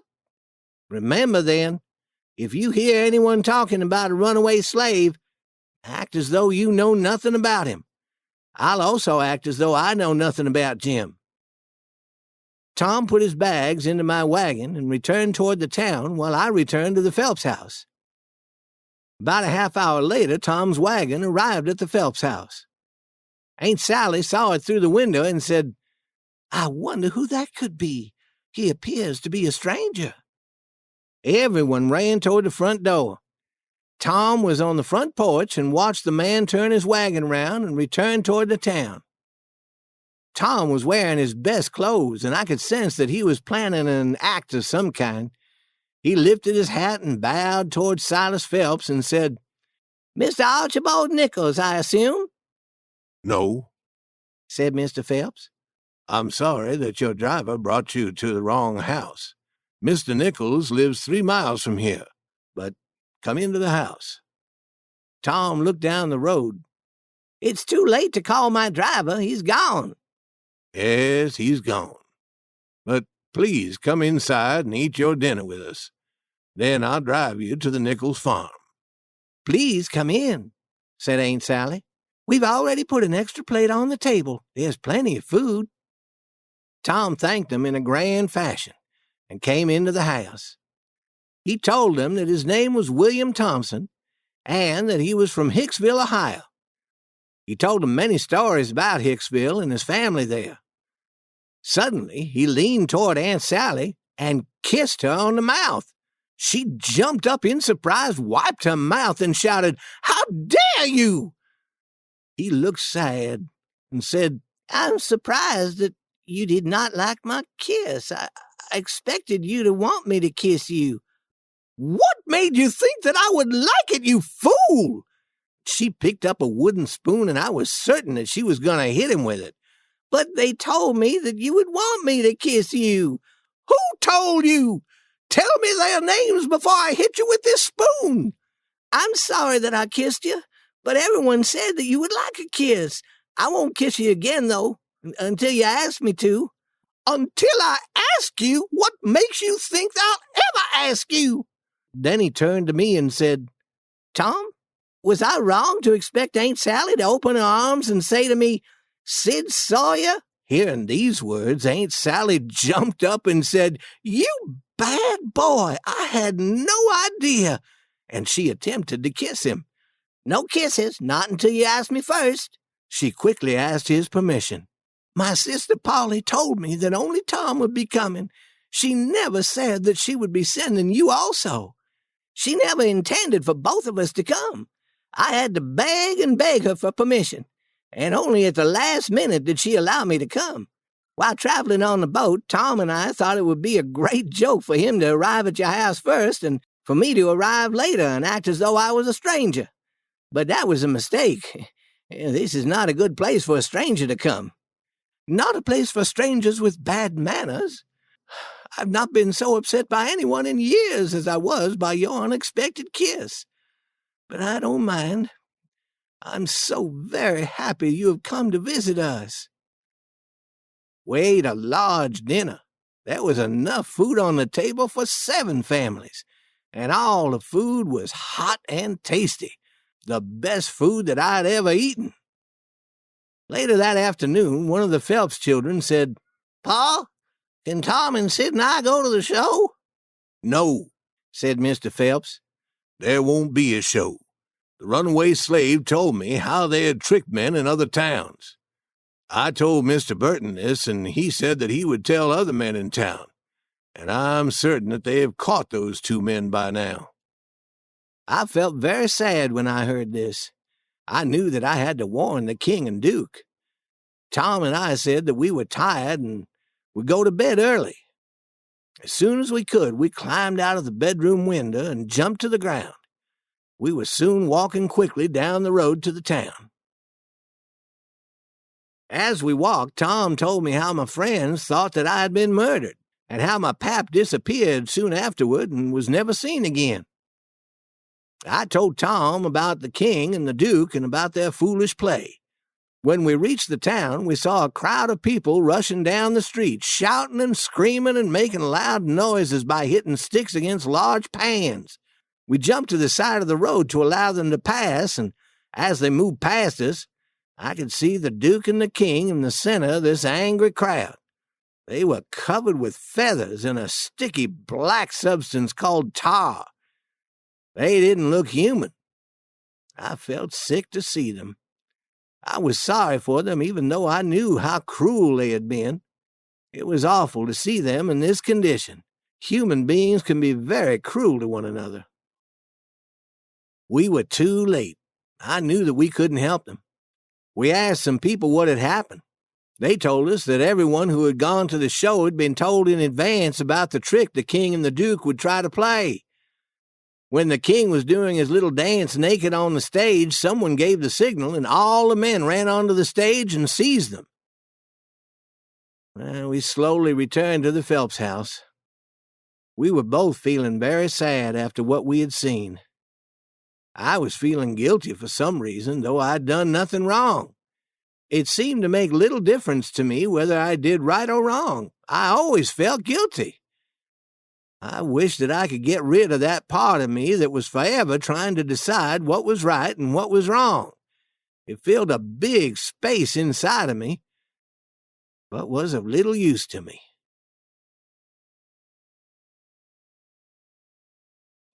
Chapter 34. We find Jim. Tom and I stopped talking and started to think.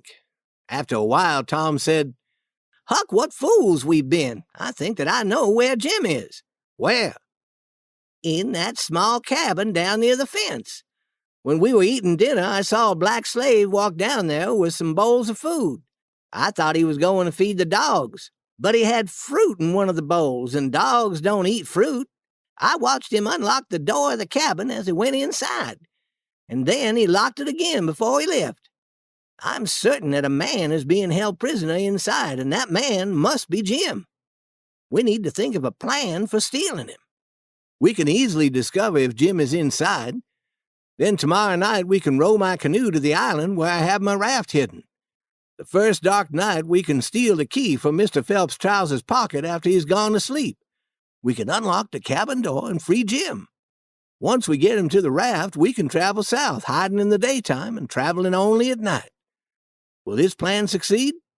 "Certainly it'll succeed, but your plan is too simple. A good plan will require more work than that. We have to think of a plan that will give people something to talk about for years to come." Tom then told me his plan, and I could see that his was worth 15 of mine. His plan had style and would make Jim just as free a man as my plan would, and might get us killed besides. I was satisfied. I won't tell his plan here because I knew that he would probably change it many times. When we returned to the Phelps farm, we walked down to the small cabin by the fence. We found a small square window in the back wall of the cabin. A thick board was nailed across the window. "This window is large enough for Jim to get through if we take the board off," I said. "That's so simple. I hope we can find a more difficult way to get Jim out. We're in no hurry." Behind the cabin was another small building joined to it. We went into this small building and saw that it had no floor at all. It was simply built on the dirt ground. "We can dig him out," said Tom. "That should take us a week." We walked to the house and quietly and carefully returned to our bedroom. The next morning we went down to the cabins where the black slaves lived and talked to the man who carried the food to Jim, if it was Jim who was being held prisoner in that small cabin. Tom said, "What are you going to do? Are you going to feed the dogs?" The black slave smiled and said, "Oh, yes, Master Sid, I'm feeding a dog, an unusual dog. Would you like to see the dog?" "Yes." "But Tom," I whispered, "that's not part of the plan." "Well, it's part of our plan now." When we entered the small cabin, we could see nothing at all. It was so dark inside. But Jim was there, and he could see us. He shouted, "Huck, and Master Tom, too!"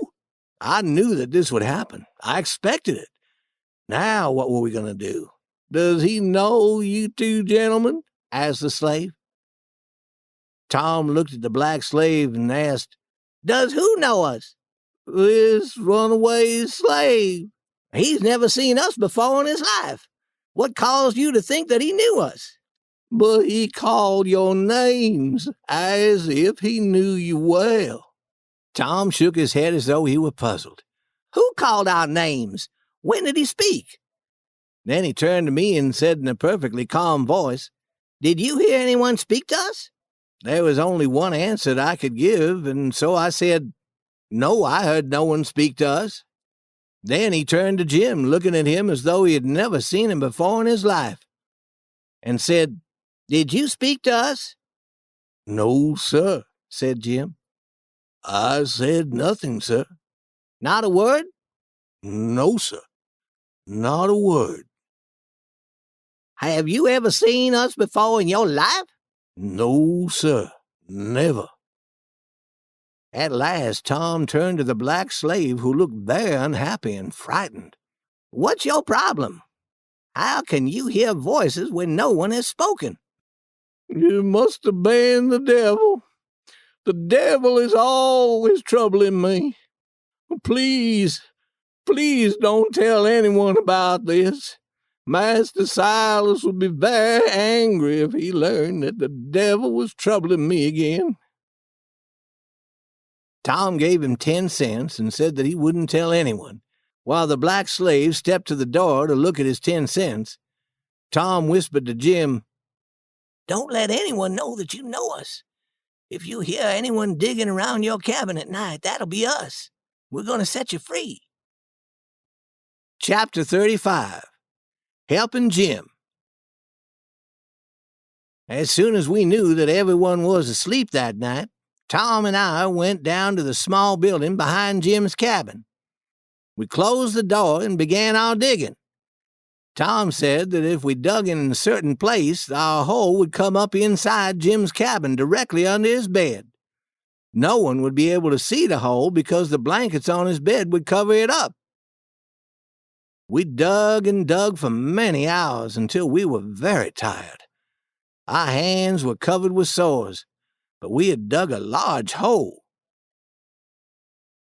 The next day, Tom stole a spoon and a candle holder from the house. He wanted to make pens for Jim out of these, in the manner of people that he had read about in books. He wanted Jim to write messages using the pens and his own blood. Jim said that he would be willing to do this if it would make Tom happy. That night we returned to our digging. After 2.5 hours, the job was done. We lay down on our stomachs and pushed our way through the narrow hole, and soon found we were under Jim's bed in his cabin. He was asleep, but we awakened him. He was so happy to see us that he almost cried. He wanted us to help him escape immediately, but Tom explained to him how that would be too simple, that he had better plans that would be like those he read about in books, and assured him that he would be free in a short while if he would just be patient. Jim agreed to follow Tom's plans, though he didn't understand them very well. Jim assured us that he was comfortable and that he was being given good food, and that Uncle Silas came to talk with him and pray with him every day. Tom told Jim how he wanted him to write about his experiences using the pens he would make for him and in his own blood. Jim said he didn't know how to write and didn't see much sense in doing it, but if that was what white folks did, he was willing to try. In the morning, Tom got an axe and cut the candle holder into several pieces. He went to the slave cabins where Jim's food was being prepared and hid the piece of the candle holder inside of Jim's bread. Then we went with the black slave who took the food to Jim. When Jim bit into his bread, he nearly knocked out his teeth, but he acted as though nothing had happened. Tom was very pleased and thought that this was exactly how people acted in the books that he read. While we were watching Jim eat his breakfast, several dogs came running into the cabin from under Jim's bed. They must have gotten into the small building behind the cabin and found the hole we had dug. Soon the cabin was filled with 11 barking dogs. The black slave screamed, "Devils!" and fell to the floor. He cried and acted like he was dying. Tom opened the cabin door and threw out a piece of Jim's meat. The dogs ran outside to eat the meat. Then Tom talked to the black slave lying on the floor. He asked him what had frightened him and if he was just imagining things again. The black man answered, "Master Sid, you'll think that I'm a fool, but I do believe 1,000,000 dogs or devils or something were here in this cabin a few minutes ago." Tom shook his head slowly, as though he had no idea what the black man was talking about. Chapter 36. Tom Gets Company for Jim. Making the pens was a difficult job, but Jim said that writing about his experiences was going to be even more difficult. Tom said that he simply had to do the writing. All prisoners that Tom had read about in books always wrote about their experiences. I know that the writing is going to be difficult, but it must be done. I'll write on paper what I want you to copy on the stone. But, Tom, where are we going to get a large stone to write on? I asked. There's a large grindstone down by the mill. We'll steal it and move it into Jim's cabin. He can write on that. Tom took a large piece of paper and wrote these lines for Jim to copy. 1. Here a prisoner broke his heart. 2. Here a poor prisoner without friends spent his sorrowful life. 3. Here a lonely, tired prisoner died after living alone for 37 long years. 4. Here, homeless and friendless after 37 years of being kept in this small cabin, a noble stranger died. Tom read these lines to us with tears in his eyes.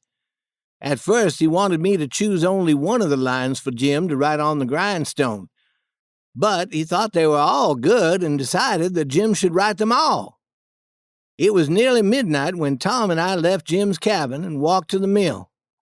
We stole the grindstone and began rolling it towards Jim's cabin. The grindstone was very large and heavy. Rolling it was very difficult because it kept falling over. The stone was so heavy that it was almost impossible for the two of us to lift it. When we had rolled the grindstone halfway to Jim's cabin, we became so tired we couldn't move it further. We knew we had to get Jim to help us. We returned to his cabin and told Jim our problem. Jim's leg was chained to a log of the bed, but all we had to do was raise the bed and slip off the chain. With Jim's help, we had no problem getting the grindstone to the cabin. Our hole was quite large, but not large enough to push the grindstone through. Jim got some tools and dug a larger hole, and soon we had the grindstone inside.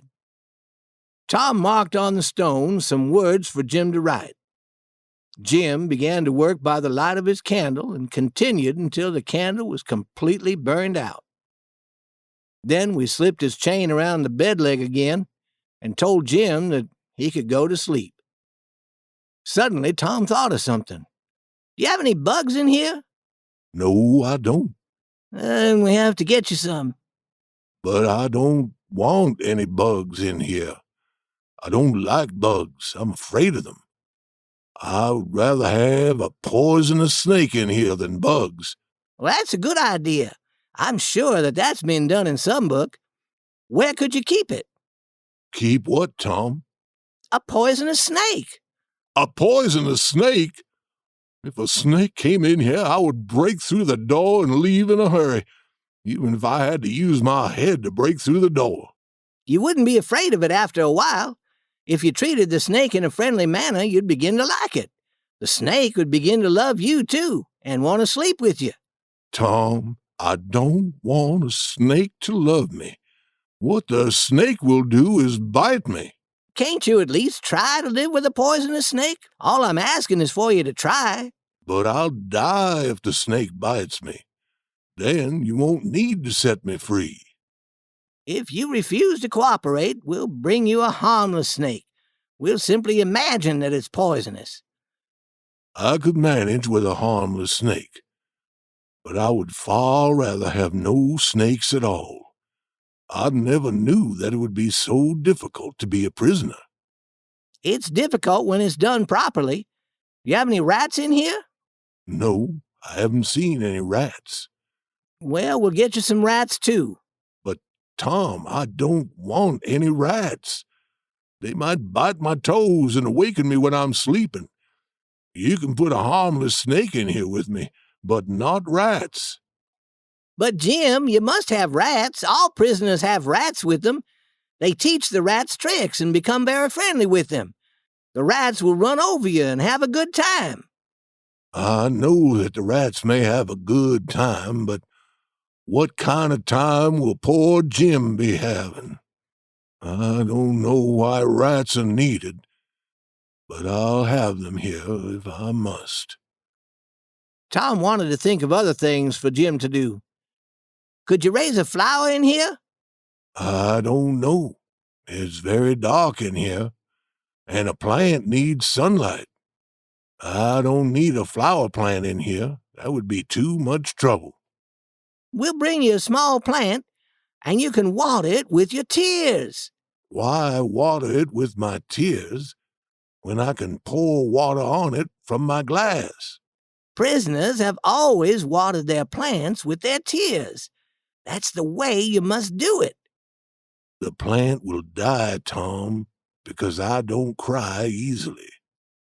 Tom said that Jim would have to do the best he could. Jim complained about all the work that he was being asked to do. He didn't want to raise a plant. He didn't want to play with rats. He didn't want to sleep with a snake. He didn't want bugs walking over him, and he didn't want to write on the grindstone using his own blood with a pen made out of the candlestick. He said that being a prisoner required more responsibility and more work than anything that he had done before. Tom almost lost patience with Jim. He said that Jim had the opportunity to be a famous prisoner if only he did things correctly, that Jim should actually thank him for the good ideas that he came up with. Jim said that he was sorry and that he would try to be grateful to Tom for helping him do all the things a prisoner is supposed to do. Tom and I left the cabin and returned to the house in our beds. Chapter 37. Final Preparations. In the morning, we walked to the town and bought a special box in which to catch rats. We took the box into the basement and put it next to the best rat hole we knew of. Within an hour, we had caught 15 large rats in the box. We hid the box under Aunt Sally's bed, and then we went to search for bugs. One of Aunt Sally's small kids found the box and opened it to see if the rats would come out. They did. Aunt Sally entered the room at that moment, jumped on top of her bed, and began screaming. Aunt Sally knew that we had put the rats in the box, and she punished us. It took us 2 hours to collect 15 new rats, and they weren't as nice as the first ones. We collected a splendid group of bugs and insects, and at last we looked for some harmless snakes. They were easy to find, and we soon had 24 snakes in a bag. This time we hid the snakes in our room, but when we returned after we had eaten dinner, the bag was empty. Not even one snake was to be seen in the room. We knew that they had to be in the house somewhere, and we were certain that we could catch some of them again. There was no lack of snakes around the house for many days. We could see them on the walls or hanging from the lamps. Some would fall onto the table while we were eating or fell down our backs. They were handsome snakes and quite harmless, but Aunt Sally could not see the beauty in them. She hated snakes. She did not care whether they were harmless or not. When a snake fell onto her neck, she would drop whatever she was doing and run screaming for help. And when she found one of them in a bed, she would jump out of bed and scream so loud you would think the house was on fire. Even after all the snakes had been caught and taken out of the house and none had been seen for a week, Aunt Sally was still nervous. If she was sitting in her chair thinking, and I came near her and touched her neck with a feather, she would jump out of her stockings. We were punished each time Aunt Sally was frightened by one of the snakes. I didn't object to the punishment, but I did object to our having to catch a new group of snakes. We finally had all the snakes, rats, bugs, and other insects that we needed, and brought them to Jim's cabin. Jim complained that there was hardly any space in the cabin for him to move around. He said that if he ever got out of that cabin, he wouldn't return to being a prisoner again, even if we paid him. By the end of 3 weeks, we had everything ready for Jim's escape. Tom said that the last thing we had to do was write a letter to the Phelpses, warning them that Jim might escape. I could not believe what he had said. Why would we want to warn anyone? Let them discover that Jim is gone once we have escaped with him. We can't expect Aunt Sally and Uncle Silas to notice all the trouble that we had taken to do this correctly. Unless we warn them that someone plans to steal Jim, the escape will be too easy. All our work and trouble will be useless if no one notices." The next night, Tom wrote the following letter, and we put it on Jim's cabin door. "Don't tell anyone what I have written here. I wish to be your friend. A group of criminals from the Indian Territory are planning to steal your runaway slave tonight. I am one of this group, but I don't want to live with these criminals anymore. I wish to live an honest life, which is why I am telling you of this plan. They have a key to the slave's cabin and will enter at midnight. I am to watch for danger, and if I see someone approaching, they have asked me to blow on a small horn. Instead, I will make a sound like a sheep, to let you know when they are all inside the cabin. Then you can quickly lock them inside and kill them all. I do not wish a reward. I simply want to feel that I have done the right thing. Signed, An Unknown Friend." Chapter 38. A Splendid Escape. Tom and I spent the entire day in my canoe on the river. We checked the raft to be sure that it would be ready when we returned late that night with Jim. We returned to the Phelpses' house at supper time and found the whole family acting in a troubled manner. They didn't tell us what was worrying them, but they asked us to go to bed immediately after we finished eating. Tom and I planned to climb out of our bedroom window and hurry to Jim's cabin just as soon as everyone had gone to bed. But Tom asked me to get some food to take with us.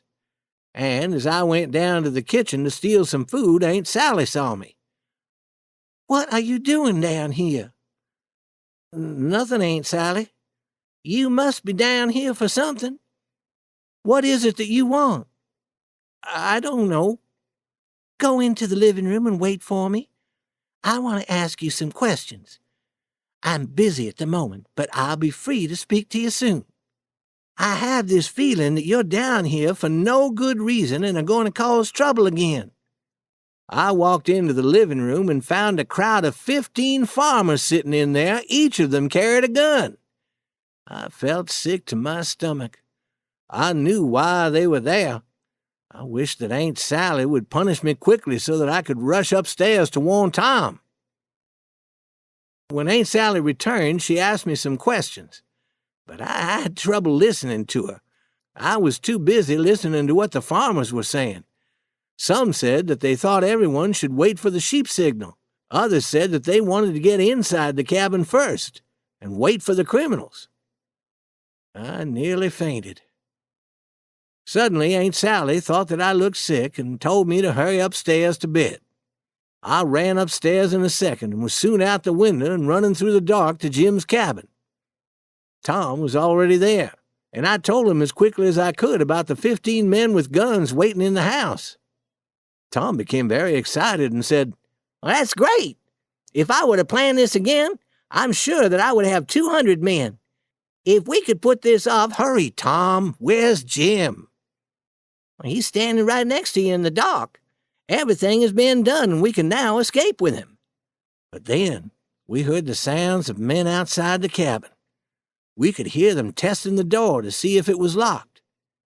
"I told you that we would arrive too soon. They haven't come. The door's locked." "I'll unlock it. Some of you wait inside in the dark. Kill them when they come. Others must hide outside and listen. They'll warn those inside when they hear the criminals approaching." Some men came inside but couldn't see us in the dark. We quickly jumped under the bed and quietly left through the hole that we had dug. Soon we were inside the small building next to the cabin, and we could hear men outside. We opened the door just a little, but could see nothing because it was very dark. We listened and listened for a long time. And then Tom said that it was safe for us to leave if we were very quiet. We walked safely to the fence, and Jim and I were quickly over the fence, but Tom's trousers got caught on a fence board. The board broke when he pulled himself free. "Who's there? Answer, I'll shoot." But we didn't answer. We simply ran. We heard men running and the bang, bang, bang of their guns. "They're running toward the river! Catch 'em! Don't let 'em escape! Let the dogs catch 'em!"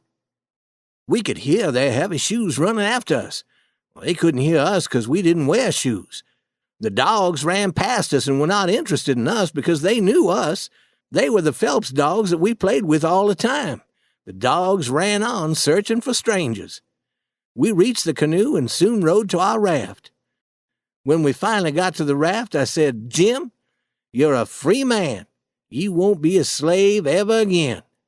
That was a beautiful escape, Huck. It was planned beautifully, and it was done beautifully.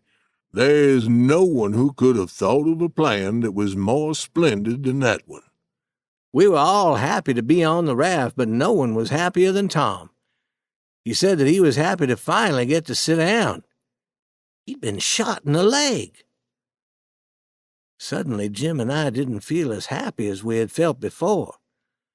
Tom's leg pained him very much, and we could see that it was bleeding. We tore off the Duke's shirts into long strips and wrapped these around the leg to stop the blood. Tom didn't want us to worry about his leg and kept shouting for us to untie the raft and start down the river. But Jim and I talked quietly to each other about this new problem, and finally Jim said, "We'll not leave this place until you see a doctor, Tom. If you were the slave and I were the free man who had been shot in the leg, I know that you would do the same for me." I knew that Jim was white on the inside, and I knew that he would say what he did. I told Tom that I was going to get a doctor, and though Tom objected, Jim and I insisted. I left in the canoe to get a doctor. Chapter 39. The Doctor. The doctor was an old man, a very nice, kind-looking old man. I told him that my brother and I had been hunting on an island in the river, and that he had dropped his gun, which accidentally shot him in the leg. I told him that we wanted him to go to the island to look at the leg, but that we didn't want our family to know of the accident. He acted as though he didn't quite believe my story, but he took a light and followed me to my canoe. When he saw the size of the canoe, he said that it was too small for the two of us and insisted on going alone. I stayed on shore and soon fell asleep behind a pile of wood. When I awakened, the sun was high in the sky. I ran to the doctor's house to ask him about Tom, but his wife told me that he had gone away during the night and had not returned. I thought that must mean that Tom was very sick, and I was determined to get to the raft. As I hurried toward the river, I suddenly met Uncle Silas. He said, "Tom, where have you been all night? We were worried about you." "Sid and I were hunting for that runaway slave." "Where did you go? Your aunt has been very worried." "She need not have worried. We're fine. We looked for the runaway slave all night. Sid is at the post office now, hoping to hear news of him." Uncle Silas and I walked to the post office to find Sid, but as I suspected, he was not there.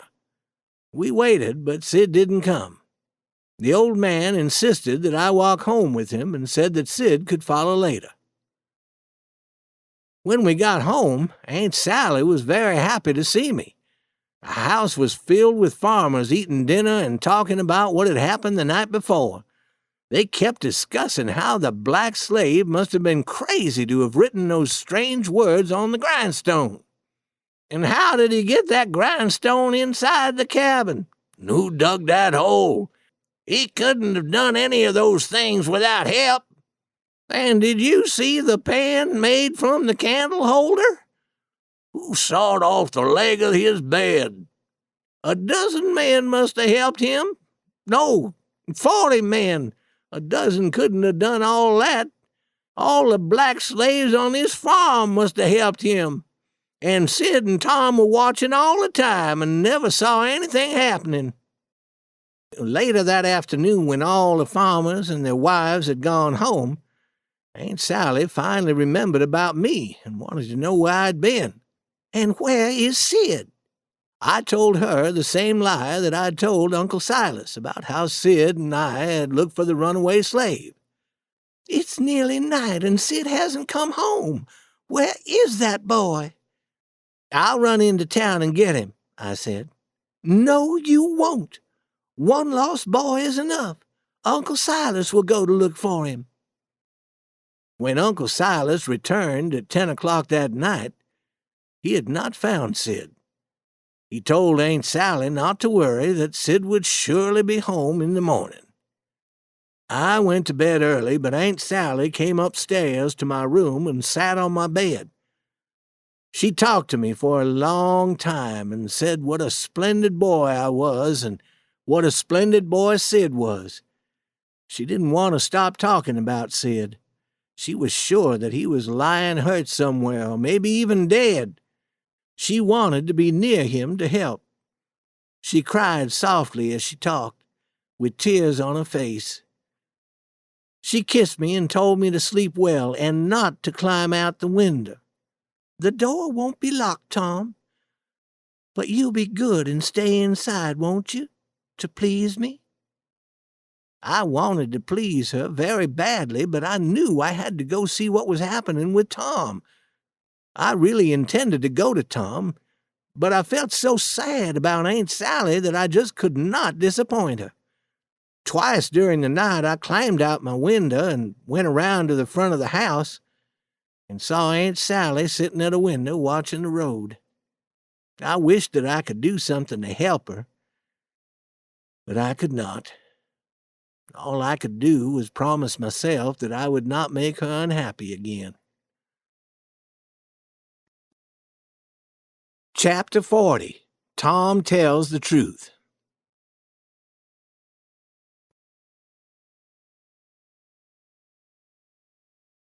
Uncle Silas went to town early the next morning before breakfast. No one had seen Tom. Silas returned to the house very sad and worried. He and Aunt Sally sat at the table, unable to eat anything. Finally, Silas said, "Here's a letter that came yesterday. I forgot to give it to you." Aunt Sally looked at the letter. "It's from my sister Polly. She must be writing to ask about Sid and Tom." I began to feel very uncomfortable and was prepared to run from the room when Aunt Sally shouted, "Look, outside there!" The doctor was walking down the road, followed by a crowd of people. Someone was carrying Tom, and Jim was being led with his hands tied behind his back. Tom turned to look at Aunt Sally, and she cried, "He's alive, thank God!" Then she ran to the house to get his bed prepared. I followed the men to see what they were planning to do with Jim, while Uncle Silas and the doctor went into the house with Tom. Some of the men wanted to hang Jim as an example to other slaves who might try to run away, but others said that it would not be right. If Jim's owner would have come to claim him, there might be problems if he were dead. They returned Jim to his cabin again and put a chain around his leg. Jim never said a word and acted as though he didn't know me. Later, the doctor came out to the cabin and told the men not to be rough with Jim. "He's a good man. When I found the boy, he was too sick to move, and I knew that I needed help to care for his leg properly. As soon as I told the boy that I was going to need help, this black man came out from a hiding place and said that he would help me.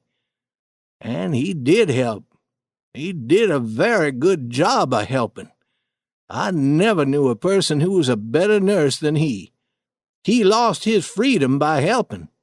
I like that black man. He's worth $1,000 and deserves kind treatment."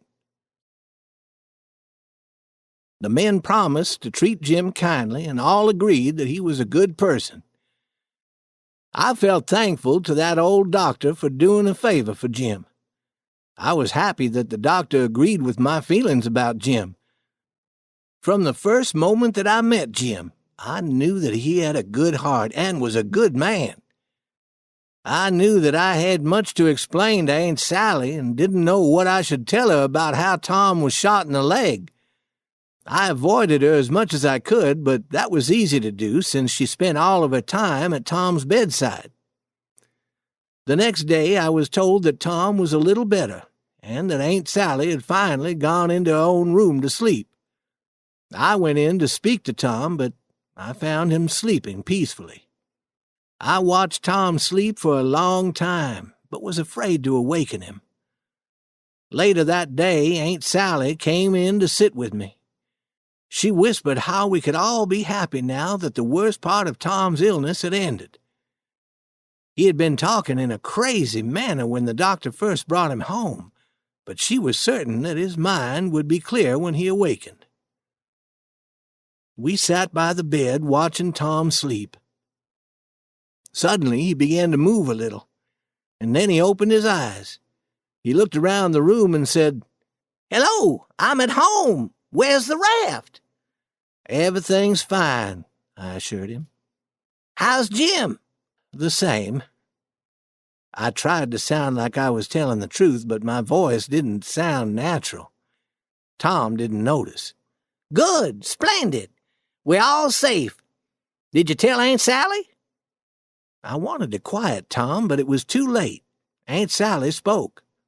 "Tell Aunt Sally what, Sid?" "About the way the whole thing was done." "What whole thing, Sid?" "There's only one whole thing. Did he tell you how we helped a runaway slave escape?" "What's he talking about? Is he talking crazy again?" "No, I'm not talking crazy. I know what I'm saying. We did help the slave escape, and we did it in a grand manner." Once Tom started talking, I knew I couldn't make him stop.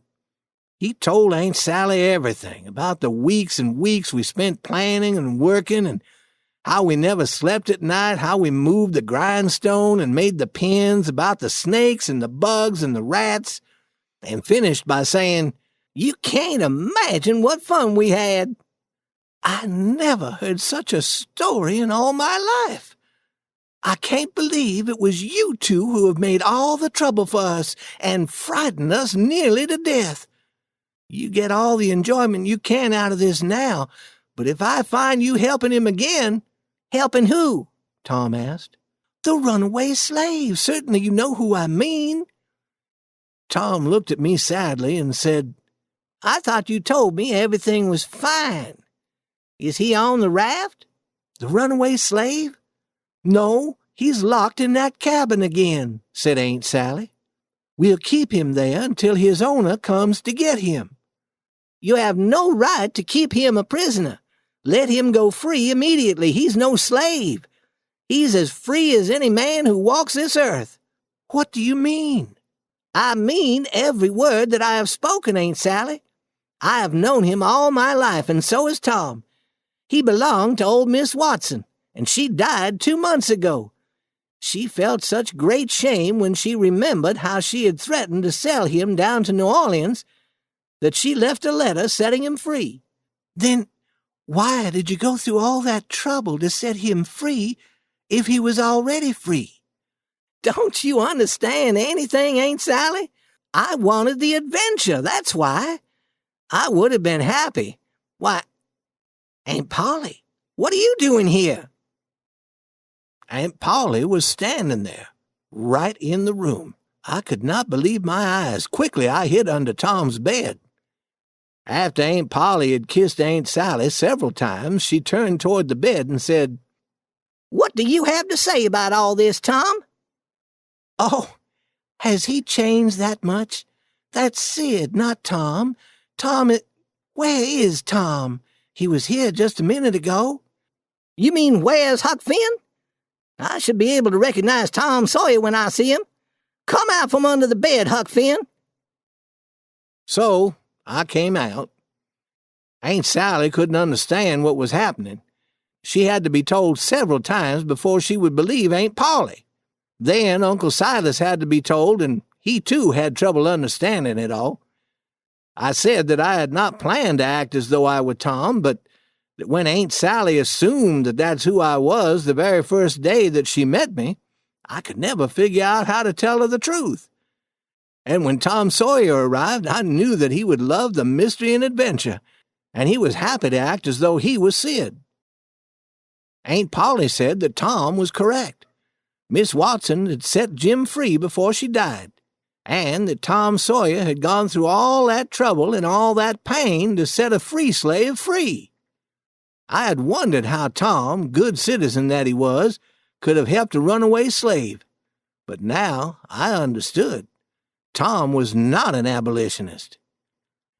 Aunt Polly said that when Aunt Sally wrote to her that Tom and Sid had arrived safely, she knew that something was wrong. The only way that I could discover the trouble Tom was in this time was to travel the 1,100 miles down the river, especially since you didn't answer my letters. What letters? I didn't get any letters from you. Tom, what did you do with those letters? Tom looked very uncomfortable and said, They're in my bag. I didn't open them, and I haven't read any of them. I thought that you were in no hurry. Tom Sawyer, you need to be punished. But I wrote a third letter saying that I was coming. The letter is not here in Tom's bag. Oh, it came yesterday, but I never read it. Chapter 41. Free at Last. We had Jim out of the chains and out of that cabin immediately. Aunt Polly, Aunt Sally, and Uncle Silas were good to him, and invited him to visit Tom in his bedroom and gave him good food to eat. Tom gave Jim $40 for being such a good prisoner. Jim was very pleased and said, Huck, I told you when we began our trip that I was rich before, and would be rich again. Now that has come true. Tom talked and said that the three of us should now buy horses and travel to the Indian Territory and live a life of much adventure for a few weeks. I said that would be fine, but I had no money. I said that I was sure that I couldn't get money from Judge Thatcher, because Pap must have all the money by now. Tom said, Your Pap doesn't have your money, Huck. Judge Thatcher still has all of it. Your Pap hasn't been seen since the day you disappeared. Jim looked at me sadly and said, He's never returning, Huck. How do you know, Jim? Do you remember that house we found floating on the river? There was a dead man in that house. I looked carefully at his face, and the man was your Pap. Tom's feeling well now, and there's nothing more to write about, and I'm happy to stop. If I had known what trouble it was to make a book, I would not have begun the job. I may leave for the Indian Territories without waiting for Tom and Jim, because Aunt Sally wants to make me her son and raise me in a proper manner, and I cannot endure that. I've been there before.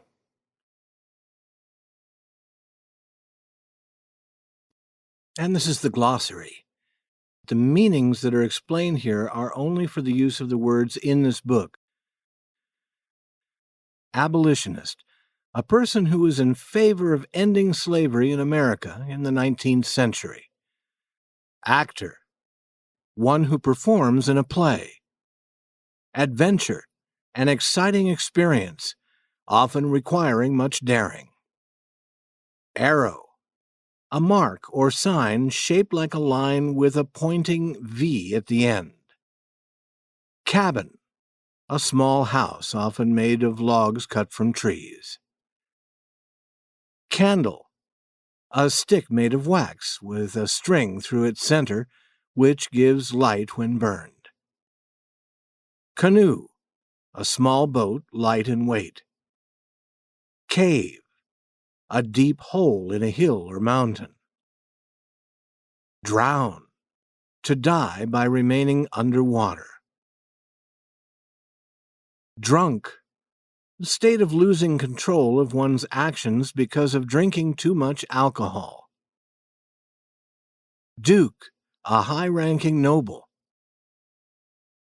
Fog, a thick cloud of small drops of water near the ground that causes difficulty in seeing. Ghost, the non-physical part of a dead person, a spirit imagined as wandering among living persons in the form of a pale shadow. Grindstone, A large, round, flat stone used for sharpening tools. Pap, a familiar term for father. Raft, a long, flat boat made of logs and boards. Rat, a small animal with a long, thin tail and sharp teeth. Servant, a person employed to do housework in the home of another. Snake, an animal with a long, thin body and no legs. Sneer, to speak in a critical way. Tannery, a place where hides are made into leather. Tattoo, to mark the skin with pictures and words by using special needles and special inks. Whiskey, a strong alcoholic drink.